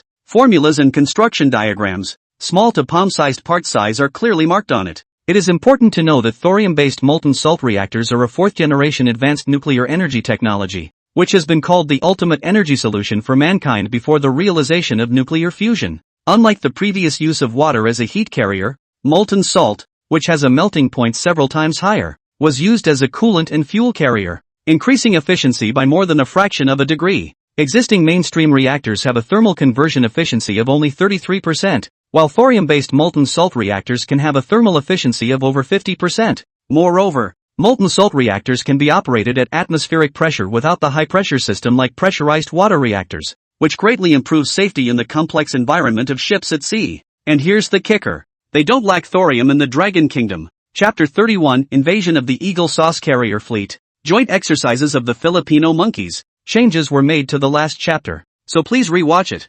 Lords, with this as a power system, what can't they use? Weapons that consume a lot of power such as electromagnetic railguns, electromagnetic catapults, and so on can be added to the ship design. And even the long-range capability has been greatly improved, so that you can just sail outside the third island chain without relying on supply ships. You know, the Dragon Kingdom is the one that has always been short on long-range combat. In these few short seconds, Secretary Chen had already thought of too many reformative breakthroughs that could not be remotely imagined. He stared blankly at the smiling Jiang Chuan and the 055 second-generation reform program in front of him, inexplicably having an unreal feeling. Then may I ask Military Commander Chen, what do you think of my proposal? Hong Chuan Corporation can't do without me. Seeing that he had shaken Military Commander Chen's scalp, Jiang Chuan smiled faintly and inquired at the right time. Your advice, it's too damn good. I, old Chen, agree with both hands. Army Commander Chen laughed openly, the corners of his mouth harder to suppress than AK at the moment,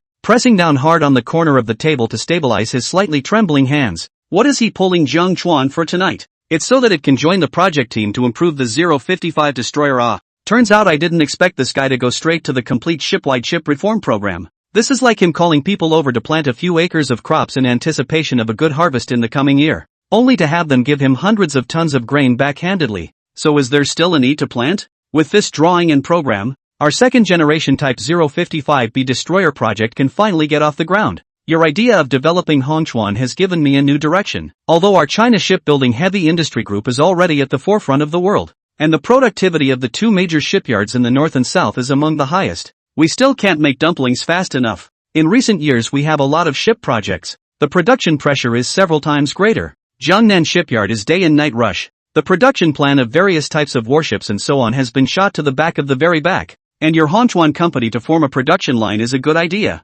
Maybe it will become the third largest shipyard in our Dragon Kingdom. Army Commander Chen then stroked his beard, his eyes growing brighter. It's certainly best to have the support of Army Commander Chen. Jiang Chuan smiled faintly, a big stone in his heart falling to the ground as he quietly let out a sigh of relief. After all, if the military didn't release him, there wasn't anything he could do. Bang bang bang, just as the two were talking, suddenly there was another soft knock from outside the doorway, startling the two. Who's coming for you now? Army Commander Chen was puzzled. Jiang Chuan didn't know why, so he went to open the door, only to be greeted by a slightly younger man with black glasses. The visitor was none other than Lai Watson, the chief engineer in charge of equipment design for the Marine Police Department within the Daytime Expert Group. Only at the moment his face expression is piled with smiles like the military commander Chen just now. You're not here to ask for my help in designing the equipment for your Marine Police Department as well, are you? Jiang Chuan couldn't help but inquire. How do you know? Lai Watson froze for a moment and touched his face. Was he that obvious? Come in.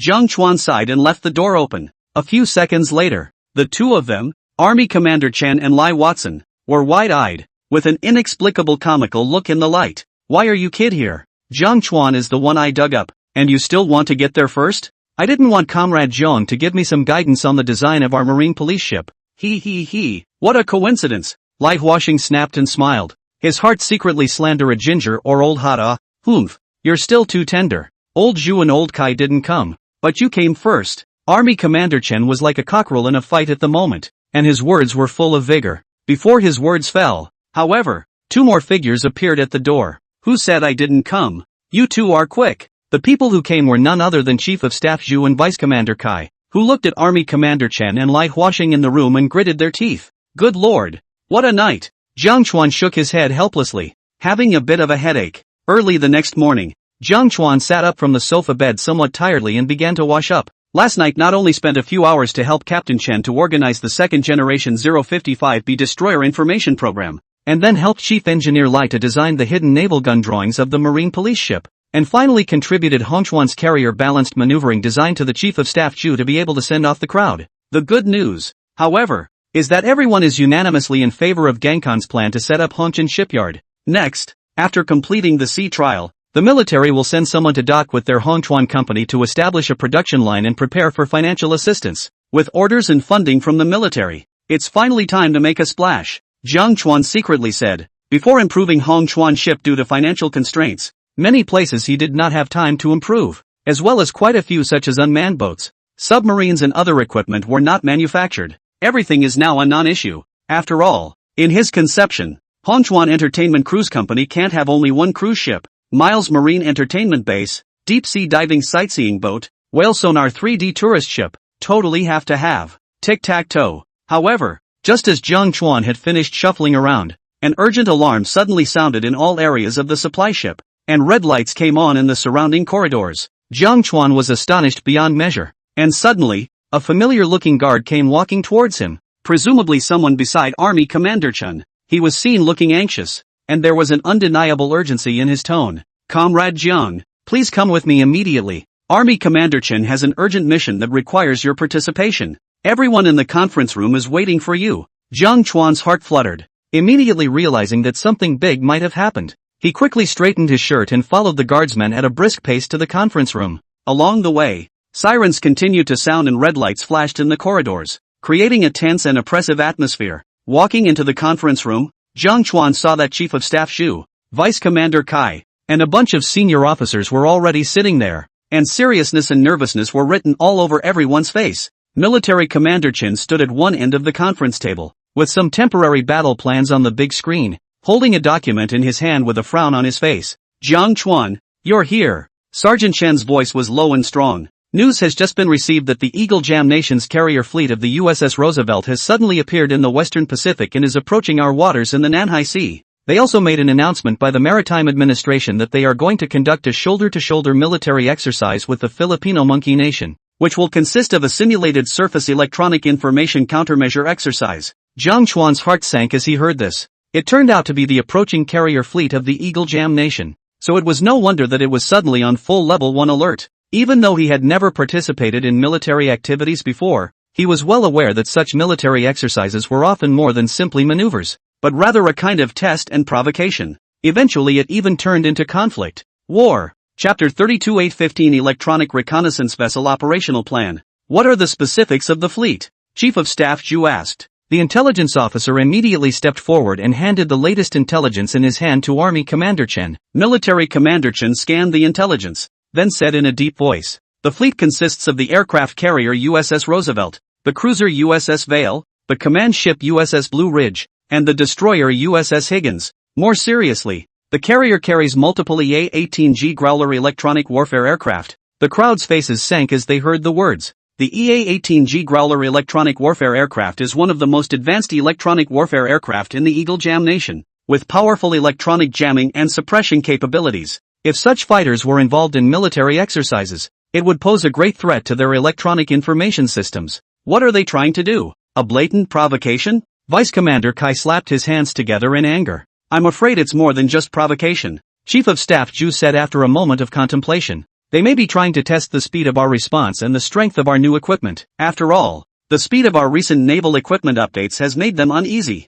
During this time we're still in the sea trial phase of the 003 carrier. I'm afraid that's what the other side is aiming for. They don't want us to conduct the test in peace. This so-called military exercise is also nothing more than spying on and interfering with the activities of our warships under the guise of surface electronic information warfare. All the people face heavy. Heart is very understand that if you let the other side to military exercises, according to their character will definitely accidentally cross the exercise sea area, come to their Nanhai area to make trouble. Then it was even more of a big deal to manipulate media opinion and stomp on them to show their great maritime power. What should we do then? A senior asked anxiously. The point is that during this time, several of their 055 destroyers were in formation and the 001 carriers had just gone on a cruise to the Yellow Sea and the East China Sea, which were very far away and couldn't make it, and the 002 carriers were under maintenance. So it just so happened that there was a window of opportunity in the waters of the Western Pacific. After all, the Eagle Sauce Kingdom's fleet had sneaked in overnight and didn't make an announcement until they were close to the waters,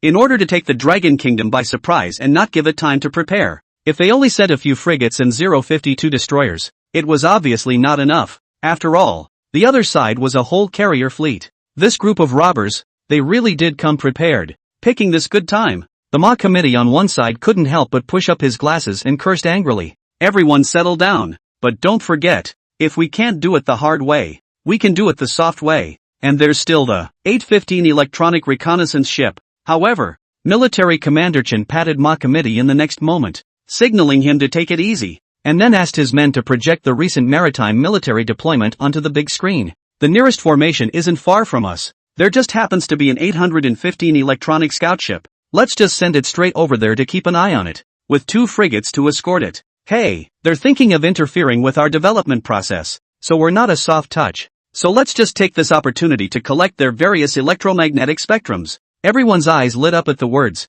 and their faces looked a lot better when they talked about the 815 electronic reconnaissance ship. This thing is the intelligence weapon of the Dragon Navy, specialized in collecting and analyzing the signals of the enemy's electronic equipment, whether it is radar, communications or electromagnetic radiation of the weapon system. It is difficult to escape from its eyes of fire. Equipped with advanced electronic reconnaissance equipment, the ship is capable of detecting and recognizing various electromagnetic signals over long distances, providing the Navy with valuable battlefield intelligence and electronic warfare support. Its powerful intelligence collection capability can transmit the collected information, including radar signals, electronic communication and navigation data, etc., to the command center on the ground in real time through encryption. As an example, the carrier fleet of the Eagle Sauce Country, as their core weapon platform for controlling sea power, carries a large number of informatized electric frequency weapon communication equipment on it. Like a year ago, the Eagle Sauce Country and many countries held the rim of the Pacific Joint Military Exercises. Its Reagan aircraft carrier is through the ultra-shortwave radio and various warships to communicate, as well as a variety of microwave communications equipment, navigation equipment, radar equipment and so on. In particular, the early warning radar, which is tasked with alerting the sea and the air, is switched on all year round. However, that exercise, Belongway also sent 815 electronic reconnaissance ship to monitor the whole process. The early warning radar spectrum parameters on the Reagan carrier have been grasped by them. The back is through the electromagnetic signal analysis of the carrier formation, analyzed the electromagnetic spectrum of their weapons and equipment with frequency. In one fell swoop weakened the combat effectiveness of the entire carrier formation. Therefore, 815 electronic reconnaissance ship by the majority of military enthusiasts known as streetskate, favor to participate in this large-scale enemy ships to gather occasions, to obtain information. At the same time, because of the 4 special spherical radar antennae on the ship, there is an additional motto 4 balls on the head. I am the most powerful in the field. The most recent achievement was the direct mass information paralysis of the Philippine Monkey Kingdom in a skirmish of electronic warfare in the Spratly Islands 2 months ago. Suffice it to say that if the first encounter with the 815 electronic scout ship capability is not yet that scary, and the longer you're around, and the more you know about your channels and encrypted and radar information, I'm afraid that the next time we meet, we'll be able to paralyze you straight away. That's why all the other countries' warships just turned on radio silence and turned away when they encountered the street skaters. With the 815 electronic scout ship in place, it's perfectly capable of monitoring their every move. But what worries me is remembering that the Eagle Jam Nation underwent a full electronic warfare upgrade some time ago. The other side is afraid that they have countermeasures against our scout ship. Chief of Staff Ju nodded his head in agreement, but the worry in his eyes did not diminish at all. Soldiers come and go. Water comes and goes. When has our Dragon Kingdom ever been afraid? We weren't even afraid of land artillery on board, let alone now. Chen waved his hand.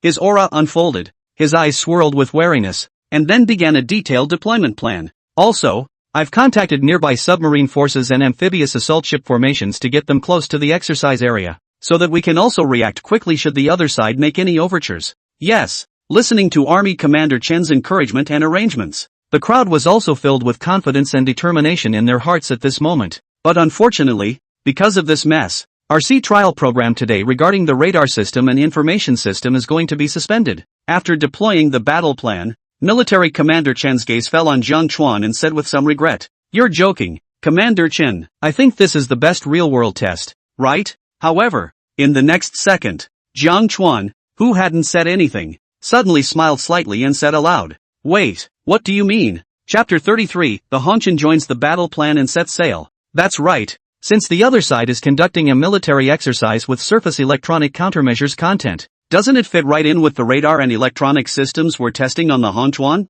This is definitely the best sea trial ever. That's why I propose that we might as well send the Hirakawa along with the 815 electronic reconnaissance vessel to conduct surveillance activities. Jiang Chuan slowly explained after scanning the circle.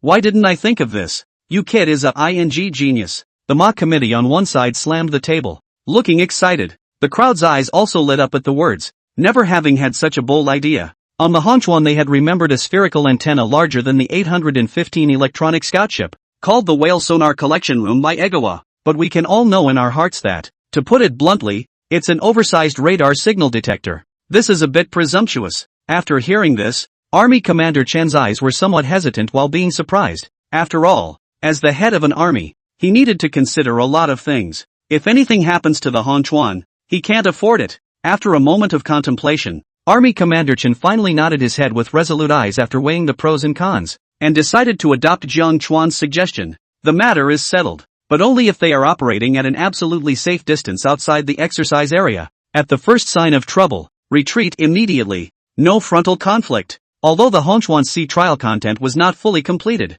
but judging from the results of yesterday's hull maneuvering and weapon firepower system, it definitely crushed all the warships in service, and its cruise ship exterior is the best protective color. There is basically no need to worry about safety if you are just in an absolutely safe area thousands of kilometers outside the exercise area. He stood up, his voice steady and strong. Good. Let's follow Jiang Chuan's proposal. Immediately notify the operations department and formulate a detailed plan of action to ensure that nothing goes wrong. Yes, the operations department responded quickly, and in the brightly lit command room, the sounds of keyboard tapping and telephone ringing intertwined into a tense and orderly atmosphere. Cursors flashed on the screen as a directive was quickly compiled into a mission brief and distributed to all relevant departments. Communications Department. Immediately establish an encrypted communications link with the Chuan and the 815 electronic reconnaissance vessel to ensure that information is transmitted in real time without delay. Vice Admiral Kai immediately contacted the electronic formation of Scout Ship 815 and gave the first command. Yes, Army Commander, the head of the Communications Department answered, and then plunged into the intense work of line debugging and encryption setup. Nautical Department. Calculate the fastest route, taking into account ocean currents and weather factors to ensure that the formation arrives at the target sea in the most efficient manner. Military Commander Chen then instructed. Technicians from the Navigation Department quickly pulled up the latest marine weather information and began sketching out an optimal path on the complex nautical charts. Logistics Department. Ensure that all ships have sufficient supplies, especially fuel, fresh water and food supplies, to prepare for long-term sea operations. Army Commander Chen did not forget the importance of logistics. After all, no one knew how long the Eagle Sauce country's maneuvers would last this time, and they had to be prepared for a protracted battle. Understood. War Chief, we'll conduct a material inventory and resupply plan immediately. Finally, operations. Develop detailed surveillance and response plans, including contingencies for encountering unexpected situations,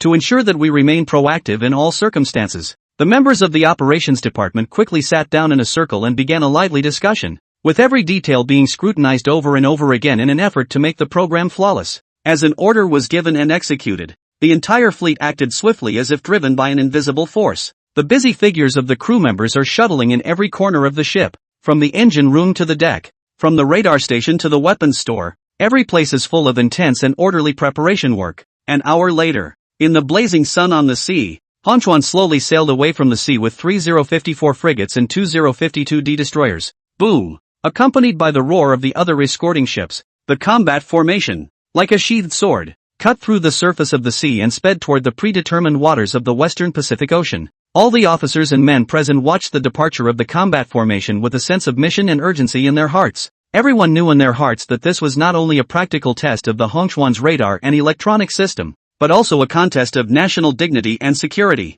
We need to pick up the pace. Word from HQ is coming in that the Eagle Jam Nation and their carrier formation has arrived near the Phi Monkey Nation and will begin their military exercise content in 3 hours, just one straight away from entering our Nanghai waters. Inside the control room of the Chuan, Vice Commander Kai, who had received a message from the Ground Command Center, said with a sense of urgency. During this operation, Army Commander Chen and Chief of Staff Zhu did not follow, but stayed with the 002 carrier formation for battle situation coordination, while Vice Admiral Kai personally took command as the frontline commander of this reconnaissance and surveillance mission. Jiang Chuan is also beside Vice Commander Kai at the moment, and is considered to be involved in this sea action. After all, no one knows Chuan's ship better than him, and a lot of equipment needs to be regulated by him. Reporting to Commander Kai, we have arrived at the designated rendezvous area for the Neptune 815 electronic scout ship. Accelerate sailing and wait for rendezvous. Yes. The crowd then piloted the Chuan and several frigates and destroyers, and after entering a specific location in a certain Dragon Kingdom cruising sea, the small formation they were in rendezvoused with the electronic fleet of the 815 electronic scout ship under the dispatch of Military Commander Chen. Ha, Captain Chen. That's the small fleet Captain Chen sent? How? It's not showing up on the radar. A radar soldier on the Neptune 815 electronic scout ship exclaimed. Within sight of their deck, they had seen Commander Kai's cruise ship Chuan and several frigates and destroyers. However, the radar only showed these 3 frigates and destroyers, and there was no information at all about the cruise ship Chuan. Reporting to Captain Chen, indeed, our radar screen is clean, as if they came out of the void. There was a hint of incredulity in the other deputy's voice as he slid his fingers across the screen, trying to adjust the parameters to capture the signals of the ships that were rapidly approaching, but the results remained blank. What? How is it possible? Captain Chen, who was at the head, was a middle-aged man with a resolute face and sharp eyes, and the years had carved a few not too deep and not too shallow wrinkles on his face, making him appear calm and experienced. He was very surprised at the news, and with a frown on his face, he quickly walked over to the radar console and examined the screen for himself. Inside the scout ship, the technicians were busy and organized, each staring intently at their screens as they tried to solve the mystery. Turn on active detection mode. Full band scanning. I want to make sure it's not an equipment malfunction. Captain Chen gave the order, his voice steady and strong. A few minutes later, the radar man reported, Captain, we still can't get a lock on the target in active detection mode, but based on visual confirmation, Commander Kai's formation is indeed approaching, including that large cruise ship, the Chuan. Captain Chen was secretly surprised in his heart. Such a cloaking ability was something that even he had never seen before. You know, their scout ships were designed to specialize in this line of work in the first place. Even the most advanced stealth fighters of the Eagle Jam Nation could be detected by them at this range. Now a cruise ship this big is coming right under their noses with no information at all? Chapter 34, The Hawksbane Nation's Luxurious Lineup. Exercise Conspiracy. Something's wrong. Could it be that their ship has an advanced stealth system that far exceeds our detection capabilities? Captain Chuan immediately realized that this was perhaps the effect of some kind of advanced electronic warfare system carried by the Chuan. After all, during yesterday's sea trials, their Dragon Kingdom's naval hierarchy had spread the news that the performance of a civilian cruise ship in the Nanhai sea trials had crushed all types of warships, and he, as the captain of the ship, had long since been informed of the news. Originally he was half convinced, but now he had to believe it. Open the encrypted communication channel and contact the Chuan. I want to speak directly with their commander. Captain Chuan made a quick decision. Captain. The communications officer quickly maneuvered to establish a secure communications link. Chuan, this is Neptune 815 electronic scout ship. Captain Chuan calling. Please answer when received. Captain Chuan's voice was conveyed clearly and calmly through the radio waves. A few moments later, a response came from the Chuan. Captain Chuan, this is the Chuan's deputy commander, Vice Admiral Kai. We received your call. The situation is all normal, and we have arrived at the rendezvous area as planned. Vice Admiral Kai, our radar is unable to lock onto your ship and its accompanying formation. Please confirm if this is part of the normal operation of your electronic systems? Captain Chuan asked directly, with professional curiosity and caution in his tone. Captain Chuan, it's confirmed. This is a practical test of our Chuan's newly equipped radar reflection control technology, designed to simulate a state of invisibility in order to reduce the likelihood of being detected by the enemy. Please rest assured that this is normal, Vice Commander Kai slowly explained, while turning his head to look at Chuan in surprise. Can't even get a lock on your own 815 electronic reconnaissance ship? This is too much. Understood, Vice Admiral Kai. Congratulations to your ship for having such advanced technology. We will rendezvous as planned for a joint surveillance mission. Captain Chuan responded, and after receiving the exact answer, instantly his heart was overwhelmed with shock, and his mind had a whole new assessment of the Chuan's strength. As the communication ended, Captain Chuan turned to the ship's team and said, "Everyone get ready for the rendezvous. It looks like this mission is going to be a lot more fun than we expected. Much more interesting." Once the 815 electronic reconnaissance ship and Commander Kai's escort formation had briefly completed their handover, they crossed the strait with full power one after the other, heading at full speed towards the Eagle Sauce Nations and Filipino Monkey Nations maneuver areas. More than an hour later, the joint small formation of Chuan and 815 electronic reconnaissance ship successfully crossed the Bashi Channel and arrived at a safe distance position near the sea area outside the military exercise. As they looked out over this vast expanse of sea, they saw the carrier fleet of the Eagle Sauce Nation gathered here in full force, forming a spectacular array of modern maritime fleets.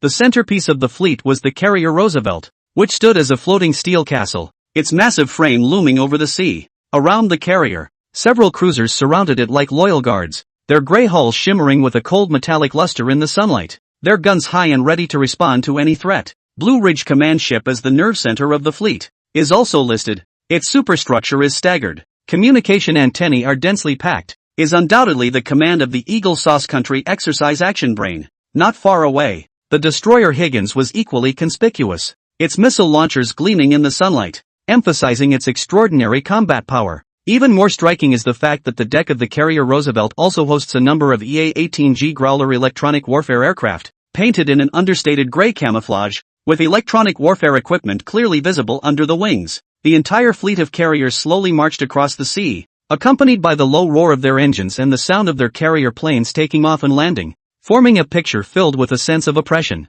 Damn! You're making such a big deal out of an exercise with the Filipino Monkey Kingdom. I've never seen you mobilize so much in a war. It's obvious that you're coming at us, trying to give us the upper lip. This group of robbers, the scene is made to be spectacular enough. On the Chuan ship, Ma Committee couldn't help but curse out loud when they saw this imposing scene. It looks like the other side came prepared. Look, there are several other countries' flags on that observation ship. Gallic Chicken, John New, Sakura Nation. It looks like a lot of observers from other countries were invited. This exercise is definitely not that simple.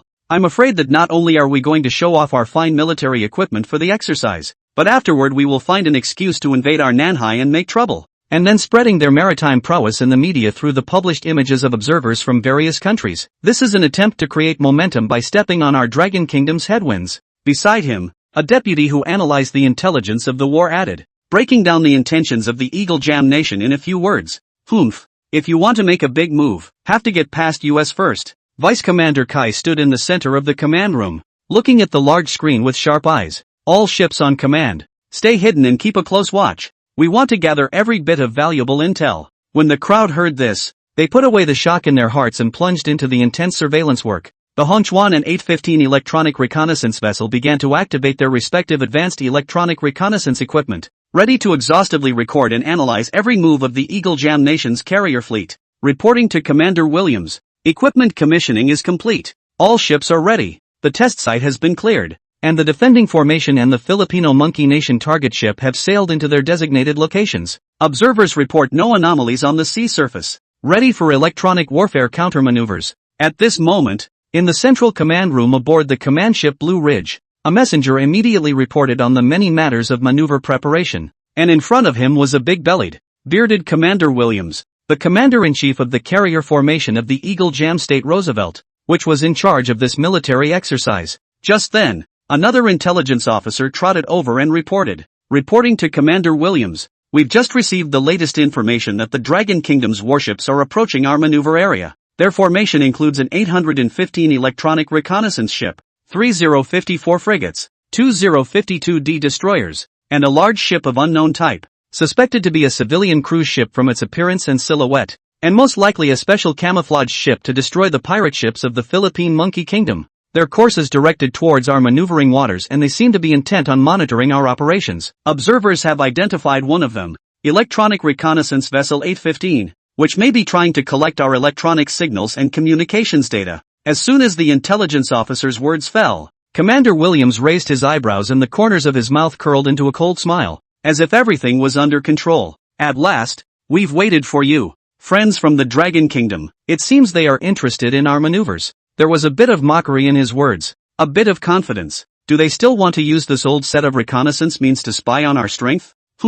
This time we've made a brand new upgrade and designed an anti-jamming system specifically for your electronic reconnaissance ships. When the maneuvers begin in a few moments, sail the target ship and the electronic warfare simulation defense formation towards their side, and we'll give that 815 electronic reconnaissance ship they're so proud of a taste of its own medicine." Commander Williams continued, licking the corners of his mouth, a winning, perverted gleam in his eyes. He could already conjure up images of paralyzing all of the Dragon's formations in place in front of observers from various countries, and then entering the Nanhai in front of them. Chapter 35, Anti-Reconnaissance Jamming System. Chuan ship strikes. Commander Williams is right. At Williams' side, a black-colored naval captain, Yoder, sniffed and added with a sardonic smile, "This time we'll not only give the Dragon Nation's scout ships a taste of their own medicine, but we'll also immobilize their entire formation in front of the observers from various countries. At that time, we'll enter the Nan Sea in a dignified manner and patrol our backyard, showing them who is the true master of this sea."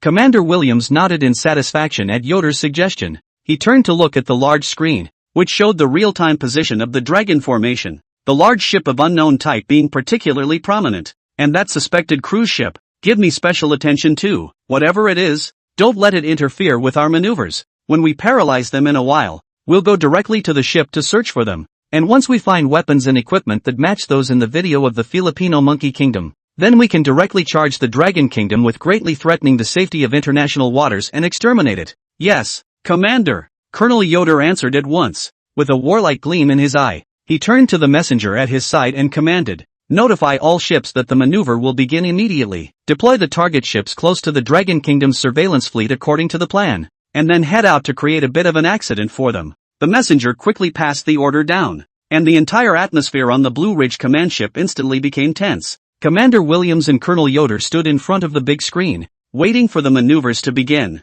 their faces beaming with desire for victory and contempt for the Dragon formation. At the same time, the officers and men on the Chuan and 815 electronic scout ship and the Dragon Kingdom formation were also busily working. Position 2 active and passive search radar enabled. Searching for target in. High-gain parabolic antenna on maximum power. Collecting radar signals from the carrier Roosevelt in all frequency bands. Enemy radar jamming information detected. Activate radar countermeasure electronic system. 815 electronic reconnaissance ship. In Captain Chien's calm and orderly command, the ship's various electronic reconnaissance systems were fully opened. The high-gain parabolic antenna overhead began to rapidly rotate with full-wave frequency output, like an invisible net, attempting to capture and monitor every subtle movement and every communication frequency of the Eagle Sauce Nation's carrier group in the distance. Officers and soldiers in their respective duties, nervous and orderly operation of the equipment. The entire cabin is filled with a tense and heavy atmosphere. However, just at this critical moment, a radar soldier suddenly turned pale and hurriedly stood up from in front of the radar display to report to Captain Chuan. Reporting to Captain Chuan, unable to lock onto the other side's target radar, multiple virtual targets have appeared on the radar, seriously interfering with our surveillance mission. Captain Chuan's heart was startled and his brows were locked. It couldn't be that this was the latest anti-reconnaissance electronic jamming system researched by the Eagle Jam country? He quickly scanned the other officers and soldiers in the cabin, only to see that they were also stunned. Apparently none of them had expected this to happen. Keep in mind that their 815 electronic reconnaissance ship is capable of electronically detecting targets at sea from a distance of 700 kilometers. And now they are less than 100 kilometers from the Eagle Jam Nation maneuver group and they can't even do a target lock. Something that is simply unprecedented for them. Retry immediately. Turn up the output power of all systems to the maximum and see if we can break through the interference. Captain Chuan made an immediate decision and gave the order. The officers and men acted immediately, adjusting the equipment and increasing the power. Yet even so, the radar screen was still a mess, with multiple false targets appearing, unable to clearly capture the signals of the Eagle Jam Nation's carrier group. Contact the Hongqian at speed and tell them our situation. His grandma, these bandits are really prepared. A new electronic jamming system has been invented specifically for our 815 electronic reconnaissance ship, Captain Chuan commanded, his heart filled with anxiety. The radio communication was quickly connected, yet when it came from Commander Kai's somewhat laid-back voice, it couldn't help but make Captain Chuan feel very confused. You guys haven't gotten a lock on the target so far? After listening to Captain Chuan's report, Commander Kai had a hint of doubt in his voice. What do you mean? Did you guys lock on? Captain Chuan asked in disbelief, a strange premonition welling up in his heart. We identified all the ship information of the Eagle Jam Nation as early as 2,000 kilometers away, before we even crossed the channel. We have now begun to analyze their weapons equipment, the spectrum of their various radars. And we are now analyzing the shortwave communications equipment on one of the outermost cruisers of the Eagle Jam Nation's carrier fleet, the USS Vale, to the best of our ability. Commander Kai replied. What? When these words came out, Captain Chuan and the others were directly shocked to the point where their eyes fell out. They had never imagined that while they were still here being messed up by the other side's new virtual target jamming system, the Hongqian had finished recognizing a cruiser's shortwave communication equipment. How is this possible? Captain Chuan lost his voice. Alas, just get used to it. The Hongqian's various technologies are not something that can be measured against an ordinary ship. I'll have Hongqian give you an auxiliary radar signal through an encrypted communication link, Commander Kai said with a bitter smile. Did not expect Captain Chuan that they had not yet locked the Eagle Jam fleet, and looked at the side of the face of Jiang Chuan focused on controlling the whale sonar room. Complex color. There is no doubt that the Hongqian's electronic system and radar performance has once again refreshed everyone's perception. Okay, I'll give you an auxiliary radar sharing information link. Jiang Chuan sniffed and acted quickly, relying on the encrypted information communication system that was already in place to establish an auxiliary radar signal guide with the 815 electronic scout ship,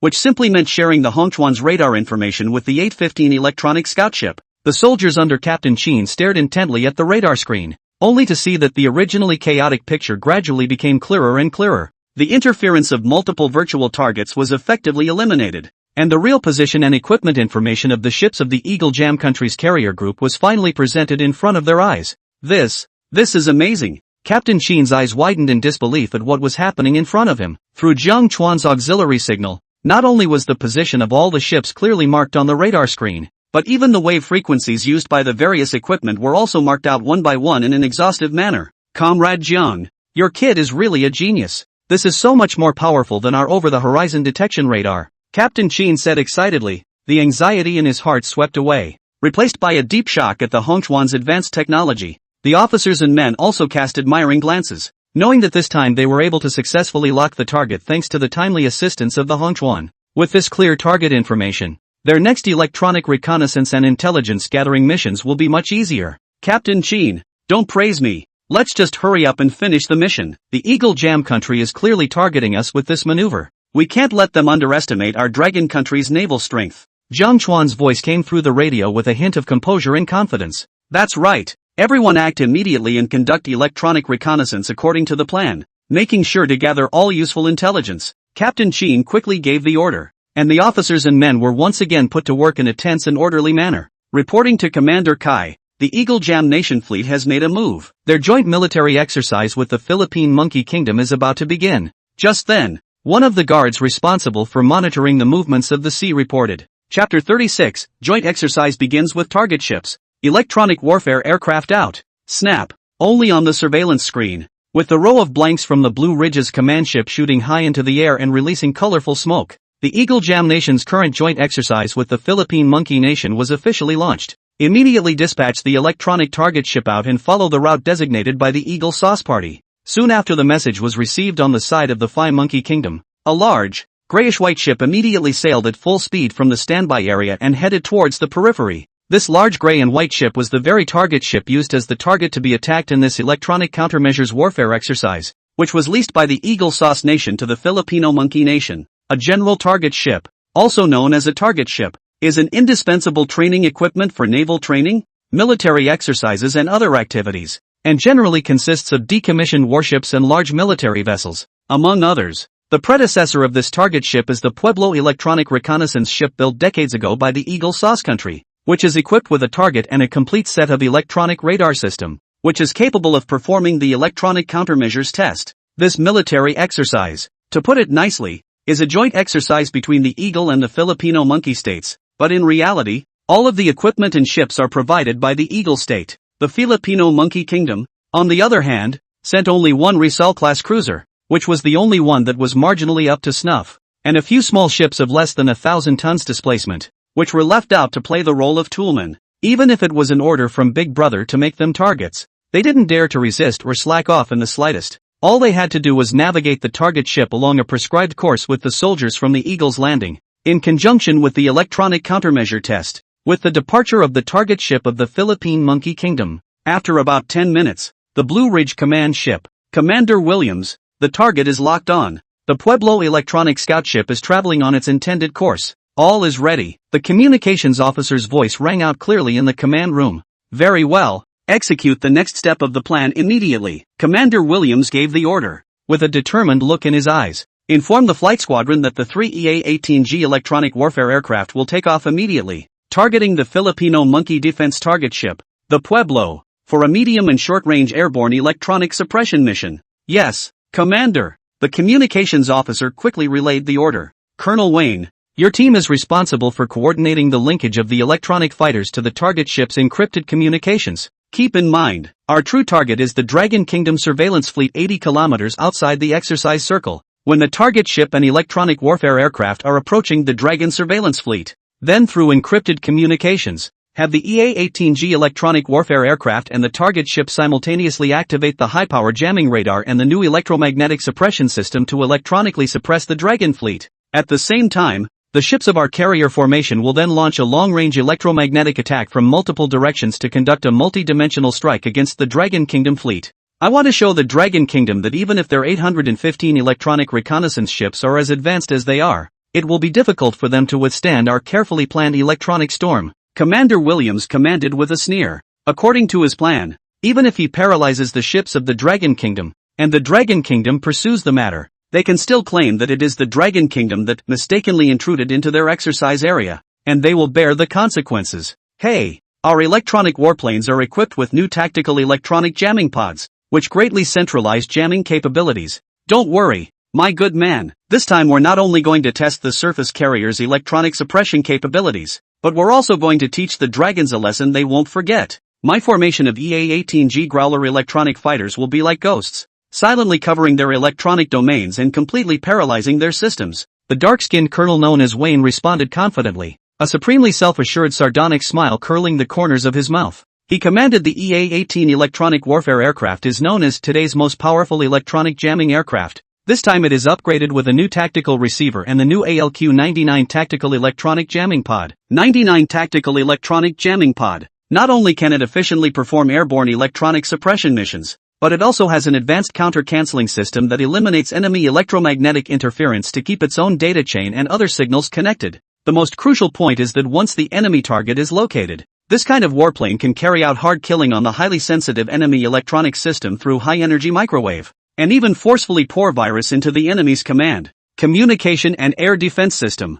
Very well, let's begin then. Remember, every detail must be controlled with precision, and we must not let our guard down on the surveillance of the Dragon Kingdom's ships. This will be a glorious deed that will go down in the maritime history of our Eagle Sauce Kingdom. Commander Williams concluded with emphasis and a glint in his eye for victory. Their ostensible process for the entire exercise was to pursue and electronically suppress the target ship of the Filipino monkey side by sending out the EA-18G electronic warplanes. But in reality, it was to get close to the surveillance formation of the Dragon Kingdom, and subsequently launch an electromagnetic attack together. While Commander Williams was well aware that the Dragon Nation's 815 electronic scout ship was indeed ahead of them in terms of individual electronic prowess alone, but don't forget, they came prepared this time. With the two-pronged attack of the three EA-18G electronic fighters and the high-power jamming radar installed on the target ship, and with the assistance of their carrier group, a single electronic reconnaissance ship would not be able to block it in any case, or even paralyze it directly in place. With a series of commands,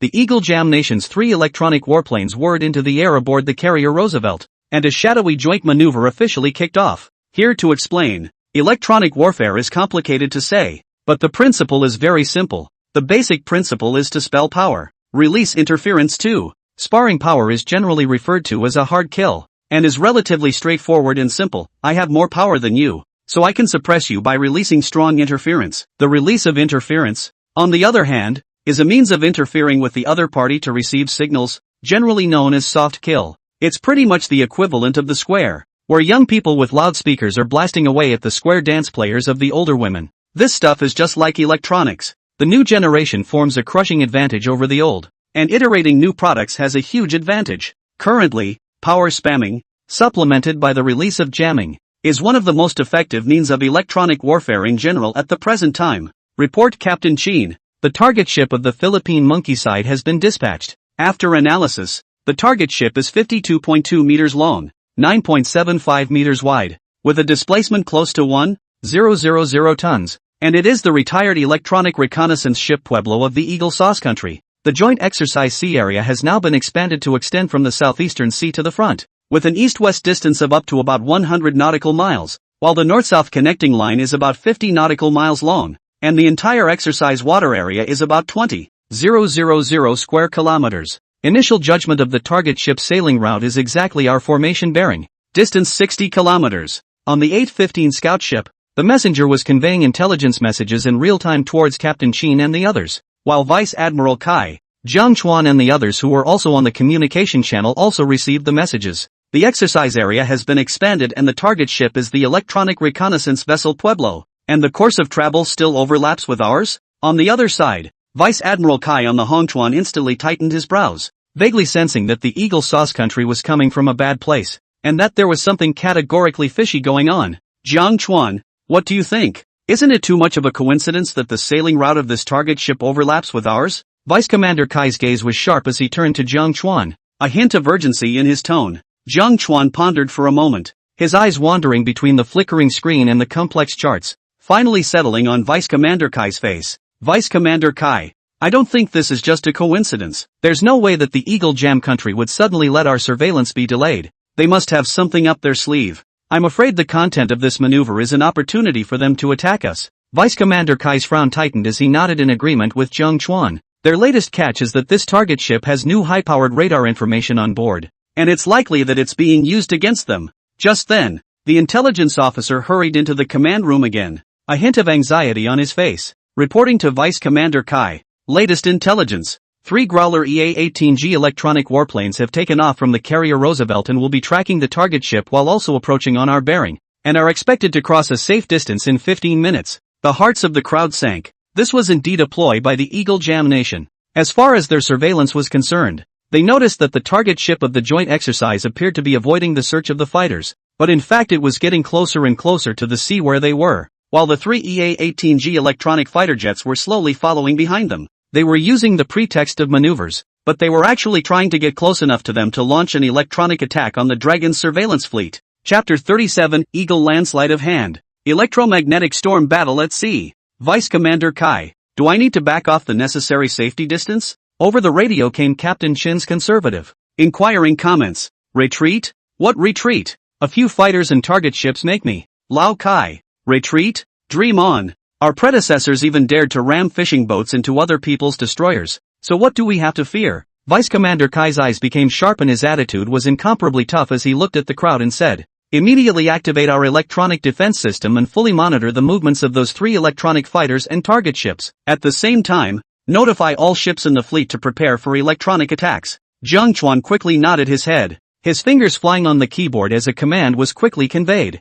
Yes. Captain Sheen on the radio also immediately prepared to completely and fully turn on the 815 scout ship's electronic countermeasures system. The entire fleet immediately entered a state of intense readiness, and everyone knew that an unprecedented electronic confrontation was about to take place. Our Dragon Kingdom's navy is not that easy to bully. If the Eagle Jam country wants us to create an accident, then let's see if you have the strength. Vice Commander Kai stood in front of the large screen with a cold gaze. Humph, you really don't know what you're doing. On the Blue Ridge command ship, seeing that the Pueblo target ship was already only 40 kilometers away from the Dragon Nation's surveillance fleet, and the Dragon Nation's side was indifferent without any sign of retreat, Commander Williams burst into a rage. In his eyes, no country in the world should be able to so disregard the authority of their great Eagle Sauce nation. It's now. Execute the plan. As he watched the target ship approach the 30 kilometers of the Dragon Nation's surveillance formation, Commander Williams barked out an order with a tone of unquestionable determination. His gaze was sinister,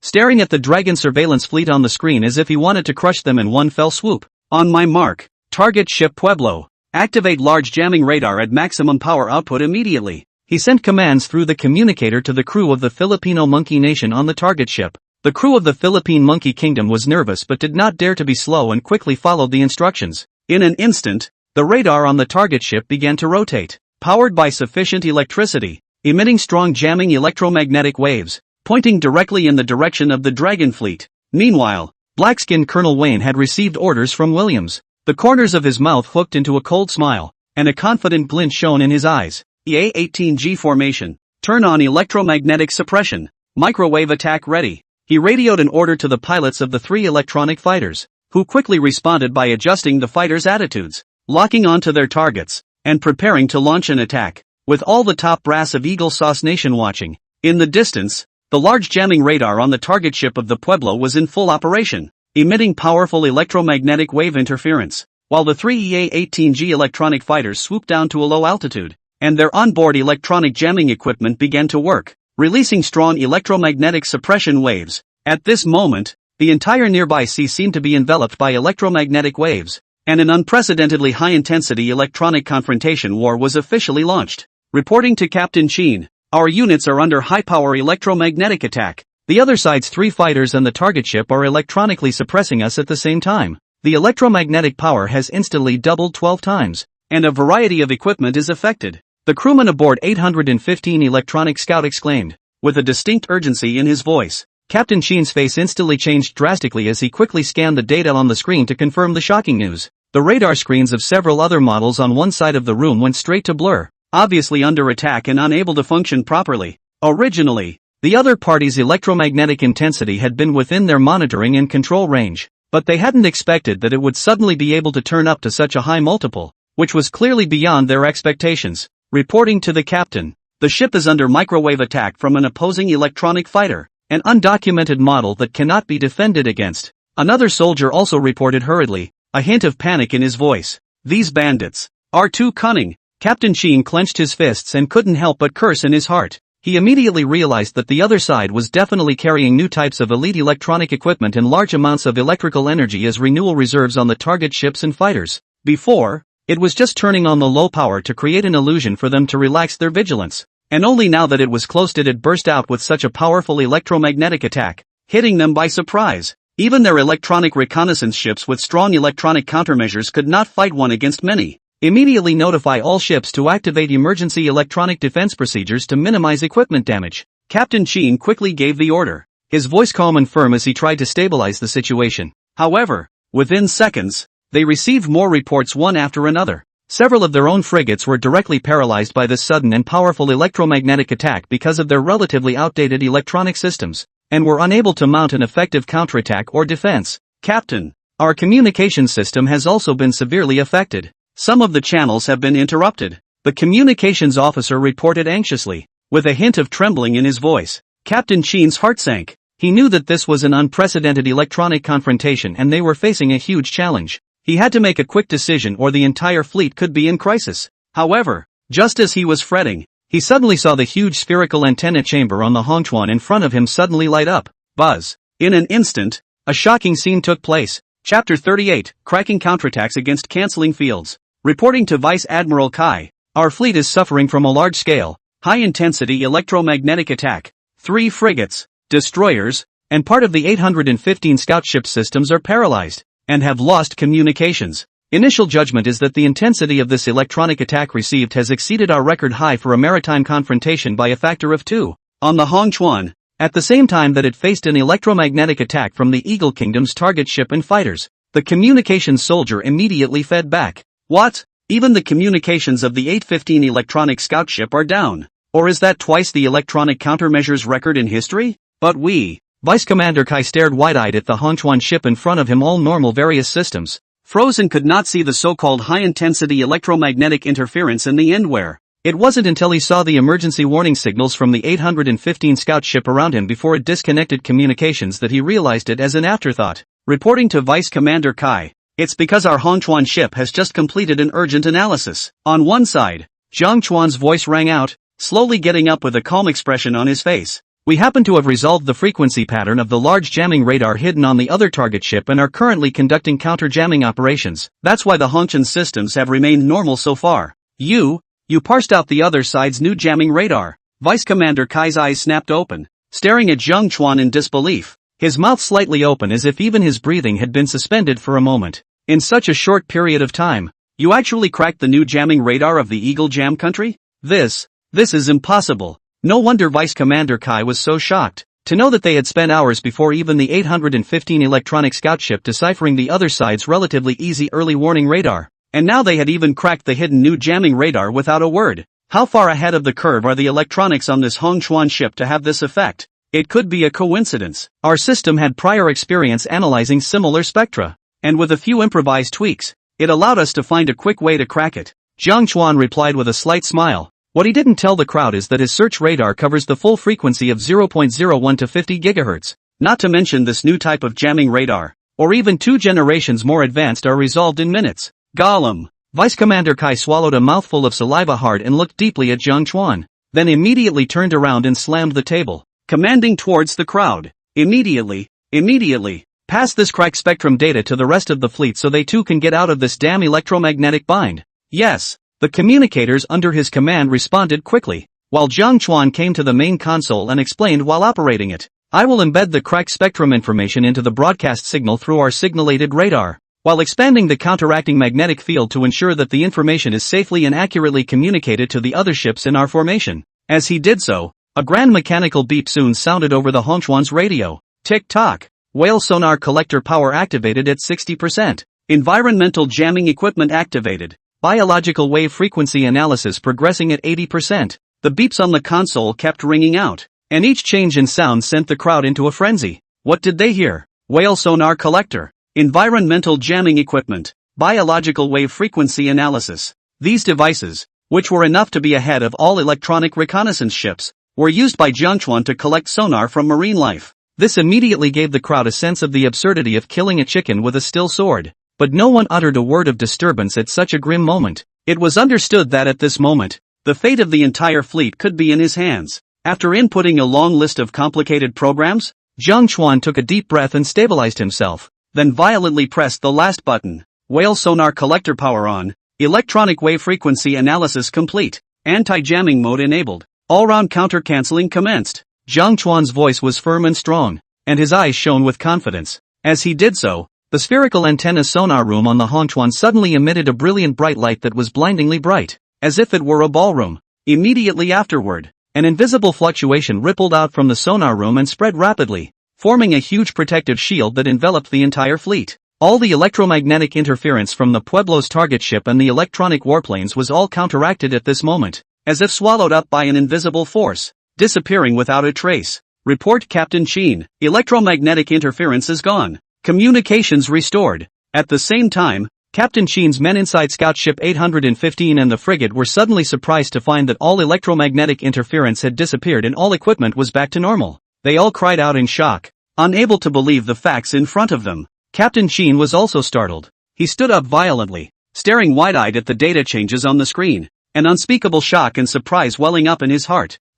What's going on here? He couldn't help but mumble, his heart filled with doubts and curiosity. Just then, Commander Kai's voice came over the radio, a hint of smugness and pride in his tone. Captain Chuan, don't worry about it. It's Jiang's sonar room equipment that cracked the other side's electronic weapon wave frequency and completed the counter-canceling. Captain Chuan froze at his words and then reacted, an uncontrollable excitement and shock welling up in his heart. He immediately picked up the radio microphone, a tremor in his voice. Commander Kai, this is incredible. The electromagnetic intensity this time is unprecedented. Comrade Jiang, how did you do it? Jiang Chuan smiled slightly over the radio, a hint of humility in his voice. Captain Chuan, I just utilized the high sensitivity and analytical ability of the whale sonar collector to decipher the other party's electronic weapon wave frequency, and then used our environmental anti-jamming equipment to counteract it. I didn't expect the effect to be so good. Even I was a bit surprised. Captain Chuan laughed out loud at his words, his voice filled with excitement and thrill.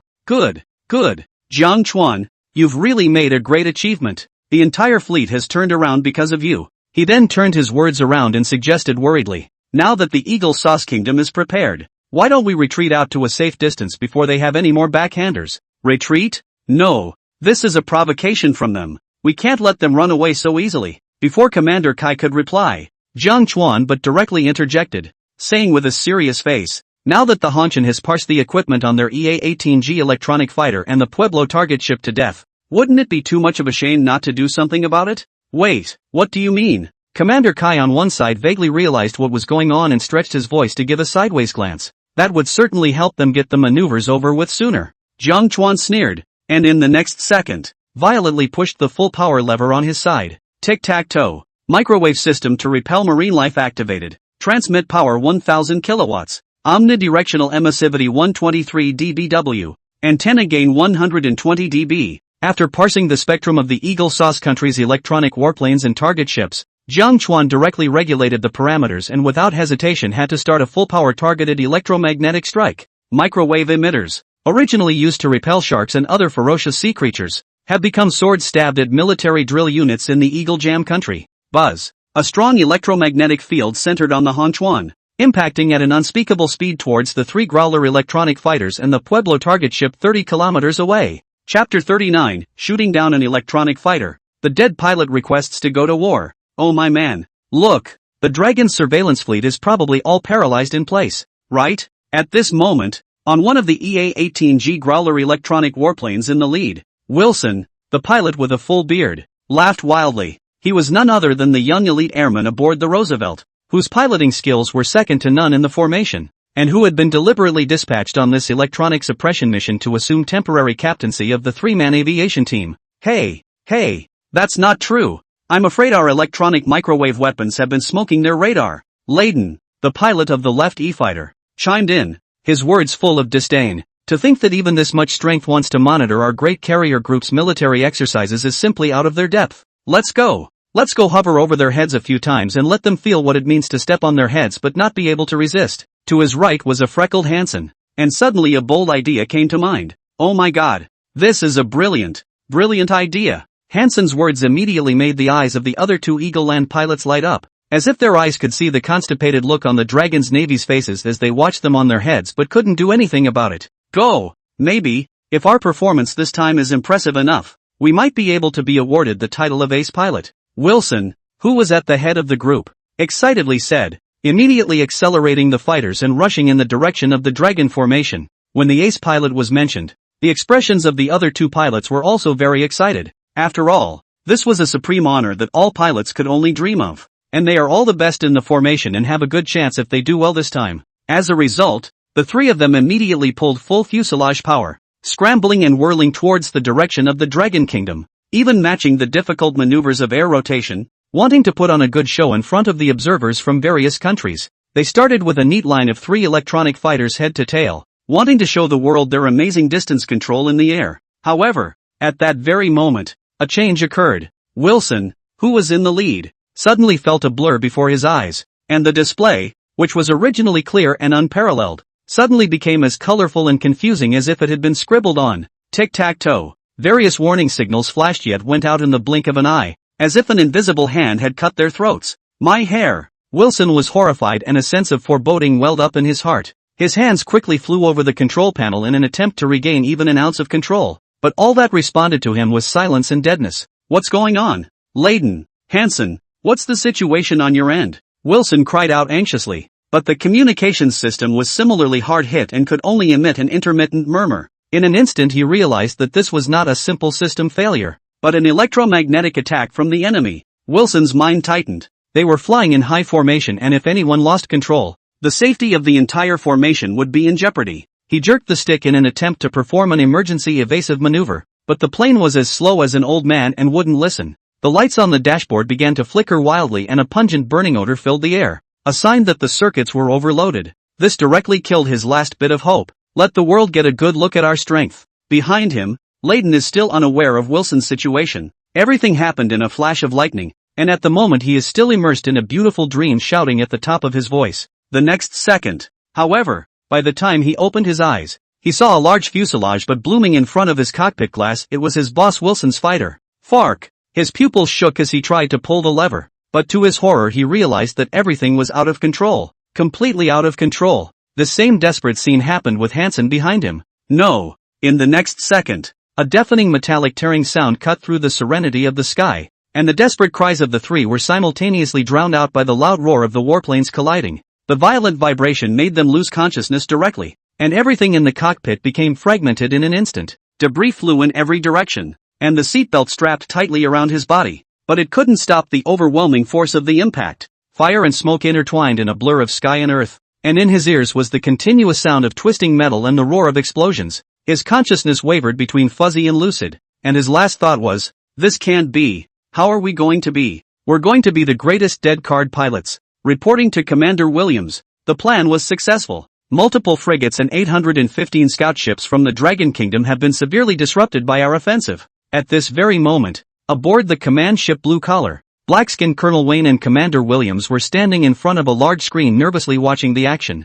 When they heard the report from their men, the two of them immediately blushed furiously and directly copied the red wine glasses that had already been prepared on the table and had a big clink. Ha ha ha, it's just as Commander Williams expected. The Dragon Kingdom can't even be recruited. Your command was truly the most brilliant decision I have ever seen. The Blackskin Colonel Wayne on one side immediately praised. He was able to sit in this position, but this skill was indispensable. Look, what a beautiful posture of our electronic fighter. We must reward these pilots later. Showing our great strength. Our great Eagle Jam Nation's Roosevelt fleet will surely grow greater under your leadership. The Blackskin Colonel pointed at the screen and was heaving and knee-jerking. However, just at this moment, with a bang, the three fighters chased their tails and generally directly turned into three fireballs in the air, landing on the surface of the sea like broken sacks. The two men's smiles also froze at the corners of their mouths. Chapter 40, The Observer's Spiritual Pillar Has Fallen. Fark. What? What is this? Commander Williams' eyes widened in disbelief as he stared at the three blazing fireballs on the screen. Snap. The glass of red wine in his hand fell to the ground with a thud, splattering all over, spilling red wine all over his uniform. But he didn't care at the moment. The black-skinned Colonel Wayne beside him was also stunned, the smile at the corner of his mouth instantly frozen, replaced by a face full of horror and disbelief. He snapped his head around to look at the correspondent, panic evident in his voice. Report immediately. What the hell is going on here? How did our electronic fighter suddenly explode? The correspondent's voice came through the communicator with a noticeable tremor. Report, Commander. Our three EA-18G electronic fighters were on a mission when they suddenly suffered powerful electromagnetic interference from the direction of the Dragon fleet. All systems were paralyzed and uncontrollable, ultimately resulting in. His voice became more and more trembling, obviously having a hard time accepting this scene as well. Led to what? Speak, Commander Williams roared. His face had risen to a pig's liver color, his veins rippled, and he was clearly furious to the extreme. Caused three fighters to collide and crash into the sea while performing a flying short-range formation show. The correspondent's voice was so low as to be almost inaudible. Fark, fark, fark. Commander Williams uttered several expletives in rapid succession, and he turned violently, grabbing his hat from the table and putting it on as he did so, his eyes almost spitting fire. Now that observers from various countries are watching, three of their electronic fighters exploded directly in the air, which is simply a major military exercise accident. Not only is it a total loss of face, it's a huge loss. News back. His position as a commander will definitely not be guaranteed. No way. I must salvage the situation and leave all of the Dragon Kingdom's fleet behind. Commander Williams gritted his teeth. Immediately take off the remaining electronic fighters for support. Now. I'm going to tear the Dragon Kingdom's fleet apart. Yes, the correspondent hurriedly answered, and with his hands full, he began to convey the order. This can't be. Blackskin Colonel Wayne came back to his senses at this point, and he hurriedly stepped forward to address Commander Williams. Commander Williams, this is definitely not a coincidence. There is no way that the Dragon Kingdom could have broken through our carefully prepared ultra-high-powered electromagnetic storm plan. There must be electromagnetic weapons we don't know about. By the way, it's that cruise ship. All the other ships are suppressed by us. Only that cruise ship has no information. It must be carrying a stealthy new electronic weapon. Commander Williams gave him a hard, angry glare. What else do you need to say? Contact the intelligence department immediately. I want to know what the Dragon Kingdom is hiding. This cruise ship is definitely a big deal. Not only does it contain the weapons configuration to destroy the armed vessels of the Filipino monkey nation, but also new electronic countermeasure equipment that is ahead of ours. We must capture it today and then publicize the UN crusade so we can salvage the situation.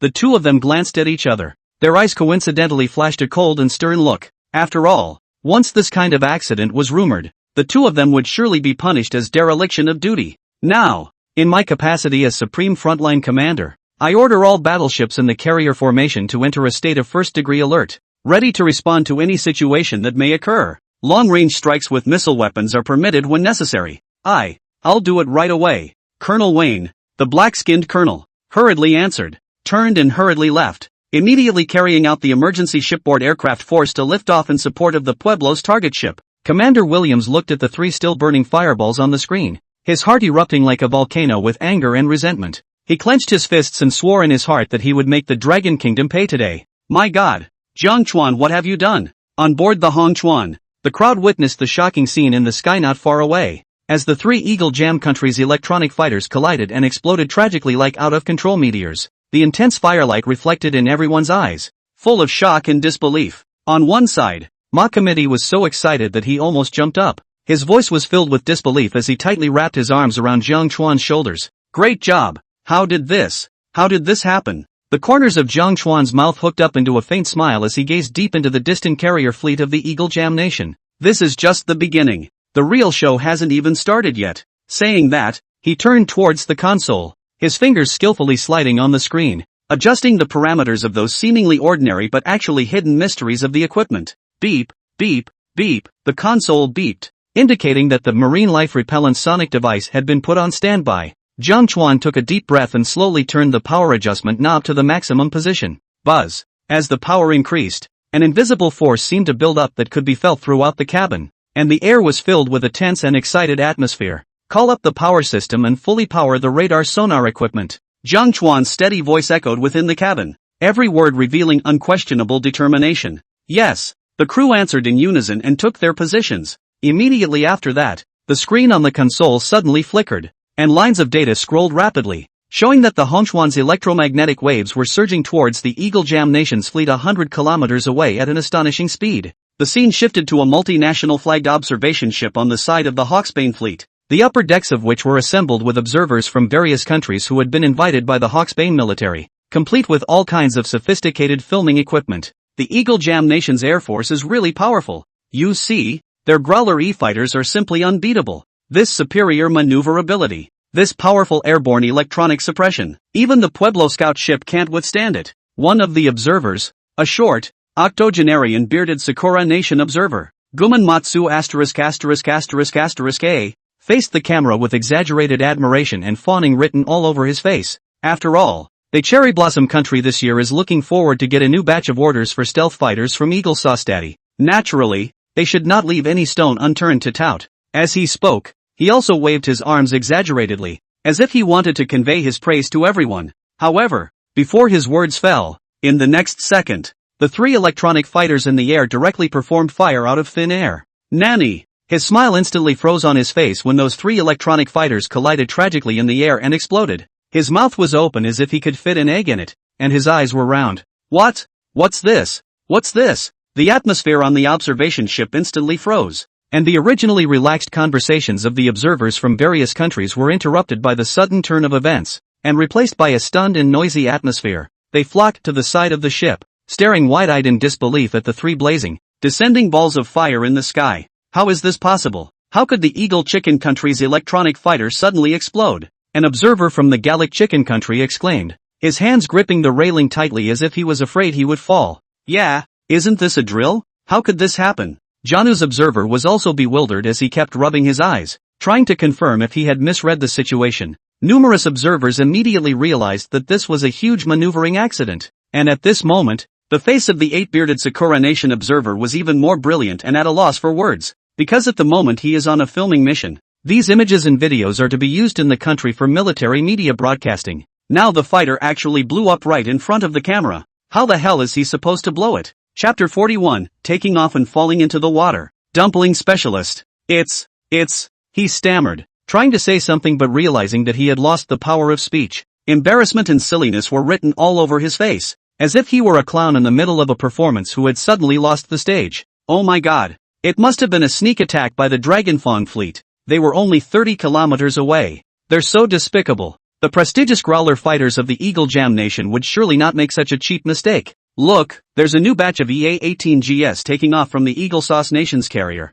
the USS Roosevelt, about to go on a crusade against this destroyer of international peace. Please enjoy the great nation of Eagle Jam sanctions against the Dragon Fleet. Just then, Matsu Agumon suddenly saw that on the Roosevelt, a new batch of electronic fighters were about to take off and lift off in support, and immediately changed his words to point the finger at the Dragon Nation. The blame for the accident was placed squarely on the distant surveillance ships of the Dragon Kingdom. As a qualified observer and reporter, this is something he still has the ability to save the day. He even pulled the camera in close to give a close-up of the takeoff runway on the deck of the Roosevelt, wanting to hurry up and show the handsome takeoff of the EA-18G electronic fighter. Yet little did he know that the next moment, the scene that followed would cause him to go into cardiac arrest. On the deck of the Roosevelt, the sun shone off the metal surfaces, reflecting a dazzling light. Boom boom boom. 3 more Growler electronic fighters in a brand new formation pulled out of the parking area, like beasts ready to go, engines roaring and blazing, ready to catapult into the air. And on the main runway, 2 E-2 AWACS planes prepare to ramp up and down and take off together. The ground crew of the Eagle Sauce Nation on the deck was swiftly and orderly busy, dressed in fireproof suits and wearing communication headsets, every action revealing professionalism and rigor. The commander stood on the side of the deck, holding a walkie-talkie, his eyes firm, his voice steady and strong, as he confirmed the status of the fighters one by one, every detail not spared. Under his command, the activities on deck run like precision clockwork, demonstrating efficiency and professionalism. With a commanding officer's order, the engines of the 3 Growler fighters reached maximum power, the tires rubbing against the deck making a sharp sound as if they were roaring before battle. With strong thrust, the fighter jet, like an arrow off the string, rushed toward the sloped lift runway, ready to soar into the sky, displaying unparalleled dominance. Look, this is the takeoff of the carrier of the Eagle Jam Country. How shocking. Look at this Growler fighter. Even though it was just sneak attacked by the vile Dragon Fleet, I'm sure this formation will be able to capture this peacebreaker. Immediately Matsu Agumon stretched his voice and exclaimed in a loud, hissing voice, zip zip zip. However, right at this critical moment, a sudden mysterious fluctuation swept across their formation, invisible but unstoppable, instantly breaking the original order and calm. Boom boom boom. Those 3 roaring fighters that were about to take off were like encountering an invisible wall. Their fuselages shook violently and then lost control, like kites with broken strings, skewing to one side in unison, straight off the edge of the runway in full view of the crowd and plunged headfirst into the icy waters. It landed in the water like 3 dumplings. The scene happened so suddenly that everyone on the deck froze, thunderstruck, and an E-2 AWACS helicopter that was performing vertical lift on another runway was also affected by the mysterious fluctuations. The fuselage, which had been steadily carrying out vertical lifting and lowering, suddenly seemed to have its power supply cut off by an invisible hand. The sound of the engines suddenly disappeared, the fuselage shook violently, and then, like a huge stone, it crashed heavily onto the deck. Bang! The huge fuselage of the AWACS helicopter slammed into the deck with a deafening clash of metal and a shower of sparks. The surrounding ground crew panicked and dodged, but a number of them were still struck by the flying debris and fell to the ground moaning in pain, some even falling straight into a baby-like sleep. The originally organized and professional deck instantly became chaotic, with the sounds of sirens, shouts, and clashing metal intertwined to create an absurd and frightening picture. And Matsu Guman, who was on the scout ship, was like a hammer blow to his chest, his pupils shaking. The camera in his hand was still recording, but at the moment he had completely forgotten his duties and just stood there dumbfounded, his mouth slightly open and frozen. How did he not realize that the 3 electronic reconnaissance planes aboard the Roosevelt failed to take off straight away and landed in the sea? Zip, zip, zip. The mysterious fluctuation didn't stop there. It was like an invisible field of terror that ravaged the carrier fleet of the Eagle Jam Nation. In the next second, before the people on the deck could react from the shock they had just experienced, the entire fleet suddenly fell into a massive blackout. The lights went out, the displays went dark, and the originally busy and organized command rooms were instantly enveloped in chaos. Warning noises from various devices rose and fell, and many electronic devices smoked directly under the sudden and powerful electromagnetic pulse, emitting a pungent, burnt odor. What's going on? How did the power suddenly go out? Reporting to the commander. Our power systems have been attacked by an unknown force. All primary and backup power sources have failed. Short-range comms cut off. In the darkness and panic, the exclamations and reports of the crew mingled as the entire fleet seemed to be plunged into an apocalyptic scene. Chapter 42 Exercise terminated. Wolves flee. FARC, what's going on? Aboard the Blue Ridge's command ship, Commander Williams' voice was tinged with incredulous dismay and anger. The command room, which had been in perfect order the previous second, was now in chaos, with the power paralyzed causing the lights to plummet and the darkness to come in like a tidal wave, swallowing everything up. The correspondent's figure looked flustered in the dimness, and he rushed hurriedly to William, with urgency in his voice, reporting to the commander. The fleet has been subjected to an ultra-high-power electromagnetic attack. More than half of the electronic systems and radars have been paralyzed. The 3 fighters and AWACS that just took off also lost control and fell into the water. What? William's eyes felt as if they were about to spit fire, and his face turned ironic in an instant. He clenched his fists tightly. His knuckles whitened from the force, making a cackling sound. How did he not think that the Dragon Kingdom could dare to directly counterattack their fleet with a large-scale electromagnetic attack? Notification to launch missiles immediately. Fire the Dragon Nation's 815 scout fleet at all costs. He growled, his voice echoing like thunder in the command room. At the moment, he was so overwhelmed by anger that he would not hesitate to start a war even if he had to. However, in the next second, the correspondent's voice quenched his anger like cold water. Commander, our communication system is also paralyzed. We can't even send out the most basic communication, let alone the missile launching system. Reboot. Give me the modulation signal. It must be back to normal. William roared, his voice filled with resignation and anxiety. His eyes were fixed on the communicator, as if he were trying to pin all his hopes on the missile launch system. The correspondent's hands scrambled over the console, fingers flying over the buttons, trying to find a shred of order in the chaos. Everyone held their breath, expecting the system to return to normal, or at least allow them to give the order for the missile attack. However, when the system finally restarted, the image on the screen made everyone's pupils shake. On the system page, surprisingly, instead of the interface they had been expecting for the restoration of communications or the missile launch system, a cheerful music gradually sounded, accompanied by a comical animation. Pleasant goat, beautiful goat, lazy goat, boiling goat, slow goat, soft red wolf, gray wolf. Don't look at me like I'm just a sheep. The green grass smells better because of me. Bah, we're all a sheep. Colorful animated colors cast on the faces of the crowd as if they were dead. For a moment, the atmosphere instantly froze and fell into a deathly silence. If the tourists on the Hong Chuan had been there before, they would have recognized that this was the very same animation that was playing in the children's lounge on the cruise ship. The technician in charge of the operation's eyes were round, and his mouth was open enough to stuff an egg into. He watched the animation on the screen incredulously, as if he had been struck by lightning. How did you tune this out yourself? What the hell is this? Commander Williams couldn't take it anymore and finally exploded, slamming his fist into the console with a loud thud. However, instead of bringing the system back to normal, it switched to an animation of 2 bears and a bald head. Commander, our systems have been compromised. The technician cried out in panic. Not only did the other side paralyze our electronic systems and radar, but also access this cartoon.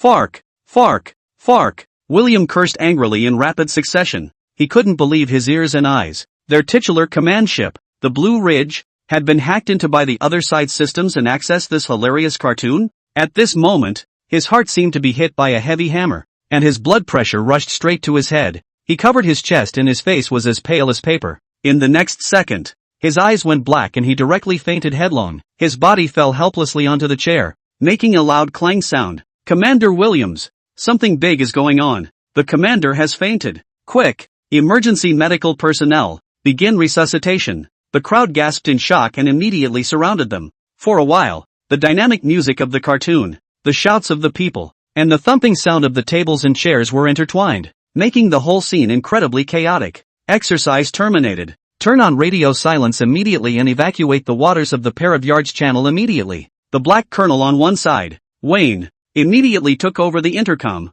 his face grimacing and his voice hoarse as he roared. Now that Commander Williams had fainted and lost his command, it was naturally the turn of the highest military position to take command. However, faced with the awkward situation of not being able to move at this moment, the only way back was to retreat immediately. What about the target ship and the downed fighters? The deputy on one side hesitated. Who cares about that now? Our entire fleet is going to be paralyzed, and who knows how long the other side's electromagnetic attack will last. Oh my god. Leave a few rescue ships behind and let's get our fleet out of these waters in a hurry. Colonel Blackskin Wayne roared with wide-eyed fury, his eyes already filled with fear. Yes, yes, yes. The deputy on one side of the room responded in a rush, his hands scrambling to work the console, fingers flying over the buttons, trying to find a shred of order in the chaos. Not only him, but the warning signals flashing on the various other ships' displays were like doomsday bells, constantly reminding them of their current critical situation. All ships, make an emergency turn and execute the evacuation plan.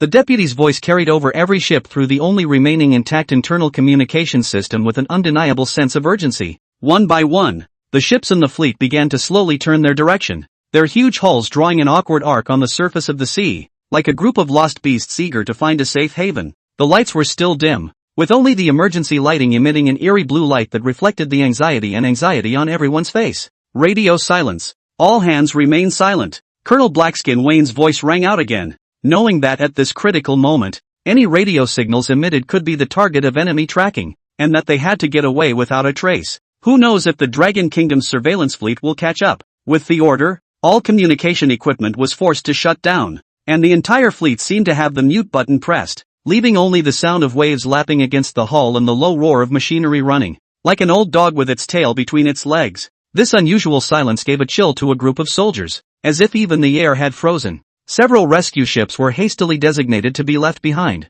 and they floated alone, ready to search and rescue the pilots and crew who had fallen overboard as a result of the electromagnetic attack. In contrast, the main fleet was like a group of fleeing refugees, recklessly sailing away from these crisis-ridden waters. The carrier fleet of the Eagle Jam Nation just left? Then on the surface of the sea, only a few small boats of the Filipino Monkey Kingdom were left, swaying helplessly in the waves. The dark-skinned Admiral Phi Monkey at the head of the group could be described as dumbfounded, not knowing what to say as he watched the scurrying fleet of Eagle Jam Nations. Didn't we agree to come over and back them up? Great! Inside the Honchuan's command room, the crowd cheered, their faces overflowing with uncontrollable joy. The real-time image on the electronic screen showed the scene of the Eagle Sauce Nation's fleet retreating in disarray, each ship fleeing the area of the opposite code channel in panic and haste as if they had met a ghost. We did it! We really did it! The horse committee clenched his fists and took off his glasses with an excited gleam in his eyes. A mere cruise ship and 815 scout ship sent those strutting Eagle Jam yokels running in the dust without a single missile.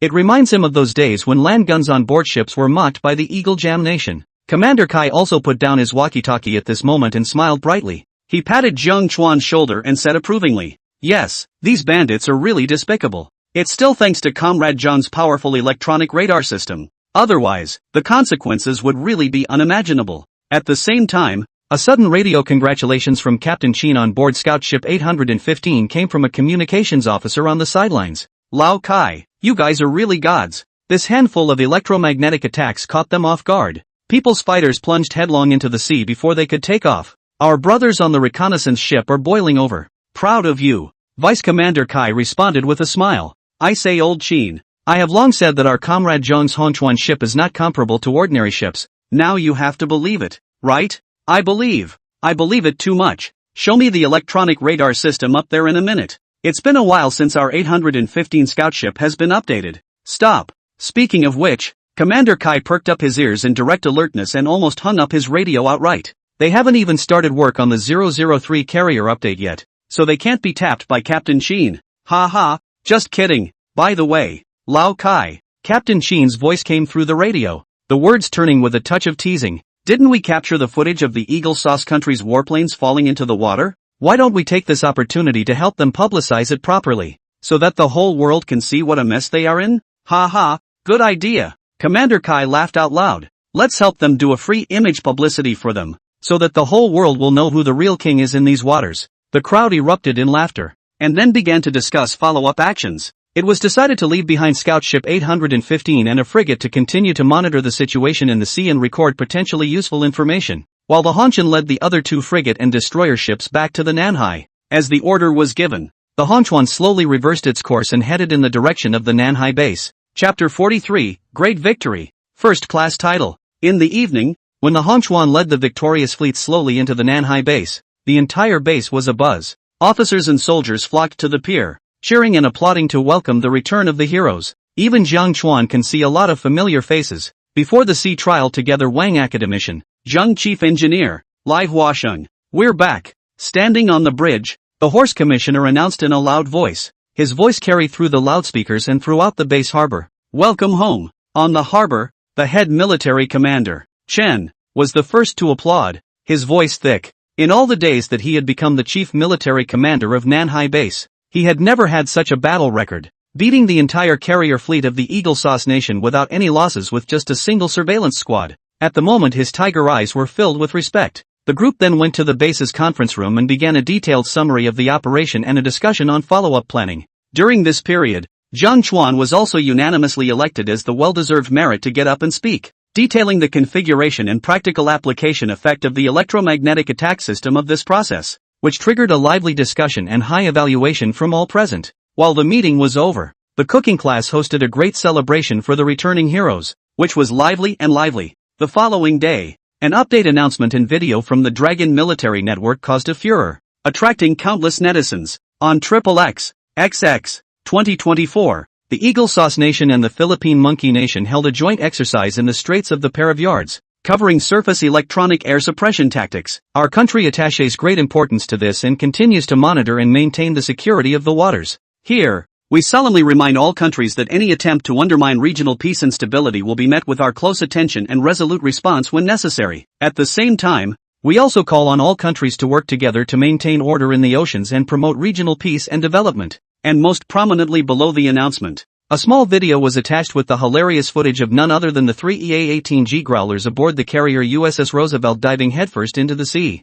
The announcement hadn't even been posted for 10 minutes, and the comments below had already stacked up hundreds of floors. Ha ha ha, is this the carrier of the Eagle Jam Nation performing a water ballet? How come one jump and it goes straight into the water? The Growler electronic warfare aircraft of the Eagle Sauce Nation really lives up to its name, and it's amazing that it's even able to go underwater, creating a unique mode of underwater electronic warfare. Thumbs up X3. It looks like the Eagle Sauce country's electronic warplanes also need to be fitted with a swimming ring, or else they'll have to bring a lifeboat next time they go out to sea. I'll give full marks to this falling position. It's definitely the most elegant moment in the history of carrier fighters falling into the water. The small boats of the Filipino Monkey Nation are probably confused. What happened to the promised support of the big brother? Turns out the big man himself turned around and ran off first, supposedly making up his mind of some sort. He. Dragon country, I was just passing by and took a picture. You guys go on. I won't bother. Eagle Jam Nation, you go away. I'm not playing. Ha ha ha ha.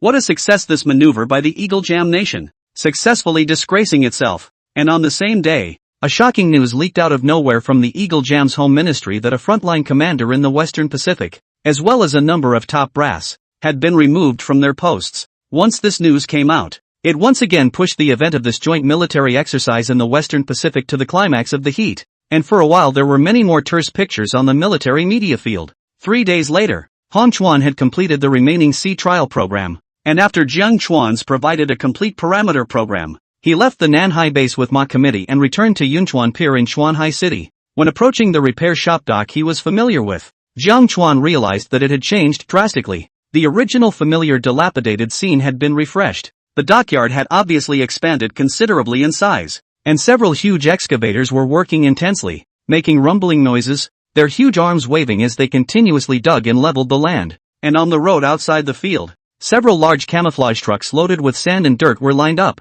waiting to dump the sand and dirt in designated areas. Specialized military science engineering and construction crews were shuttling in and out. taking drawings and planning plans for a brand new shipyard build. This is, Jiang Chuan wondered. Of course it's for your Hongchuan repair shop to expand under. According to the previous so broken how can it work? Ma Committee explained. Jiang Chuan looked at the busy dockyard in front of him, and an unspeakable excitement surged in his heart. It seems that our Hongchuan repair shop is really going to see a big development. Jiang Chuan lamented. Ma Committee nodded with a smile. Yes, this was all arranged by the military. No, 3 days ago it was decided to put in resources to expand. At least 3 or 4 shipyards must be gotten. In the future, this place will not only continue to repair ships, but also establish ship production lines. That's a great thing. Jiang Chuan. The two then walked through the repair shop together into the office area. As soon as he entered, Jiang Chuan realized that there was already someone waiting in the office. A middle-aged man in a suit with an elegant demeanor was sitting on a sofa, and beside him stood several attendants, making him look quite formal. Seeing this, Ma Committee immediately stepped forward to introduce. Jiang Chuan, this is Shen Hemming, the mayor of Chuanhai City, specially here to congratulate you. Mayor Shen smiled as he stood up, his gaze revealing a few moments of appreciation and affection. Comrade Jiang, you are the pride of our Chuanhai City. Jiang Chuan's eyes widened, somewhat unable to believe his ears. Mayor of Chuanhai City? Why did he come all of a sudden? What is this congratulations? The Ma Committee smiled meaningfully and signaled the attendant behind him to take out a black suitcase. The attendant respectfully handed over the case, and Jiang Chuan took it suspiciously and slowly opened it. Inside the case, a brand new set of uniforms lay silently, the insignia on them shining brightly. Next to it, was a badge of first-class merit, glittering in gold, highlighting the supreme honor. At the bottom, was a red officer's license, the national emblem on the cover solemn and sacred. Jiang Chuan froze as he looked up at Ma Committee, his eyes filled with surprise and incomprehension. Ma Committee said with a straight face, Jiang Chuan, you have made a great contribution to the country and the military this time. Your ship technology is not only very advanced, but it is also highly recognized by the military, and it is also a credit to the electronic warfare confrontation in the Western Pacific this time. As such, you have been awarded a first-class merit, approved and passed by the military commander Chen of the military ministry himself, and at the same time, you have been awarded the rank of colonel, officially becoming a member of the military. Mayor Shen also smiled and added, Comrade Jiang Chuan, having a talent like you return to build your country is not only the pride of our Chuanhai City, but also the honor of the entire country. This uniform, this badge, this officer's card, are all honors and recognition you deserve. And, your Hongchuan company has set up a special account. Inside is the funds for the patents provided by the military and the policy subsidies from Chuanhai City. Currently there is $30 million. You remember to check it. Jiang Chuan sniffed, and a surge of excitement and pride surged in his heart. He took a deep breath, puffed out his chest, and solemnly slung his badge from his suitcase, and solemnly hung it on his chest in full view of the crowd. Chapter 44. Returning to Hongchuan, Camelot Nation sends a call. A few minutes later, Jiang Chuan changed into a military uniform from the storage room on one side and came out, carrying 2 bars and 3 stars on his shoulder, with a straight body, and briefly held the ceremony of awarding the first-class merit under the attention of a group of senior officers. Xiao Jiang, because of your special identity now, you need to keep it a secret, so this ceremony can't be too publicized. Only a few of us old guys are here, so we can't say it's because we don't value you. The Ma Committee walked towards Jiang Chuan with a big smile on his face and a few apologies and flirtations in his tone. Jiang Chuan sniffed and an understanding smile appeared on his face as he nodded and said, That's natural. Ma Committee, I understand. Keeping my identity secret is also part of the job, so I don't really care. At this moment, he was focused on surveying his valiant and straight posture. No wonder the network said that the military uniform is the most reflective of a man's charisma. And it is true that the temperament is completely different after wearing it. In his last life, he didn't have the opportunity to serve his country, but he didn't realize that in this life, he directly became a colonel in the Navy, and even had the status of a national-level institute. The horse commissioner nodded in satisfaction. Then he turned around and gave a command, only to see a stout, stoic-faced officer walking behind him. Ma Committee introduced, This is Li Zhuang, a guard from the State Security Department. From today onwards, he will follow you around and be responsible for your personal safety at all times. Although you are now ostensibly the head of Hongchuan, in reality, you are a national-level confidential researcher, and the importance of this status is self-evident. Jiang Chuan heard, some surprise, he looked at Li Zhuang, want to politely decline this special protection. After all, free to get used to, where do you need a person at any time to protect themselves? Comrade Li Zhuang, this is too much trouble. In fact, I don't need. However, Li Zhuang shook his head firmly, his eyes filled with duty and honor. Colonel Jiang, you are welcome. It is my duty and honor to protect your safety. Looking at Li Zhuang's firm eyes and persistent attitude, Jiang Chuan finally had to agree and just happened to arrange for him to be the security officer of Hongchuan Repair Factory. By the way, after the expansion of your dock here is completed, some of the researchers and senior skilled workers from the shipbuilding heavy industry group will also be sent to assist in the construction of the production line, and the work of personnel training and whatnot will be helped to be arranged as well. Ma committee then added. Good. Jiang Chuan nodded, secretly saying that it was really much easier with the support of the military. After getting these things done, Jiang Chuan then reluctantly took off his uniform and sealed it properly. Comrade Jiang, I've come to see you today. In fact, there are other matters. At this moment, Mayor Shen suddenly called out to Jiang Chuan, while at his side, a middle-aged man with slightly gray temples and a warm smile came forward to greet him. Both of you, please go ahead, Jiang Chuan said. I'm Minister Zhao of the Foreign Trade and Economic Department of Chuanhai City, and 3 days ago, a member of the royal family from the Camel Kingdom called and commissioned me to inform me of their desire to cooperate with your Hongchuan Entertainment Company to rent the Hongchuan cruise ship. We, Chuanhai City, have had quite a few foreign trade orders with Camel Country before, and have had cooperative experiences, so we were entrusted to come over specially to say hello, Minister Zhao explained with a bitter smile. Now the Hongchuan Cruise Company since the last time on the network fire, countless foreign tourists have come to Chuanhai City want to see the face, driving a lot of local economy. However, they were told that the Hongchuan was temporarily suspended and delayed opening to the public, which caused quite a commotion. On the internet, the party video of the Hongchuan cruise ship is also hot. Far away from the Camel Country's royal family members want to experience some, so they used the money ability to contact their Chuanhai City, the Ministry of Foreign Trade and Economy directly. Minister Zhao also had to come over personally to mention this to Jiang Chuan. There's no way around it. They give too much. A member of the royal family of Camelot? Jiang Chuan's eyes lit up. Immediately appeared in his mind the group of people who had a piece of cloth on top of their heads. I am the richest in the world. Previously, like artificial reclamation as a huge project and trillion infrastructure projects have their Chuanhai City Engineering Group to participate in the figure. Can be said to be out of the trench unparalleled. After Minister Zhao so mentioned, Jiang Chuan then hurried to open the official website of Hongchuan Company backstage. And it is not surprising that they are all densely packed with private letters of cooperation, and some big netizens, companies and even a lot of orders from abroad. There were also several private messages from Linman, the company that first worked with him. It seemed that during his absence, Hongchuan Entertainment's reputation had been thoroughly beaten out. Your Hongchuan Company is now the key support object in the field of tourism and entertainment in Chuanhai City. This cooperation is just an opportunity to open the internationalization window in the Middle East. Cooperation or not depends on you, Minister Zhao said with a faint smile, not forcing the issue. After all, he also understood that Jiang Chuan's Hongchuan Company would next transform into a military enterprise, forming a highly sophisticated production line for ships and cooperating with the Navy side, which was the most important thing, and he was just a bringer of words. Developing a little bit of a corporate economy is obviously not as important as the defense business. I'll take this thing. Suddenly, Jiang Chuan directly wrapped it up with a single opening. Jiang Chuan smiled and looked at Minister Zhao, already having a bold idea in his mind. In recent years, Camel Country and Eagle Sauce Country have torn up the agreement, wanting to develop their own national defense force. And before that, they even negotiated several large orders of military trade from their Dragon Country, in order to stabilize the situation of turmoil around them. If he remembered correctly, their naval strength was only 40,000 men, and their main force was only a few thousand tons of corvettes, and they were worried about development. And this is just an opportunity to make contact. If we show the performance of the Hongchuan, it is not easy to negotiate hundreds of millions of dollars of orders for entertainment programs. Thinking of this, Jiang Chuan's eyes are on fire.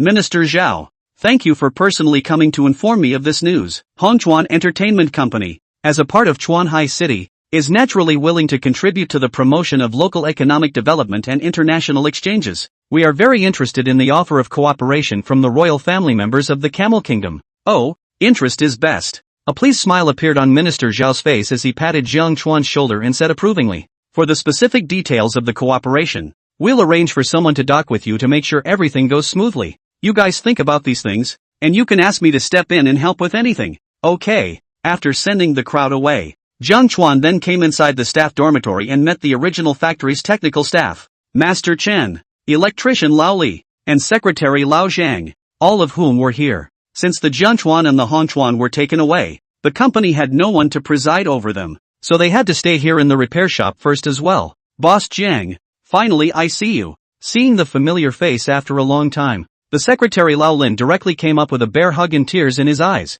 I thought you had an accident and had to be in jail for the rest of your life. How can I explain this to your parents? You said that. Jiang Chuan held his forehead and cried and laughed. Nope. It's just that the technology on my Hongchuan is so advanced that the military has taken a liking to it, and they want to cooperate with us in the future. Look, isn't the pier outside being expanded and rebuilt? In the future, our Hongchuan will get better and better in the future. Boss Jiang, so, we'll be a military enterprise from now on? Master Chen on one side said with wide eyes. Hey, that's right, but I've now received an order from a big gold owner, so we'll have to properly prepare for it lately. Jiang Chuan smiled from the bottom of his heart. What big money? The crowd wondered. Our distant Middle Eastern friends. Chapter 45, Taking Orders, Grand Future Ideas. The next day, Jiang Chuan called out all the employees of the repair shop early in the morning and held a simple meeting. Jiang Chuan explained the many things in the near future, stating that Hongchuan Entertainment would officially open for business, with the military's funds and policy allocations subsidized 30 million.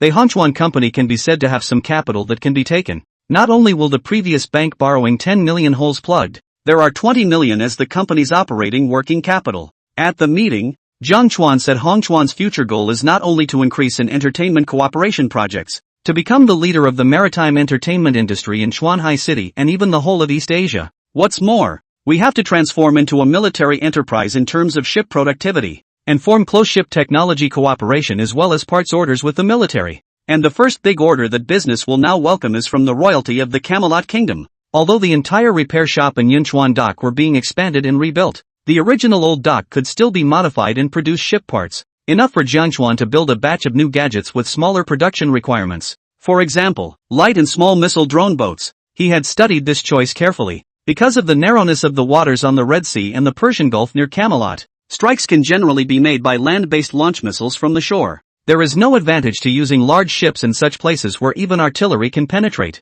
Unlike in the vast expanse of ocean, once a ship is too large a target, it can easily become a living target. Like before, when the situation in the Middle East was at its most tense, Camelot didn't buy an aircraft carrier, but instead chose their Dragon Kingdom's 052 DE destroyer, just because in that place an aircraft carrier isn't as good as a destroyer. And this lightweight, small missile drone boat not only has a very small target, but it can also fire missiles like a destroyer. Jiang Chuan believed that it was definitely the favorite of this group of big dog owners. This trip to Camel Country is the first time we, Hongchuan, have contacted a Middle Eastern customer, so we can't afford to drop the ball. So I've prepared a bit of a new trick. Facing the crowd, Jiang Chuan took out a thick stack of drawings from his briefcase, and the crowd immediately gathered around in amazement at the words, realizing that on it was a hull design drawing similar to what a leisure yacht looks like. This is, the crowd wondered, is a sea motorcycle for surfing? Fireworks, small marine entertainment speedboats. Displacement is only 8 tons out of the beginning,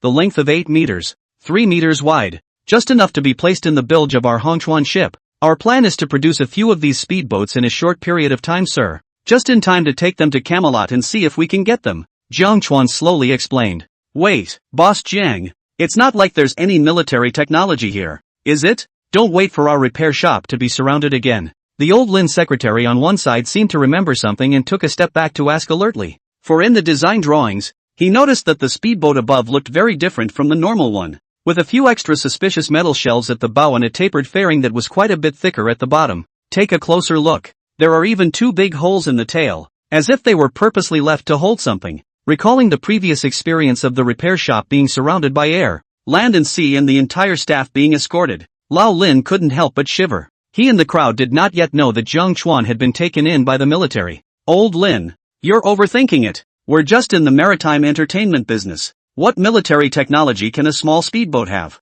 Besides, we are now half a military enterprise, officially certified. Even if we sell some real ones, it's fine. Jiang Chuan sniffed, but he patted old Lin's shoulder with a big grin, signaling that he shouldn't worry too much, and that he would arrange all matters. At this time, a few figures suddenly appeared outside the entrance of the repair shop, walking quickly towards the inside. The leader was none other than the Ma Committee, accompanied by Minister Zhao of the Ministry of Foreign Trade and Economy and others. Jiang Chuan, I've finally found you. I heard that you're going to talk business with the Camel countryside, and you're going to sell missile drone boats? The Ma committee walked quickly to Jiang Chuan, with a few moments of eagerness and anticipation on his face. Last night before going to bed, Jiang Chuan thought of a good plan and then gave a call to the Ma committee to tell him what he thought. After all, this kind of thing in the military or have to say hello. As expected, the other arrived here early in the morning. When the old Lin's secretary beside him heard this, his eyelids immediately jumped. Thinking that Boss Jiang was really engaging in these sewing machine stepping things again,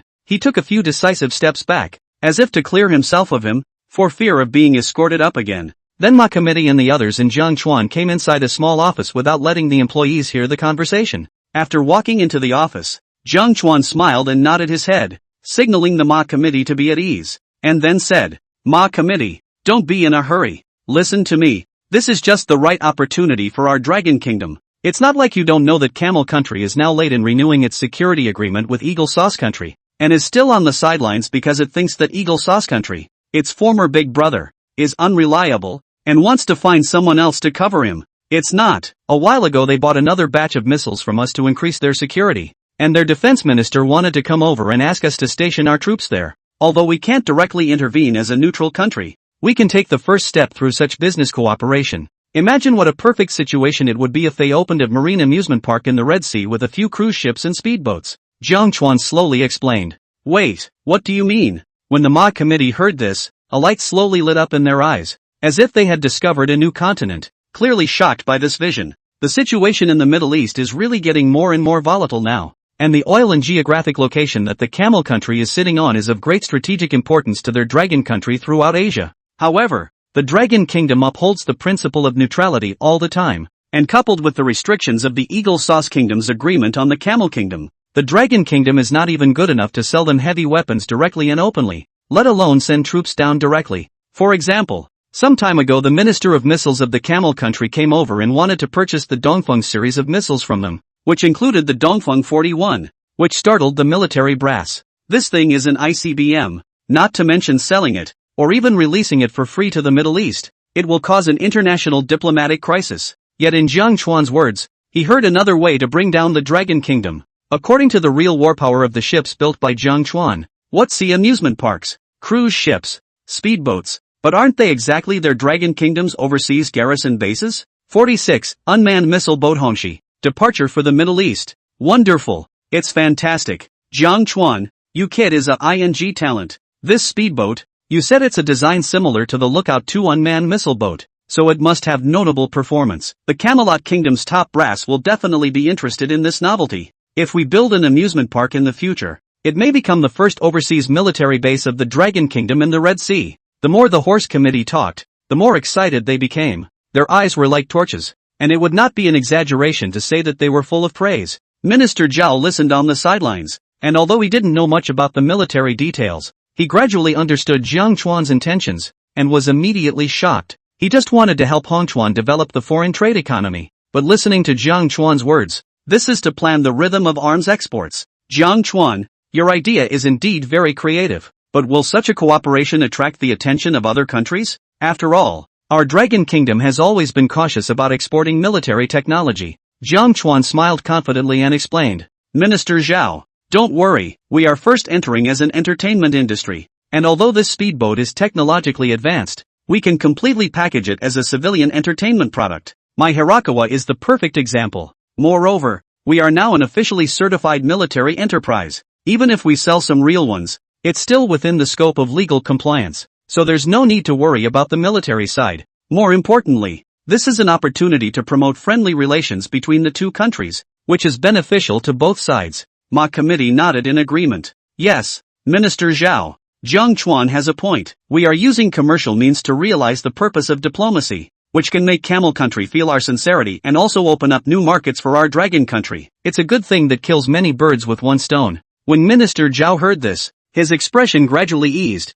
and he seemed to have been convinced as well. Well, it looks like I do need to update my ideas. It's going to be you youngsters from now on. Oh yeah. Minister Zhao seemed to think of something as he spoke, and turned to a young and capable young man beside him, dressed in a neat suit. Wei, come here for a moment. Wei Yun sniffed and immediately walked quickly to Minister Zhao's side, standing straight and looking extraordinarily spirited. His eyes revealed a wit and intelligence that made him clearly a young man of great ability. Jiang Chuan, this is Wei Yun. He's fluent in multiple languages. He's previously worked as a translator in the Camel country, and he's also been stationed at the embassy over there. He is very familiar with the culture and business environment over there, Minister Zhao introduced. This time, for your Hongchuan Corporation in Camel country, he can act as your liaison and help you communicate better. When Jiang Chuan heard this, he immediately cast a grateful gaze at Wei Yun and reached out to shake his hand. Wei Yun, thank you so much. With the help of a professional like you, our cooperation will definitely be smoother. Wei also smiled and shook Jiang Chuan's hand, his voice clear and strong. Mr. Jiang, you are too kind. It's my honor to be able to contribute to the country's economic cooperation. I will definitely do my best to help you. Jiang Chuan looked at Minister Zhao gratefully before walking out of the office and turning to the crowd. Okay, since everyone agrees, let's get moving right away. Old Lin, you're responsible for the coordination in terms of fund mobilization, Ma Committee. You and Minister Zhao help with matters related to the military and diplomacy. Our Hongchuan Entertainment's first big foreign trade order. We must do it beautifully. Everyone nodded their heads at the words, and the atmosphere in the repair shop instantly became warm and full of energy. Jiang Chuan and Wei Yun then went to the Ministry of Commerce to get in touch with customers in Saudi Arabia through background information and phone calls. It was only then that they realized the other party was actually the Minister of Tourism in Kedah, the capital of Camelot, Gardner, who had specially invited their cruise ship to come to the popular Camelot tourism well-known place to visit Kedah's International Marina, to participate in the Kedah International Yacht Club event. Several members of the royal family will visit in person at that time. With Wei Yun's help, Jiang Chuan discussed some specific matters with the other party and finally set the time for a month later. That afternoon, several large military pickup trucks drove up to the entrance of Hongchuan Repair Factory, loaded with a large amount of metals and production raw materials needed by Jiang Chuan, apparently sent by the Ma Committee calling on the resources of the military. Jiang Chuan, on the other hand, personally changed into orange overalls and began to start working on building this speedboat with a group of technicians, striving to complete the production program in a short period of time. Time rushes by. 3 weeks later, Hongchuan Repair Factory was a busy and organized scene. Jiang Chuan and his team finally completed the construction of 3 light speedboats. These speedboats were named Hongxi by Jiang Chuan. If the 40,000-ton Hongchuan is Chuan, these speedboats of less than 10 tons are small streams, which also means that they will become the stream of Hongchuan's exploration of new fields, flowing to a broader market. Each Hongxi has a unique look that sets it apart from the rest of the world, with a streamlined design, a wide, thick bottom, and a white hull with Hongchuan's signature blue stripes for a sense of design. The front of the speedboat is adorned with delicate chrome trim pieces that gleam in the sun. The most striking thing is the 2 large propellers at the stern of the speedboat, which adopt advanced power technology, and the advanced ship's electrical system can provide strong power support, allowing the Hongxi to travel through the sea like an arrow. The interior of the speedboat has also been carefully designed by Jiang Chuan. Comfortable seats, advanced sound system and perfect safety equipment all aim to provide passengers with an unforgettable maritime entertainment experience. Hidden behind these luxury facilities is the real secret of the yacht, a set of advanced boat-mounted cruise missile launchers, which is Jiang Chuan for the Hongxi specially prepared surprise. This is the surprise Jiang Chuan specially prepared for the Hongxi ship. If you notice carefully, the metal frame in front of the windshield is still an anti-aircraft style anti-aircraft missile launcher, with a notch suitable for a machine gun, and under the thick fairing is equipped with a marine radar, a tactical data link, and satellite communications, among other equipment. After completing the construction, the 3 Hongxi speedboats were slowly lifted into the air with the help of cranes and machinery, and then steadily dropped into the bilge of the Hongchuan. The entire loading process was both intense and organized, with every detail carefully calculated and arranged. Reporting to Boss Jiang, our Hongchuan ship is ready. The shortest route is from the Nanhai through the Malacca Strait to the Indus Ocean, then from Yemen into the Red Sea, docking at the Kedah International Terminal. If we travel day and night at maximum speed, we'll just about make it in a week. Okay, then get ready and set sail. After Jiang Chuan gave the order to set sail, the entire crew on the Hongchuan moved quickly. The crew was busy with the final inspection work to make sure that all the equipment was in the best condition, while Jiang Chuan stood on the deck and looked at the course that was about to depart, his heart full of expectation and confidence. Buzz! With a loud whistle, the Hongchuan slowly sailed away from the Yunchuan Pier and headed toward the Nanhai. Chapter 47, Hawkish Nation Conspiracy, Middle East Escort Flotilla Ambush. Meanwhile, CIA Central Intelligence Agency, Western Pacific Special Operations Maritime Division, Eagle Ford. Inside a fancy conference room. At this moment, the round table was already filled with a group of senior officers and intelligence officers of the Eagle Sauce Kingdom, and at the head of the table was none other than the shadowy-faced Commander Charles, and the desktop documents and projection screen in front of the crowd were densely packed with detailed information about the Chuan cruise ship and the recent maritime movements of the Dragon Navy, since the last time the pirate ships of the Filipino Monkey Kingdom were destroyed, followed by the total collapse of the joint military exercise. 2 planned deployments in a row have all failed. As the Commander-in-Chief of the Western Pacific Strategy, Charles was deeply disgraced, and his heart had been holding in anger that could not be vented. It even removed Commander Williams and Colonel Wayne outright. Then he immediately realized that it was all about the cruise ship Chuan, which was present on both occasions. As a result, they immediately launched a detailed covert investigation operation into the cruise ship.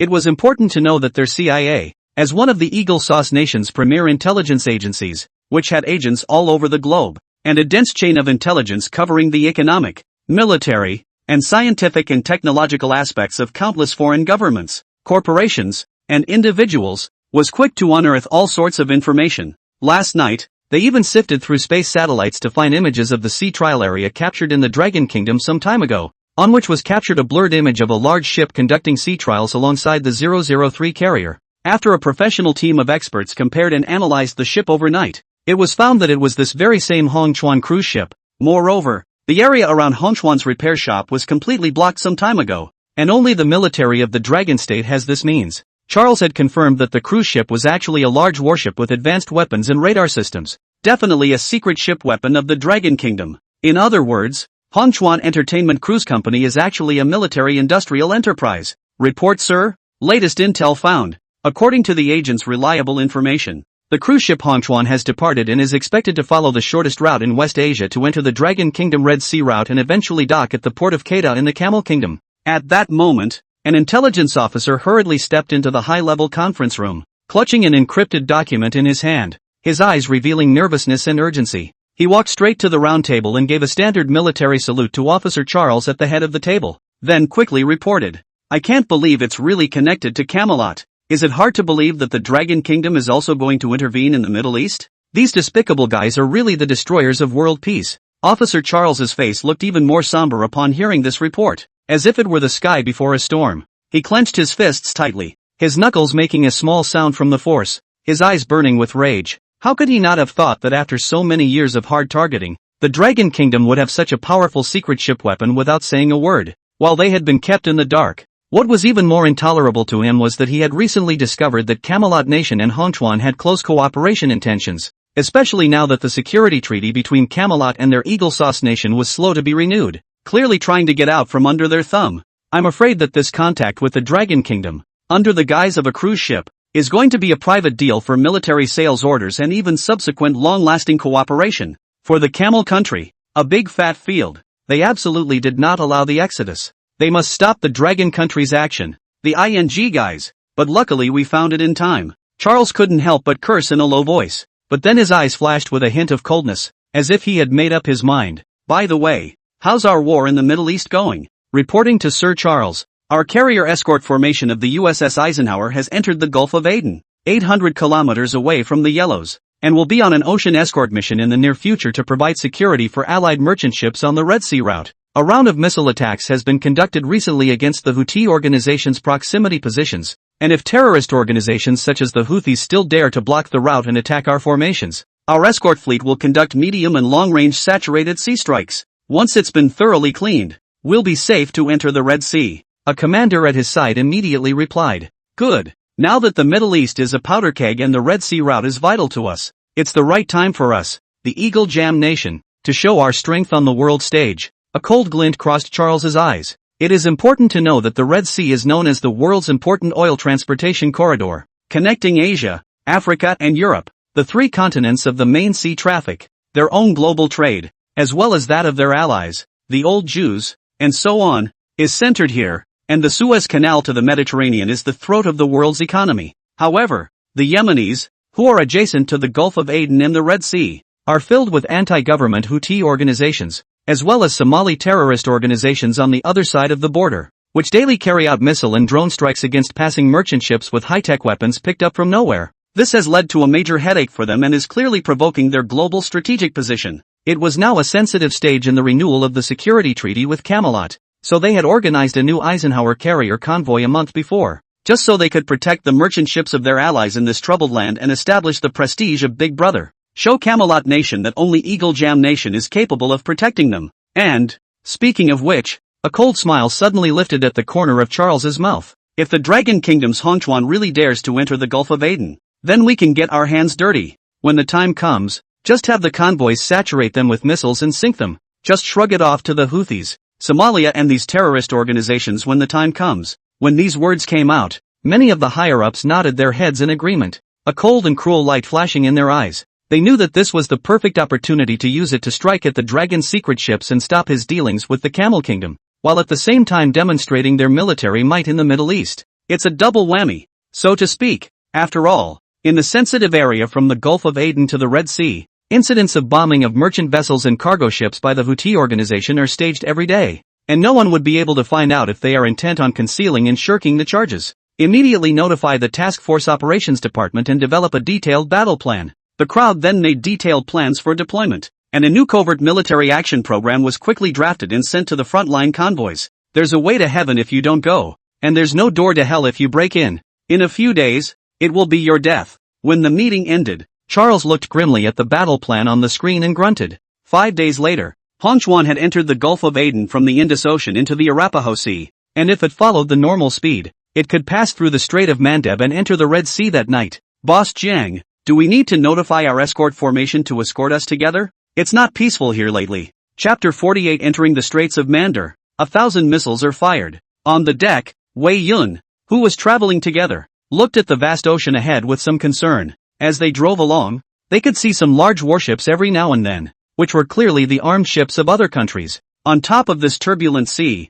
not only the Eagle Sauce country, but also many other countries have sent convoys to protect their own merchant vessels and cargo ships, so it can be seen how dangerous it is. And last night, there was an incident where a large cargo ship from the old Jewish state was attacked by multiple drones as it passed through the Straits of Mandeb, and we heard that the human and economic losses were significant. Yes, Boss Jiang, the powder keg has been getting more and more intense lately. And the day before yesterday, the Eagle Jam Nation's carrier formation of the USS Eisenhower likewise entered the Gulf of Aden, and also carried out multiple rounds of missile strikes against the Houthi armed group gathering place on the shore. A deputy to one side added, "It's okay, we're the Dragon Kingdom. We're not their enemies. They won't attack when they see our flag." Jiang Chuan shook his head and pointed to the red flag flying on the ship's pole. Not much worry on his face. And one thing he didn't say was that with the Protectorate formation, there was no telling who would protect whom. Now according to the Hongchuan's radar system and close defense gun reaction speed, even hypersonic missiles can be intercepted 100% and there is no danger.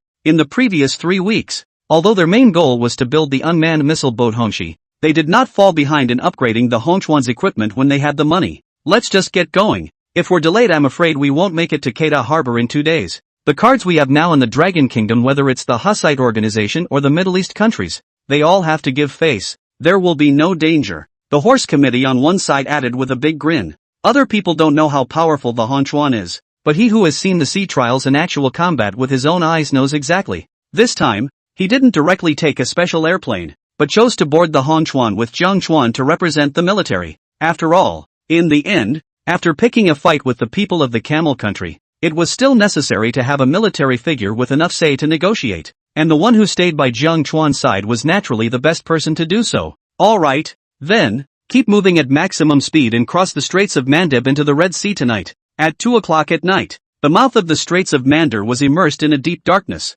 with only the occasional sweeping sea breeze to carry the slightest ripple. Behind a secluded forested island lies a heavily armed force and a fortified defensive fortress. A number of armored vehicles were arranged in a circular formation, with their guns slightly raised, as if they were ready for an enemy attack. Missile trucks are discreetly hidden under the shadow of the trees, on which the missile launchers are pointing straight into the night sky, revealing a force that should not be underestimated. And the surrounding area is filled with various types of round anti-ship missiles ready to go. The auxiliary radar vehicle kept rotating, emitting a slight buzzing sound, monitoring the surrounding sea and air conditions in real time. There are also numerous suicide drones neatly lined up to one side, small but one of the deadliest weapons that, once activated, will rush recklessly towards targets at sea. Reporting to Chief Badar, a large ship is approaching the channel. A scout hurried over, looking nervous. Badar, a burly man with a full beard, frowned at his words and asked, "Oh, which country is it?" "It's the flag of the Dragon Kingdom," the scout replied in a hurry. Badar breathed a sigh of relief and waved his hand. "That's fine. We can't attack him. The Dragon Kingdom is not our enemy. Saying that, he also couldn't help but look at the ammunition equipped behind him. Before in the desert picked up a number of still written with unintelligible dragon Chinese characters. Also don't know if it's a coincidence. He turned to one of the men beside him and continued his orders. We are targeting the Eagle Sauce Nation's convoys and merchant ships associated with the old Jewish nation. Latest news. They're already deep into their attack position in the Gulf of Aden. More than 200 kilometers off the coast of Yemen. Our compatriots have already made land-based missile strikes. We just need to hold down the entrance to the strait and make sure they can't get through. Yes. Meanwhile, deep in the Gulf of Aden, the USS Eisenhower escorted the formation. At this moment, the atmosphere in the command room was tense and heavy. The radar screen flickered with points of light, marking the positions of various ships and communication messages from various parties. The intelligence officers were glued to their screens, fingers flying over their keyboards, when suddenly they received an important message from a reconnaissance submarine dispatched from the southern tip of the Red Sea. He jerked his head up and reported to Tweed, the 5-star admiral and supreme commander. Reporting, sir, the Chuan has officially entered the mouth of the Mandarin Channel. Although the radar can't pinpoint it precisely, its coordinates are clear and we can make a covering fire strike. Admiral Tweed sniffed and a cold smile curled up at the corner of his mouth. He slowly stood up, his eyes flashing with a vicious light, as if he was a fierce beast about to pounce on his prey, obviously having waited for a long time. Ever since Chuan entered the Gulf of Aden, their carrier formation has been secretly dispatching forces to conduct surveillance activities. From the Red Sea to the Gulf of Aden, there are ships broadcasting real-time positions, and even disguised as a cargo ship tracking, which can be described as painstaking. It didn't work because their radar couldn't even lock onto the seemingly harmless cruise ship, now that he had finally found a chance to fall in line, and was at such an incredibly sensitive entrance to the Straits of Mend. It was the perfect time to strike.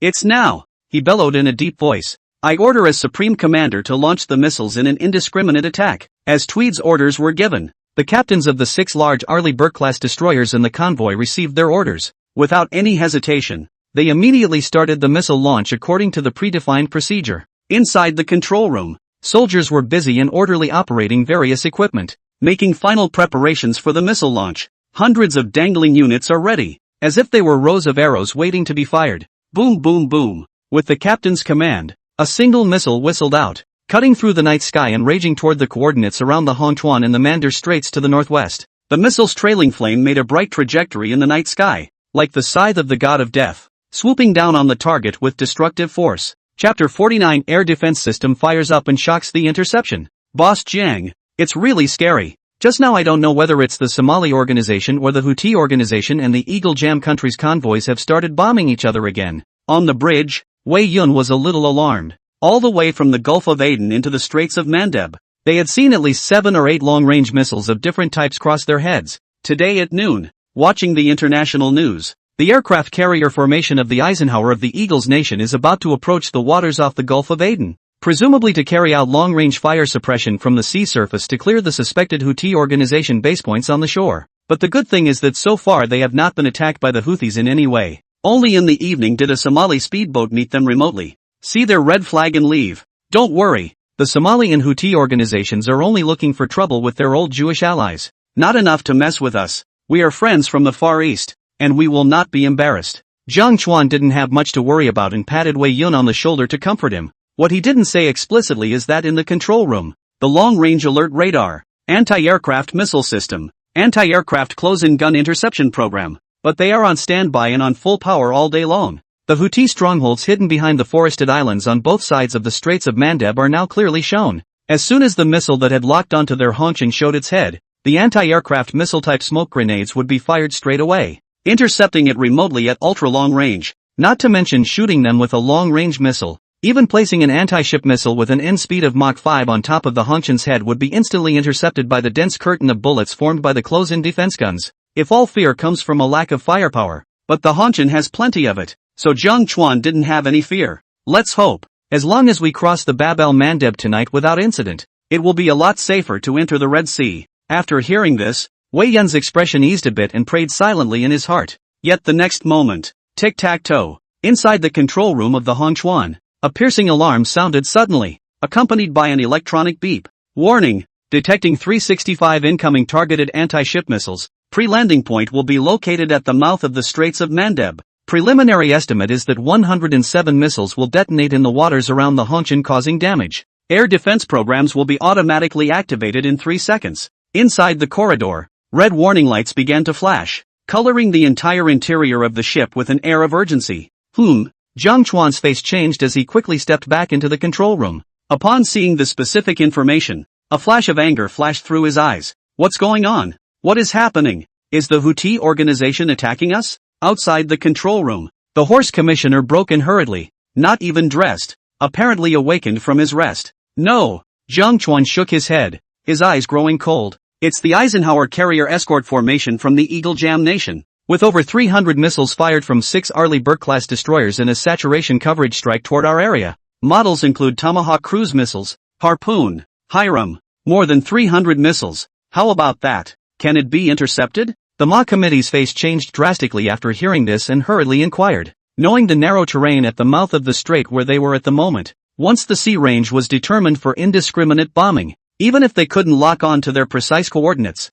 they would still be able to sink them. Of course it can. A few Arleigh Burke's outdated missile launch systems are not enough to fear. It just takes a little while to load our anti-aircraft missiles. Jiang Chuan quickly switched to the Air Defense Command interface, his fingers flying on the keyboard and giving a series of commands. Attention all personnel. Air defense missile systems, go to launch status immediately. Hirakawa salvo. Prepare to intercept the missed target. With his command, the black netting of the original trampoline area on the deck folded in unison, revealing deep air defense missile silos. It was only as if the silently pendulous unit wellhead had been activated as a giant beast, and with a jolt of the ship's deck, it erupted with a violent burst of scorching light. Launch command confirmed. Air Defense Missile Group, launch! Inside the control room, Jiang Chuan's voice was calm and firm. In the next second, a thick and long anti-aircraft missile with a brilliant firework pattern on its tail was like an arrow off the string, cutting through the sky and pointing directly at those enemy missile clusters that were whistling. At the same time, the Hirakawa salute system at the rear end of the Hirakawa's upper deck was activated at the same time, and as a weapon system specially designed for close-range defense, the 24-barrel, large-caliber Gatling rotary barrel machine gun began to rotate at an astonishing speed. Boom boom boom. Each barrel was like an angry fire dragon, spewing out a dense barrage of bullets that formed a brilliant metallic curtain, ready to completely destroy any leakage that tried to break through the air defense missile net. Far off in the sky, at the end of the crowd's line of sight a few seconds later, there were indeed clusters of light points with long trailing vapors, the very same clusters of missiles that were about to cover them with saturation fire. In the sky, hundreds of missiles were intertwined with the Hongchuan's anti-aircraft fire, and the glow of the explosions and the firework patterns of the anti-aircraft missiles mirrored each other, forming a picture that was both beautiful and terrifying. Every successful intercept of an anti-aircraft missile was accompanied by a deafening roar and a target-destroyed beep from the control room. Occasionally an enemy missile deviated from its predicted flight path due to a guidance error and did not land in the waters at the mouth of the Straits of Mandeb, but in the next instant it was also blown to pieces by the dense barrage of close-in defense guns, none of which managed to land on the surface. Within a short period of less than 3 minutes, the cluster of hundreds of incoming missiles was directly intercepted by all of them, without any chance of doing any damage to the Hongchuan. The sky was left with a brilliant, sparkling pattern of fireworks. My God, this is a swarm of missiles striking at us. On the bridge, witnessing everything, Wei Yun's hand holding the railing was trembling, constantly taking deep breaths to stabilize himself. Although he had once been stationed at the Camelot embassy and had seen many conflicts, yet this was the first time in his life that he had seen such a scene of war at sea. When he saw countless dense missiles surging toward them, that feeling of fear and powerlessness instantly carried out his whole body. Yet just now he had seen hundreds of anti-aircraft missiles suddenly fired from the trampoline area of the cruise ship. There was also the salvo behind it that actually transformed directly into a turret, spitting out tongues of fire to form a continuous network of metal catapults, directly intercepting all of the missiles airborne perfectly. He had also heard before that this cruise ship was actually an all-powerful ship equipped with advanced military systems, and this trip to Camelot was also to use it as a bargaining chip to negotiate military sales orders. However, Wei Yun did not expect it to be so amazing that even hundreds of missiles could be easily intercepted. And equally dumbfounded were the Houthi armed forces hidden behind the forested islands at the mouth of the Straits of Mandeb. The tiger-backed leader of the Badal has been frozen in place, while the deputy holding the tactical tablet also snapped and dropped the tablet on the sand. All of them looked up at the distant sky with their heads at 45 degrees, taking in the shocking scene of the Hongchuan's anti-aircraft missiles and close-in cannons intercepting the Eagle Sauce Nation's missile clusters. The whole scene fell into a deathly silence. Bardar Chief. The Dragon Kingdom's touring cruise ships fired anti-aircraft missiles to intercept all of the Eagle Jam Kingdom's missiles. It was several seconds before the deputy beside him woke up as if from a dream, his voice trembling. That's definitely a hidden large armed ship of the Dragon Kingdom with incredible firepower. We were really lucky we didn't launch an attack on them just now,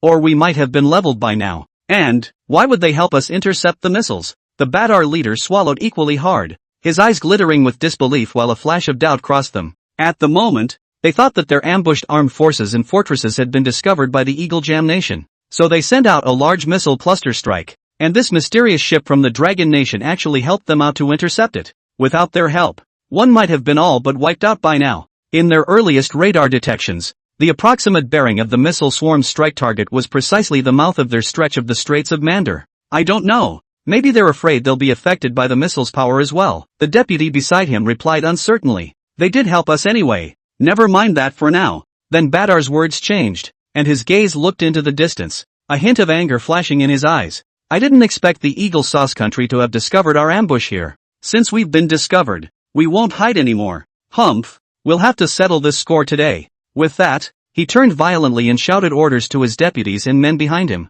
Immediately prepare for a long-range counterattack on the Eagle Jam Nation's convoy. Bring out all our new guys and show them what we're made of. Chapter 50, Returning the Favor with the Favor of the Other. The men were immediately energized by the words and nodded their heads in agreement. They quickly began cranking up their equipment in the fortress behind them, and several radar vehicles fired their power remotely, searching for the position of the Eagle Jam Nation's convoy.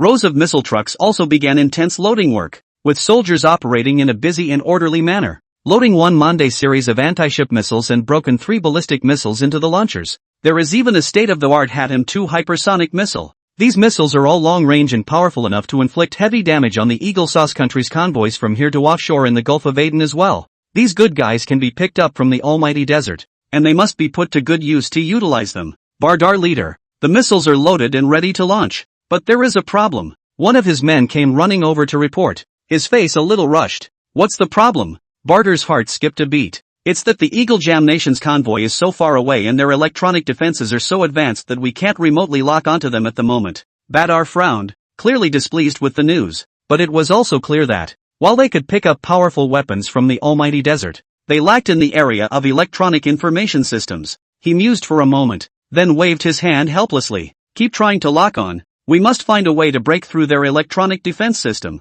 This revenge must be avenged today. The henchman nodded quickly and turned to run back to continue maneuvering the device in an attempt to lock onto the target. And on the Chuan ship, Jiang, Chuan and the Ma committee and others were also discussing nervously. Are you saying that the Eagle Jam Nation is deliberately launching missiles this time to try to sink us and then blame it on the Houthi organization? After Jiang Chuan's flurry of analysis, the crowd's faces immediately tightened. That's right. The 2 failed Western Pacific operations some time ago are presumably what made them notice our Hongshan. So they took advantage of our entry into the Red Sea route to specifically formulate a secret battle plan that led to the saturation missile strike against us. Jiang Chuan nodded, having already reasoned things out roughly. You know, the Eisenhower's bombardment of the Yemeni Houthi militant group in the previous months only cost 700 or 800 missiles, but now it is directly using more than 300 missiles to saturate the small area where they are. And its intention should not be too obvious, but it's a pity they've hit the wrong target. Our Hirakawa ship isn't going to be sunk that easily. Jiang Chuan's eyes grew colder and colder, and a hidden anger surfaced. Originally, he just wanted to go out to sea quietly to talk about business, but he didn't expect the Eagle Jam country to be so insidious and cunning, completely ruining his mood. Then, Boss Jiang, what should we do next? Ma committee inquired. Of course it's to do the same thing to the other, Jiang Chuan said indifferently. He then operated on the tactical command screen for a while, and a 3D infographic of the armed forces and fortresses located behind the opposite forest island was presented on the desktop, with all the equipped armed forces labeled in detail. This is... The horse commissioner's eyes shook as he hesitated. There is a Houthi armed force and fortress hidden in the forested islands behind the mouth of this strait, and we just captured a long-range firelock message from their radar, presumably trying to launch a missile counterattack against the Eagle Jam Nation. Since the Eagle Jam Nation wants to use the pretext of the Houthis to destroy us, why don't we use their power to give the Eagle Jam Nation a little counterattack? Jiang Chuan sneered. Hiss. The crowd lit up. Jiang Chuan then quickly instructed the technicians to start maneuvering. The radar power was turned on full blast, locking the coordinates of the carrier formation of the Eagle Sauce Country at the same time. An auxiliary radar information throughchain was established, spreading in a certain direction. Reporting to Badar, we have a lock on the Eagle Jam Nation's convoy, the carrier Eisenhower. 6 destroyers Arleigh Burke, and the cruiser Bunker Hill. Unity confirming specific coordinates. Great. Our technology is awesome. The beta leader was instantly delighted, and after nodding his head in satisfaction, an icy glint flashed in his eyes. He picked up his communicator and ordered in a deep voice. Attention all. Targeting Eagle Sauce Country Convoy. Fire.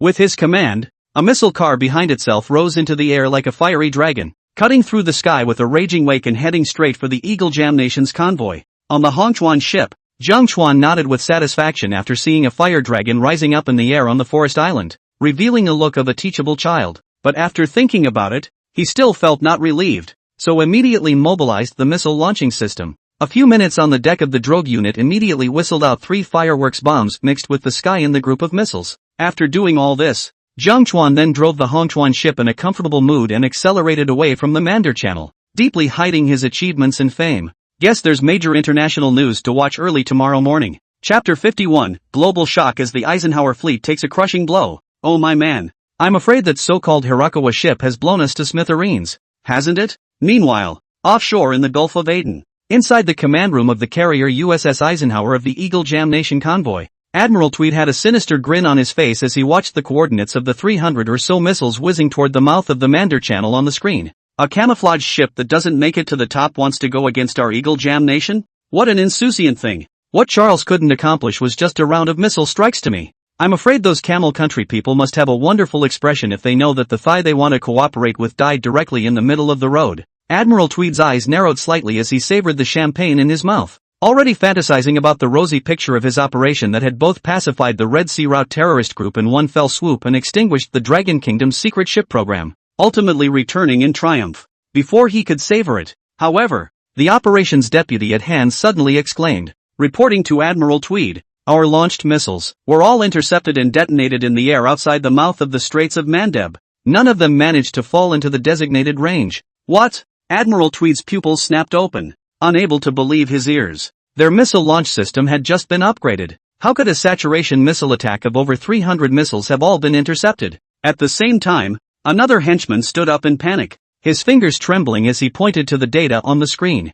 Report Admiral. Emergency. Level 1 warning. 50 missile targets have been sighted rapidly approaching our fleet and are expected to arrive within 5 minutes. Initial detection targets are 30 Monday series missiles, 16 Borken ballistic missiles and 1 Hatim hypersonic missile, and 3 missiles of unknown type. Someone is launching a missile attack on us. Admiral Tweed's face instantly turned iron, and he stood up so violently that the champagne glass in his hand fell to the ground, splashing a cloud of wine. Upon hearing several familiar missile models, he instantly realized that it was none other than the Houthis' missile weapons. Fark, these barbarians actually dare to make a move. Just with you guys you're presuming to attack our convoy. You really don't know what you're doing, he roared, like a raging lion. Too late to wonder why the Hongqian was able to intercept its own 300 missiles. The priority now was to intercept the 50 missiles coming at them from these Hussite organizations. He then shouted orders to the operators behind him. All hands on deck. Activate the Aegis defense system and intercept those missiles with full force. The entire command room was immediately thrown into chaos, with all kinds of alarms sounding, the operator's fingers tapping rapidly on the keyboard, and all kinds of data and charts constantly flashing on the screen. Aegis system activated. Locking on target. An operator reported loudly, a hint of nervousness in his voice. Stand by for anti-aircraft missiles. Fire immediately upon target lock. Admiral Tweed gritted his teeth as he stared intently at the screen, an angry gleam in his eye. Anti-aircraft missiles ready. Waiting for target lock. The other operator responded, his finger already on the launch button, ready to press it. However, right at this moment, the data on the screen suddenly fluctuated violently, and some of the missile's trajectories unexpectedly disappeared for a short period of time. What's going on? Why has the missile's trajectory disappeared? There was a hint of panic in Admiral Tweed's voice. Admiral, the other party's missiles may be carrying electronic jamming equipment, and our radar system has been severely interfered with, a technician anxiously explained. Fark, aren't their electronic systems far behind ours? How is it possible to have such advanced technology? Admiral Tweed cursed angrily, but instead of losing his cool, he made an immediate decision. Switch to the backup radar system immediately and intercept those missiles no matter what. At Admiral Tweed's command, the operators immediately switched to the backup radar system and relocked on those missiles. Air defense missiles fired. Admiral Tweed's voice resounded throughout the command room. A single anti-aircraft missile rose from the carriers and destroyers, rushing into the sky with a fiery tail flame in an attempt to intercept the whizzing missiles. However, 3 of the low-profile missiles in the swarm of missiles flashed with a strange light, and an invisible electromagnetic wave shrouded the fleet below. Boom! A shocking and terrifying fireball of explosions instantly rose in the sky, and the collision between the anti-aircraft missiles and the incoming missiles almost lit up the sky. One round of intercept failed. Partial missile approaching. Activate the final intercepting dense formation of close defense guns. A few minutes later, however, an operator reported in horror. What? Admiral Tweed's face turned white with a swish. Their dozen or so advanced warships forming a convoy couldn't even intercept 50 Houthi missiles. He stared intently at the screen, watching those missiles get closer and closer. A strong sense of unease and anger welling up in his heart. Long-range interception failed. Activating proximity defense systems. At that time, the close defense guns on the rest of the warships were also activated, and the naval guns fired their shells, with countless tons of fire spraying out, forming a dense and interlaced curtain of bullets, trying to destroy the missiles that could not be intercepted. Attention all captains. Initiate maximum power sailing and make every effort to avoid the missile trajectory. At the same time, send an emergency distress signal to headquarters, requesting reinforcements. Admiral Tweed roared, realizing that a decision had to be made quickly now or the entire convoy could face extinction. The captains responded to Admiral Tweed's orders, and they maneuvered their ships with all their might, trying to use maneuverability to circumvent the whizzing missiles. Nevertheless, some ships were inevitably attacked as the number and speed of the missiles far exceeded their expectations. Bang! An end speed has exceeded Mach 3 Hardemothers supersonic missile directly hit a destroyer Arleigh Burke, instantly blew a huge hole in the bow of the ship submerged in a thick fog of fire. Fark! Never let our carriers get hit! Admiral Tweed had gone mad and roared as he watched a nearby destroyer, the Arleigh Burke, fall. The Eisenhower carrier had just been upgraded, so if it was hit and extensively damaged, it would be the end of his status as a 5-star admiral and supreme commander of the Red Sea. Several of the surrounding warships were even more relentless in concentrating their firepower over the carrier Eisenhower to intercept any missile targets. However, the trajectories of 3 missiles were strange and tricky, and with incredible trajectories they even directly crossed the dense barrage of the ship's close defense guns. The next second directly hit their Eisenhower carrier deck and weak side with extremely terrifying terminal velocity precision. Boom! The entire carrier heaved and shuddered. For a while, the entire convoy formation was thrown into a state of chaos and panic. Explosions, sirens and shouts were intertwined, forming a frightening picture. No! Admiral Tweed hissed, but his voice was drowned out by the deafening roar of explosions. Chapter 52 We don't need to fight in business. The next morning, Jiang Chuan rested for about 7 hours and was refreshed. By the time he opened his cell phone, he was sure to see a series of heavy international news, like bombs detonating in news reports and social media. #international headlines #Hawaii nation's USS Eisenhower aircraft carrier hit hard. Houthis demonstrate amazing long-range strike capability #frontline report Middle East. #Houthi organization #Eisenhower aircraft carrier suffers unprecedented challenges. Severe deck damage, powerhouse fall, loss of operational capability #Hawaii nation crisis. #military mutiny #3 Arleigh Burke destroyers unfortunately sunk. 1 cruiser damaged. Eagle land convoys suffered heavy losses #war frontrunner. #official statement #statement from the Department of Defense of the Eagle Scout Nation confirming that the aircraft carrier Eisenhower is severely damaged and that rescue operations are in full swing #update At the same time, a variety of rumors have appeared on major media platforms, and video clips of smoke coming out of several warships escorting the convoys have been circulated, with countless netizens keeping an eye on them. Ha ha ha, too much of a show. The Eagle Jam country just came over 3 days ago in a rage to try to defend the Middle East. How come it's karma itself before it even reaches the Red Sea? Unbelievable. The Houthis are so powerful that they directly and heavily damaged the carrier formation of the Eagle Jam nation. The Slipper army is out of control. The Houthis' missile technology is advancing at a rapid pace, and it looks like the desert is picking up the good stuff again. So it looks like the security situation in the region is about to change drastically. This attack was a real shocker. And the military hegemony of the Eagle Jam state doesn't seem to be so unassailable anymore. Simple assessment, pulled a big one in the Red Sea. After packing up, Jiang Chuan went to the cafeteria and had a simple breakfast before rushing to the command room. As soon as he opened the door, Ma Committee and Wei Yun and the others were inside, and were currently discussing something with excitement, as if they were very happy about something. Jiang Chuan, did you see the news? Ha ha ha, this group of robbers from the Eagle Sauce country really lifted a stone and smashed their own feet. Now they not only suffered heavy losses, but also lost their face in front of the whole world. Seeing Jiang Chuan, Ma Committee immediately greeted him with a big, bright smile. I didn't expect such advanced weapon systems on our ship either. It's so shocking. On one side, Wei Yun's face was flushed, and there were still some red bloodlines in his eyes, obviously agitated that he hadn't slept all night. Last night was just a little lesson, nothing golden, and that's where it's at. Jiang Chuan revealed a meaningful expression after a slight smile. Oh, what do you mean by this? Ma Committee's ears twitched, seemingly hearing that Jiang Chuan had a greater scheme. Last night's strike was just an appetizer. Attacking the Eagle Jam Nation's fleet wasn't my goal. After all, it's still not easy to sink their carriers. Jiang Chuan said slowly. You know, it's actually very difficult to blow up and sink an aircraft carrier. And modern ships have been getting more and more watertight compartments since the sinking of what was once the Titanic. Especially aircraft carriers, with thousands of watertight compartments. Once the watertight doors are closed, basically cannot directly sink them. Even if they are blown off in the middle, the two sections are still able to float. Even with his Hongqian's missile launch system, if he didn't have a nuclear warhead, he'd have to fire multiple rounds to win by volume to make it work. In fact, what I really want is to tell the Camel country that the Eagle Jam country isn't capable of protecting them, so that they'll probably really have to hold on to our thighs. Not only ship orders, but when the time comes, what with all the oil, currency incentives, and big money clattering in? Hiss right. After you come to such a point, I'm afraid that the Camel country really won't renew the security treaty with the Eagle Sauce country. As long as it identifies us, those tantalizing petroleum and monetary policies will be transferred from Eagle Sauce to us. The Dragon country. Ma Committee raised his eyebrows and couldn't help but admire Jiang Chuan's thoughtful tactics. One more thing. The armed forces of the Hoosier organization must have noticed us last night. Both sides are unaware of each other. We can train up this little brother, and bury more things in the desert. They are the main force against the Hawk Sauce. I'm sure they'll be happy to do the dirty work that we're not good at striking out head on. And I've heard that they have a lot of private aid from other countries and are well funded. So we can make good contact too. After last night we must be eager to learn about our equipment. Jiang Chuan slowly explained, the shrewdness of a businessman all over his face. What is the purpose of fighting a war? It's the benefits. For Jiang Chuan, it was best to get rich in peace and harmony. How could he, an entrepreneur, engage in fighting and killing every day? Gotta leave it to the pros.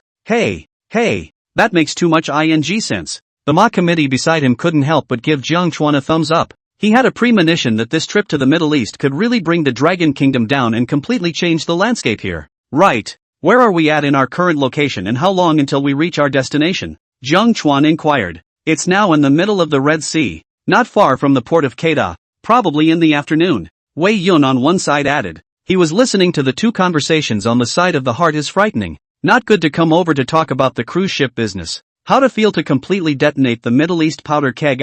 Prince, this matter, was it really done by the Dragon Kingdom side? Camelot, Red Sea coastal zone. Inside a huge, gilded private building, Prince Abdul, who was also the Minister of Defense of the Camel Kingdom, had a piece of white silk of excellent material on his head, and at the moment, his slightly aged face was filled with excitement. In front of them, there was a thick stack of information and a shocking scene of the Hongchuan intercepting countless missiles last night. Even on a computer off to the side, there was a video of the pirate ship of the Filipino Monkey Nation being sunk by the Hongchuan that had been circulated from the Eagle Sauce Nation's intelligence agency. While they don't have a strong intelligence chain comparable to that of the Eagle Jam Nation, they do have the ability to outbid them for money. In the past 2 years they had been seeking help with the Dragon Kingdom. Naturally they had been paying attention to the various developments in the Dragon Kingdom, and even in the highest intelligence agency people in the Eagle Sauce Kingdom, there were people sitting in their ranks. Ever since the video of the destruction of the pirate ship in the Philippine Monkey Kingdom was secretly sent back,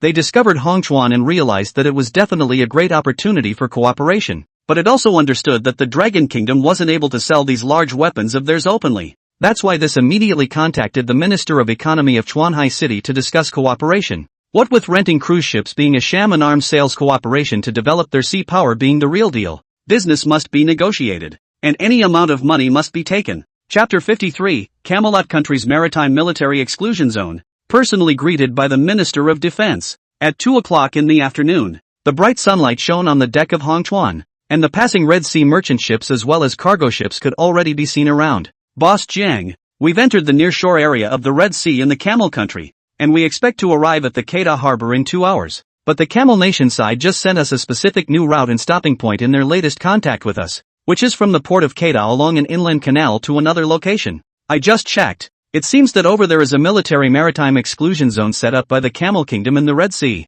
A military harbor. On the recreation area, Wei Yun, who had made up for a nap, immediately ran over to convey the message to Jiang Chuan as soon as he received it. Oh, temporarily changing our stopping point and sending us to the military harbor? Interesting. Jiang Chuan raised his eyebrows and looked a little surprised, feeling that things were a little intriguing. What do you think? The horse committee on the side inquired. It seems that this cooperation is really not a coincidence. Not only do we have this intention, but People's Camel Country also knows it by heart. I didn't expect their intelligence chain to be so extensive. They've already discovered the true nature of our Hongchuan ship, and I'm afraid they know about last night's incident as well. But then again, is my disguise that easy to see through? Jiang Chuan said dumbfounded. Ha ha, it turns out we're running in both directions. The others looked at each other and smiled brightly. 2 hours later, the Hongchuan cruise ship officially entered the Kedah harbor, and its grand and luxurious appearance instantly caused a crowd commotion on the shore, as countless people began to take pictures with their cameras.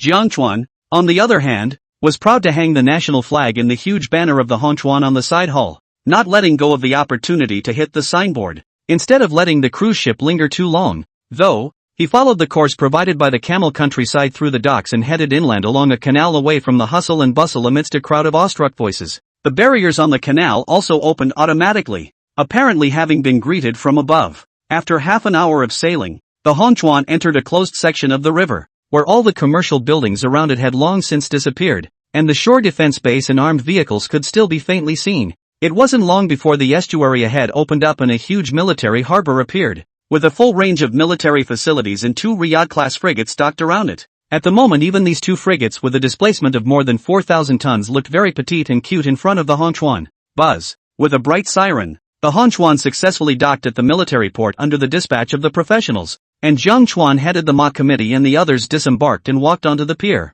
Before the crowd could stand still, a group of personnel flanked by security personnel was immediately ushered in front of them. The 2 middle-aged men at the head of the group, who were particularly conspicuous in their ornate white robes and wearing a traditional red chevron turban, greeted them warmly. Welcome, distinguished friends from the East. I am Gardaner, Minister of Foreign Affairs of the Camel Kingdom. Minister Gardaner was the first to step forward and said in his thick, enthusiastic voice, while extending his right hand, palm up, in a gesture of welcome. Then towards Prince Abdul on one side, he introduced, "This is Prince Abdul, the Minister of Defense. Welcome, we are honored beyond measure by the arrival of your esteemed friends from the East." Prince Abdul smiled brightly, his voice coming from a place of heartfelt joy, and then stepped forward to tightly shake the horse committee's hand. Welcome, welcome. All of them had smiles on their faces. They didn't expect the other party to be so enthusiastic, and directly the Minister of Defense and the Minister of Foreign Affairs, 2 heavyweights, had come.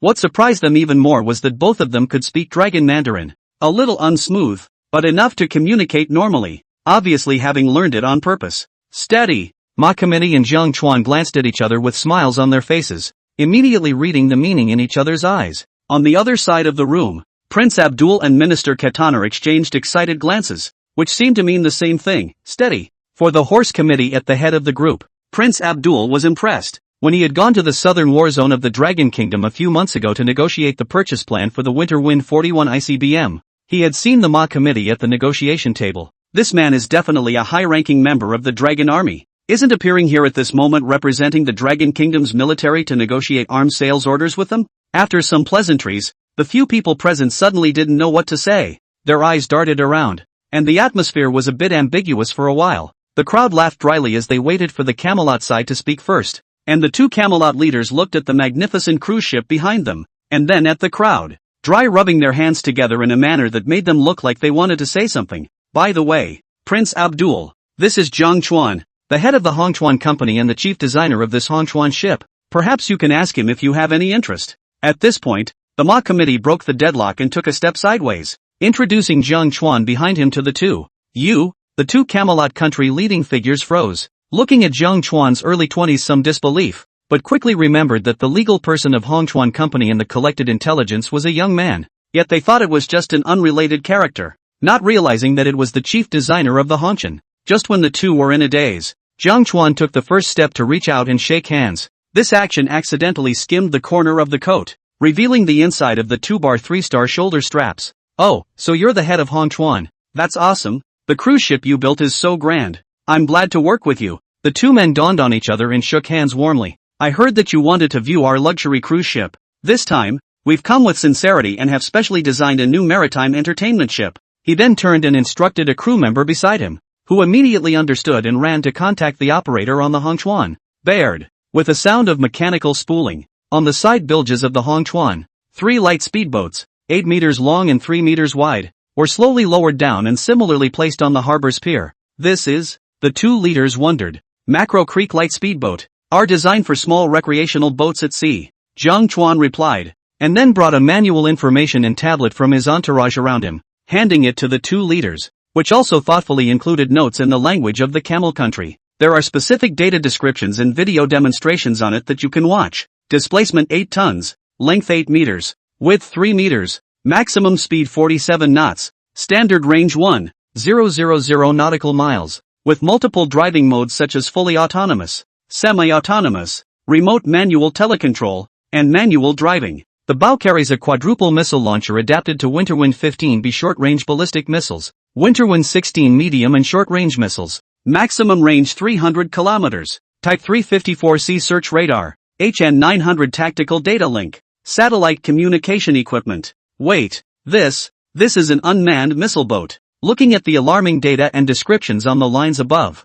the 2 leaders' hearts leaped a beat, and the Minister of Defense, Prince Abdul, even lost his voice. Ahem, actually, how to say it? You know, the name doesn't matter. We're talking about quality and practicality. Jiang Chuan nodded in reply and smiled slightly. Now that they've set themselves straight, it's all good. Chapter 54 Live Fire Test. 280 kilometers of precision guidance. How can an unmanned missile boat have such a long missile strike range? It's 300 kilometers. Minister Gardiner on one side was also stunned and incredulous, no longer having the heart to be a riddler. Knowing that unmanned missile boats are indeed suitable for their particular Gulf state geography, they have evaluated multiple models of unmanned boat procurement programs before, though all of them had only single-digit kilometer ranges. After all, this lightweight combat boat designed out of the original intention is to be used for the Sea Islands, border waters patrol alert, small and medium-sized targets on the sea close-range precision strike. Its displacement would dictate that a long-range missile launch could not be carried out.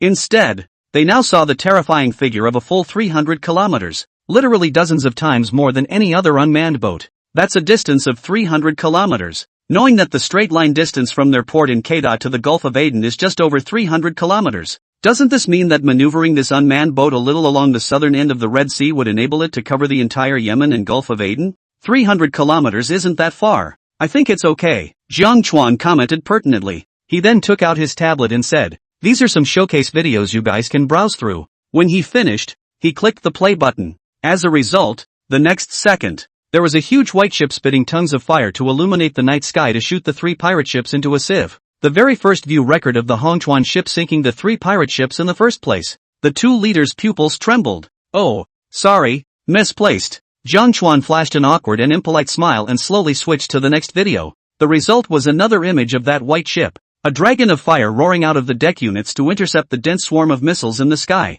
Another tremor in the pupils of the 2 leaders. Yeah, sorry, not that either. Jiang Chuan smiled awkwardly again and switched to the last video, finally showing the white and blue striped Hongxi missile drone boat, only to see in the bow of a huge shell suddenly separated towards the sides, revealing 4 deep holes in it. A rounded upper body revealed. The next second directly whistled out and disappeared into the sky. The view switches, and a target ship in the sea some distance away is hit with pinpoint accuracy immediately afterward, drowning in brilliant fireworks. This is really a video of a 300-kilometer test. The 2 men's jaws dropped, their eyes filled with intense shock and disbelief. After watching the video, the 2 suddenly exchanged low voices for a moment, and then Minister Gardiner came to Jiang Chuan and said with a straight face, Mr. Jiang, your missile drones really opened our eyes, but we have a request. Can we see the live fire test power with our own eyes? Oh, of course it's best if you guys want to see it. After all, our Chuan company's aim is to satisfy our customers with ample right to know about our products.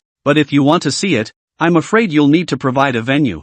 Jiang Chuan replied without hesitation. He was worried that there is no place to show it. Alone with the video to see far less than that shocking effect. Must be in person to let these dog-big households to see. That's what gets them to open their wallets willingly. The 2 men then retreated to a corner to discuss with their subordinates for a while, with several phone calls, presumably deploying something urgently. After a long time the 2 returned to the crowd, with an extra map in their hands, pointing to an inland area with an excited expression. This is one of our desert areas and the site where we conduct heavy weapons testing. Ready for live missile accuracy testing. Here are the exact coordinates, but it's about 260 kilometers from here. Can you do a live fire test? Sure. Chuan nodded, and after determining the coordinates, he immediately instructed the accompanying military personnel to start making preparations, loading missiles and confirming information. Half an hour later, the Hongxi light speedboat had completed all pre-launch preparations. Chuan stood on the dock, connecting with the control system on the speedboat through a military tablet for fully automatic maneuvering to ensure that every piece of data was accurate. Beside him, the Ma committee and the others, as well as the two leaders of the Camel Kingdom, watched the scene with nervousness and anticipation. Mr. Jiang, is everything ready? Prince Abdul asked, his voice revealing a trace of imperceptible tension. Yes, Prince Abdul, everything is ready, Chuan replied, his eyes focused and determined. Now, I will give the launch command. With that, he clicked a few times on his tablet, then looked up at the speedboat Hongxi. The launcher on the speedboat had begun to slowly rotate, aligning itself with the intended direction of launch. Fire! Chuan gave an order and the screen on the tablet flickered. Immediately afterward, the launching device on the Hongxi speedboat shook violently, and a missile whistled out, instantly cutting through the sky with heavy tail smoke and flying towards its intended target. The initial speed and thrust was so strong that it was hard to believe it was launched from the small drone ship. Even from a distance, one could hear the breaking sound that broke through the sound barrier, causing the eardrums to tingle. Soon the missile disappeared from view,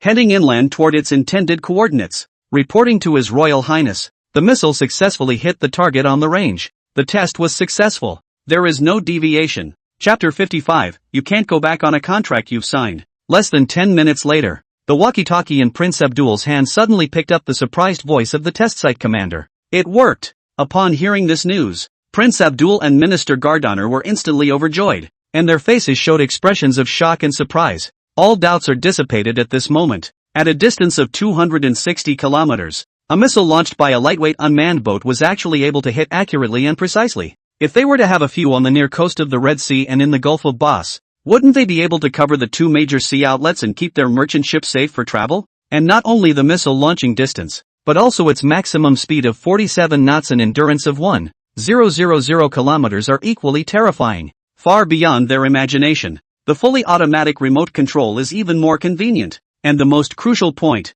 is its casual speedboat exterior disguise. The Hawksbane nation has been on the defensive about their arms sales activities for a few years now, issuing warnings as soon as they buy a bit of overspecified weaponry. And now they buy a couple of small yachts for entertainment no one will notice, right? They could already envision the future image of several private recreational speedboats floating on the waters of various ports, seemingly entertaining, but secretly patrolling the sea situation, and being able to carry out full coverage strikes on several major seas in case of danger. It is important to realize that the Camel country, with the Red Sea on its left and the Gulf of Bosphorus on its right, with its narrow sea area and long coastline, is in too much need of something like this that can guarantee offshore shipping lanes. The development of offshore power is of immense importance to them, and this kind of Hongxi speedboat in front of them is simply equipped for them. At the thought of this, the eyes of Prince Abdul and Minister Gadner began to sizzle. Gardaner, what do you think? Prince Abdul inquired as he pulled Minister Gardaner into a corner. Of course it is to buy it at all costs. We need this kind of advanced unmanned missile boat too much, and people are obviously coming with sincerity. So with such advanced technology, are people really willing to sell it? I don't know. Wait a while, we must give it to a higher price. We must take it. Just as the two people on the Camelot countryside were secretly discussing, the Ma committee also pulled Chuan over to another corner as he said, "It looks like they can't get enough of your macro creek. He. I invented it especially for them. Can you not like it?" Chuan smiled faintly. So wait, the price must be quoted higher. These big dogs, the money is not for us to slaughter sooner or later left for eagle sauce. How much are you going to quote? Our construction cost to ship but 1 million out. The production line formation can compress the cost to 800,000. Wait a moment to report 10 million. Earn a dozen times should not be too much. Really, can not we drop a little? Okay. A few minutes later, both sides came together with their faces as normal. The two Camelot country leaders glanced at each other before looking at Chuan with appreciation and admiration in their eyes. Mr. Jiang, your missile drone boats are truly amazing, Prince Abdul exclaimed. Such striking range and accuracy is unbelievable. Thanks for the compliment, Your Royal Highness, Chuan replied with a smile. Our Chuan company has always been committed to providing the best quality products and services to our customers. I believe that this speedboat will definitely be able to fulfill your needs." Hearing Jiang Chuan's words, Prince Abdul and Minister Kataner smiled in satisfaction, then said with a straight face, "Then we now wish to purchase 30 of your Hongxi speedboats on behalf of the Camel Kingdom. What is your bid for each one?" Well, Jiang Chuan habitually extended a finger and was about to reply. Unexpectedly, in the next second, the corners of Minister Gardaner's and Prince Abdul's mouths quivered as if they wanted to go up, but they pushed them down hard. 100 million? No, this 100 million dragon coins is a bit too. Jiang Chuan's eyes glazed over and he subconsciously shook his head when he wanted to correct it. "What dragon coins? I said eagle coins. If you think it's too little we can talk again." Prince Abdul was uncertain and sincere. The air seemed to freeze at the moment. Jiang Chuan looked at the open-mouthed Ma committee on his right, and then at the dumbfounded Wei Yun on his left, only to feel his heart leak a beat. Alas, it's not impossible. We are after all working together for the first time. So let's sell you each one at a loss of 100 million eagle sauce dollars. After a few seconds, Jiang Chuan forced down the twitching corners of his mouth several times and used his best efforts to remember the unhappy things, before he barely managed to squeeze out a heartbroken expression and replied helplessly, "Ha ha ha, it's settled. Here's the contract. We can sign it now." The entourage behind Prince Abdul then immediately produced a contract for the sale of the Hongxi on the spot, and when it was printed, both parties signed it as quickly as possible. Phew! Jiang Chuan and the Minister of Defense signed their names at the same time, got up and let out a long breath of air. In the next second, the two parties spoke in unison. "Then you can't back out after signing the contract." "Oh, originally, after writing 2 chapters has been sore back, but see the gift suddenly have a kind of impulse to write another chapter. Sin ah. You guys are trying to tire me out. Just send me free gifts in the future. I'm afraid my body won't be able to control too much. Please do me a favor." Chapter 56, the $10 billion plan for the sea paradise. Full of money. Inside the conference room, the two parties carefully exchanged contracts and immediately handed them over to their subordinates to be sealed in a safe. In this way, Chuan Corporation and the leaders of the Camel Country completed their first cooperation, and an order for a speedboat worth 3 billion eagle sauce dollars was born. Jiang Chuan also noted that the purchasing unit of Party A was signed as Kedah International Yacht Club. Using the name of the International Yacht Club to partner with a recreational cruise line to purchase a few speedboats is simply not a good enough excuse. I have to say that the two leaders of Camelot Nation are still ginger, and this does not give Eagle Sauce Nation a chance to nitpick at all. I guess the future of the Eagle Sauce Country how can not imagine. In their tight arms sales monitoring, the Camel Country is unknowingly more than a group of carrier killers. As soon as the contract was signed, the two Camelot leaders retreated to the corner again, summoned their men around them, and were speaking solemnly about something. They won't back out, will they? Aren't we slaughtering a bit hard this time? Ma committee couldn't help but ask. I don't think so. It's not like they know our costs, and we've talked about bigger orders than this before. Besides, it's too late to back out now that the contract is signed. Jiang Chuan smiled and said, the corners of his mouth had been harder to suppress than AK. The profit in selling an $800,000 costing Macro Creek for $100 million in Eagle Sauce dollars is incalculable. Although they had sold $100 million apiece of Winter Wind 3 missiles before in the Dragon Kingdom, the expensive cost of the missiles was not comparable to this. Moreover, the fireworks shells equipped on the Hongxi ship were all their own models, and the Camel Country would have to keep buying from them if they wanted to launch fireworks later on. It's like buying a paddle. Would you not buy a ping pong ball? As long as that business is there, they have a steady stream of follow-up restocking orders. Just as the two were discussing, suddenly the secretary behind them, old Jiang, hurriedly pulled Jiang Chuan over. He was seen trembling as he pulled out his cell phone, the screen almost sticking to Jiang Chuan's face, and said incoherently, Mr. Jiang, look, the company account just received an offshore remittance of 1.2 billion Eagle Sauce dollars. Jiang Chuan's body trembled at the words, and he quickly took over the cell phone to check it. The screen shows an official bank notification message. Chuan Company, account change notification. Dear customer, your bank account with tail number XXXX received an overseas remittance from Kedah International Yacht Club in the amount of 120,000 Eagle Jam dollars, USD, at 2:40 p.m. today. This amount is noted as down payment for yacht order. Hiss. The crowd sucked in a breath of cool air, not expecting the Camel Kingdom to move so quickly. Dare I say that these two leaders have just gone to the corner in a hurry to make a payment. Mr. Jiang, we have instructed our personnel to transfer the 30% deposit and the purchase price of these 3 Hongxi speedboats into your company account. A total of 1.2 billion Eagle Sauce dollars.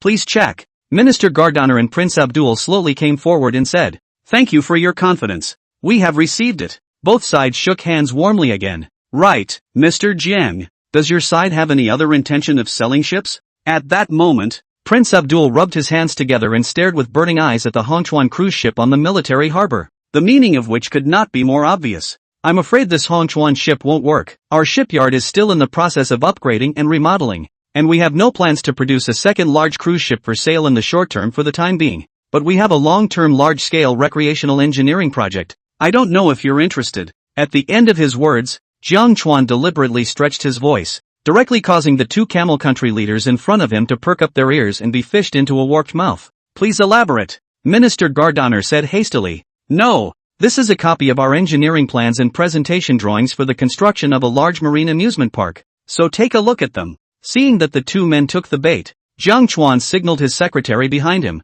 Lao Zhang, to take out a conceptual diagram from his briefcase and push it in front of the two men. An amusement park at sea? The two of them immediately unfolded it to take a look at it, scrutinizing the rendering on it, and found that it was a maritime entertainment area that was dozens of miles square in the sea. It is filled with very modern and diverse entertainment facilities, including a DJ music tower, underwater sightseeing boats, a deep-sea elevator, a straight slide, a Ferris wheel, and a trampoline. However, the next second the eyes of the two men went round as they realized that there was something strange about every facility. DJ Music Tower surprisingly has a radar tower like a circular radome. Undersea sightseeing boat head and submarine command tower bridge of the same. The Ferris wheel each roulette wheel platform are adsorbed with drones. The slide is the same as the flight runway. The most outrageous thing is how this so-called deep-sea elevator is so similar to an offshore oil extraction well. There is also a large cylindrical space underneath the large trampoline that reminds everyone of an ammunition depot for no apparent reason. The two looked at each other with shocked eyes,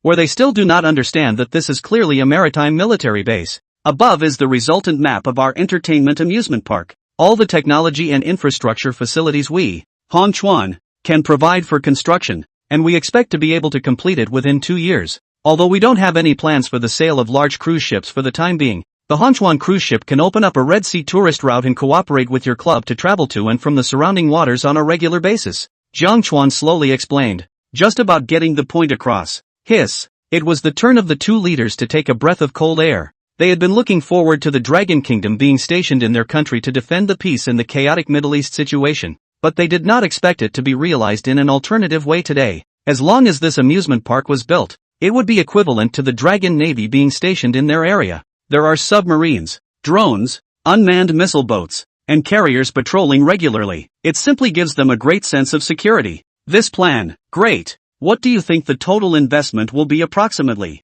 When he said this, Prince Abdul looked a little nervous for the first time. Such a huge project. I'm afraid that it has already exceeded the investment range of 10 billion eagle sauce coins. Even he has to discuss with several other princes and the crown prince. The estimated cost should be. Chuan stretched out 2 fingers at this time. 20 billion? I'm talking about dragons. Chuan thought that the other party was talking about camel coins and wanted to correct himself when he was interrupted by the excited prince. 20 billion eagle sauce dollars is well within our reach. Chuan froze again as the corners of his mouth twitched. Oh, friend from the East, we attach great importance to this project. However, this is a major matter. Our senior management needs time to consider it carefully, and at the same time, we need to recruit some reliable investors, and we will give you an answer soon. Prince Abdul exclaimed. Okay, this matter is not urgent, just a preconceived engineering project program. In the near future we will fast delivery of the Hongxi orders mainly, is expected to complete the delivery within 2 months.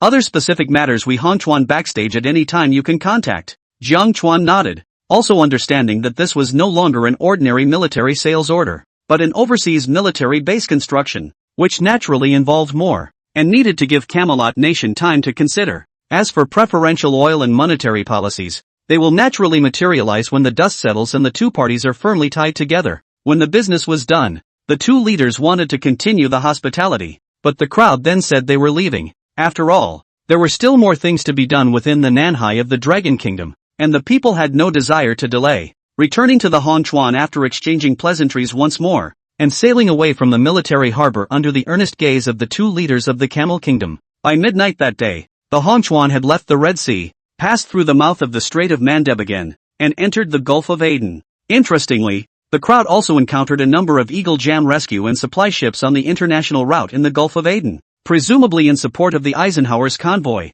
which was unable to move yesterday. Ba. Jiang Chuan coiled a string of Buddha beads he carried with him in deep sympathy, then returned to the rest cabin to sleep beautifully. Chapter 57, The Red Rose Spy Program. The scene shifts to the Strategic Agency for the Western Pacific, the Naval Division, of the Eagle Jam Nation, FARC. Inside the conference room, Admiral Charles was grimacing, his expression as fierce as that of a maddened beast. Since last night's attack on the USS Eisenhower's convoy, questions and disparaging comments about the Eagle Jam Nation's maritime prowess have already appeared in national media and on social media platforms. In particular, it would take days of emergency repairs for the grounded carrier to regain power, and it could only stay in place like a disabled person, watched by passing merchant freighters. Although all photography is banned, there are still some pictures that are secretly being circulated on the internet, and it's a disgrace. Why does our perfect plan fail every time? When did the Dragon Kingdom's maritime ship strength become so powerful? Admiral Charles pounded the table angrily,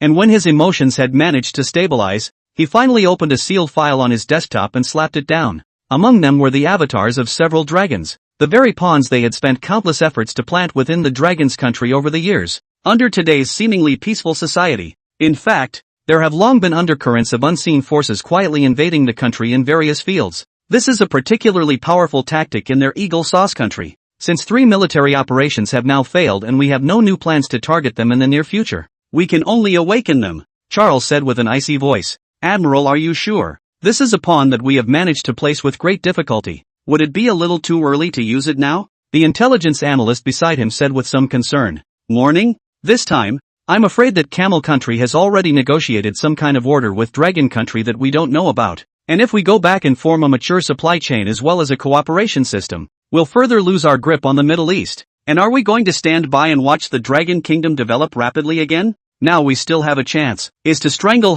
Chuan in the cradle. Definitely do not let it become the third shipyard following the 2 major shipyards of Jiangnan and East China Sea in the Dragon Kingdom, and completely find and destroy the production lines of its secret ships. Admiral Charles gritted his teeth. He had recognized the reality of the situation, and after 3 defeats, he realized that the secret ship called the Hongqian possessed more power than their warships, and was difficult to defeat by force. The best thing to do now is to dismantle it from within, using spies and agents to destroy its production lines as well as its core military technology, and absolutely not to build a second Hongqian. Now, according to the intelligence, Chuan was a cruise ship company on the verge of collapse a year ago, and now there was a powerful secretly armed ship like the Chuan. So the people decided that this must be a secret takeover by the military and used its cruise ship company name as a front. Its real production line must still be in a new state. Unlike the 2 major shipyards in Jiangnan and Donghai, which have long been heavily guarded and solid, they still have a chance to do it now. Okay, Admiral, after investigation,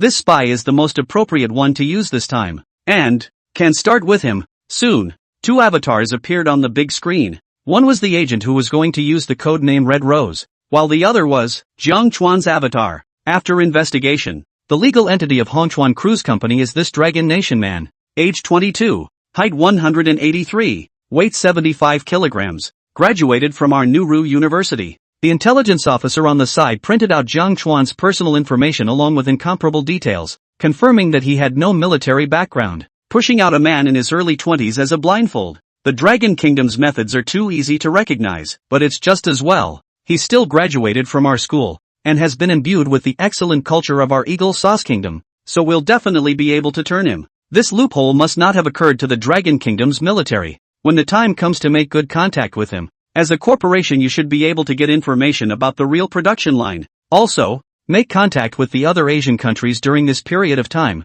and tell them to cause more friction with the Dragon Kingdom. Don't let them have a good time, especially Cherry Blossom Country. If they want to take the 5th generation fighter plane order from us, they have to make some noise out of it. Yes. Chapter 58, Menjiala Bay Tri-State Warships Intercept Difficulties. On the other hand, on the Chuan, the next few days of the sea voyage journey appeared to be very calm. From the Gulf of Aden to the Ala Bohai to the Gulf of Menjara, it was only a matter of crossing the Malacca Straits through a couple of archipelagos before they were back in the familiar Sea of Nan. And during these few days of sea voyage, Jiang Chuan was not idle. From time to time, he continued to refine the planned engineering program about the sea amusement park in the room. In his plan, can not just be limited to the construction of the Camel Country so simple, but to be deployed in the world's important sea nodes, will become a vast global maritime strategic engineering projects. This move was of great significance to their Dragon Navy's oceanic operations. When the time comes, he intends to discuss with Military Commander Chuan whether he can set up a specialized military planning project team,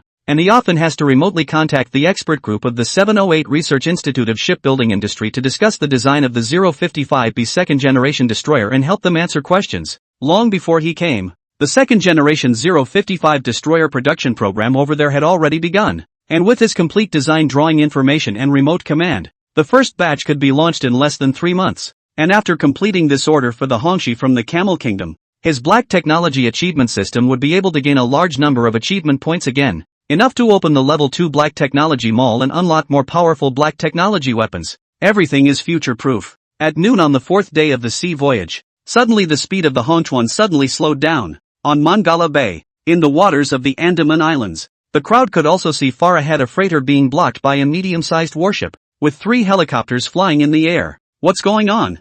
Jiang noticed the difference outside the window and immediately stepped out of the rest cabin and onto the deck, inquiring towards Ma Committee. Yeah, tri-state warships. They forced the freighter ahead to stop. Don't know what for. The Horse Committee immediately replied. Jiang frowned. This is a free-sailing international route. This group of A3 countries don't have this power. Let's just go around and not bother with them. Okay. The men sniffed and reoriented the cruise ship. However, just as the crowd was re-increasing their horsepower and trying to get around the warship in front of them, suddenly the Broken Eagle jam language of the ASS on the warship came over the radio. This is the Tri-State Maritime Patrol Fleet. You have entered the vicinity of the waters of the Andaman Islands belonging to the 3 countries, and for the sake of the security of the surrounding waters and the fight against terrorist organizations, our fleet demands that you stop your ship immediately to be boarded and investigated. Listening to the radio conversation of the A3 countries' naval soldiers suddenly gave Jiang a whole happy. For an trinity of warships to ask them to stop their ships on an international route was clearly an attempt to make things difficult for them.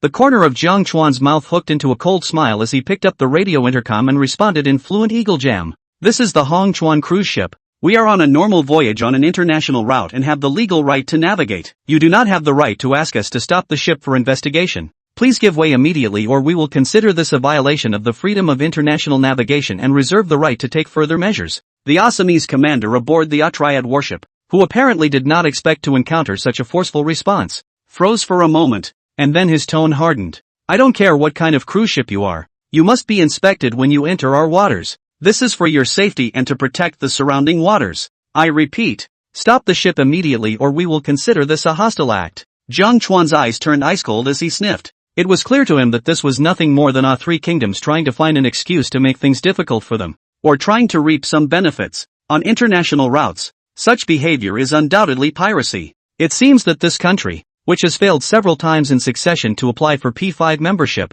is eager to prove its influence through some despicable means. Unfortunately, they've got the wrong idea. Don't bother with them, just go full speed ahead. Jiang ordered in a cold voice.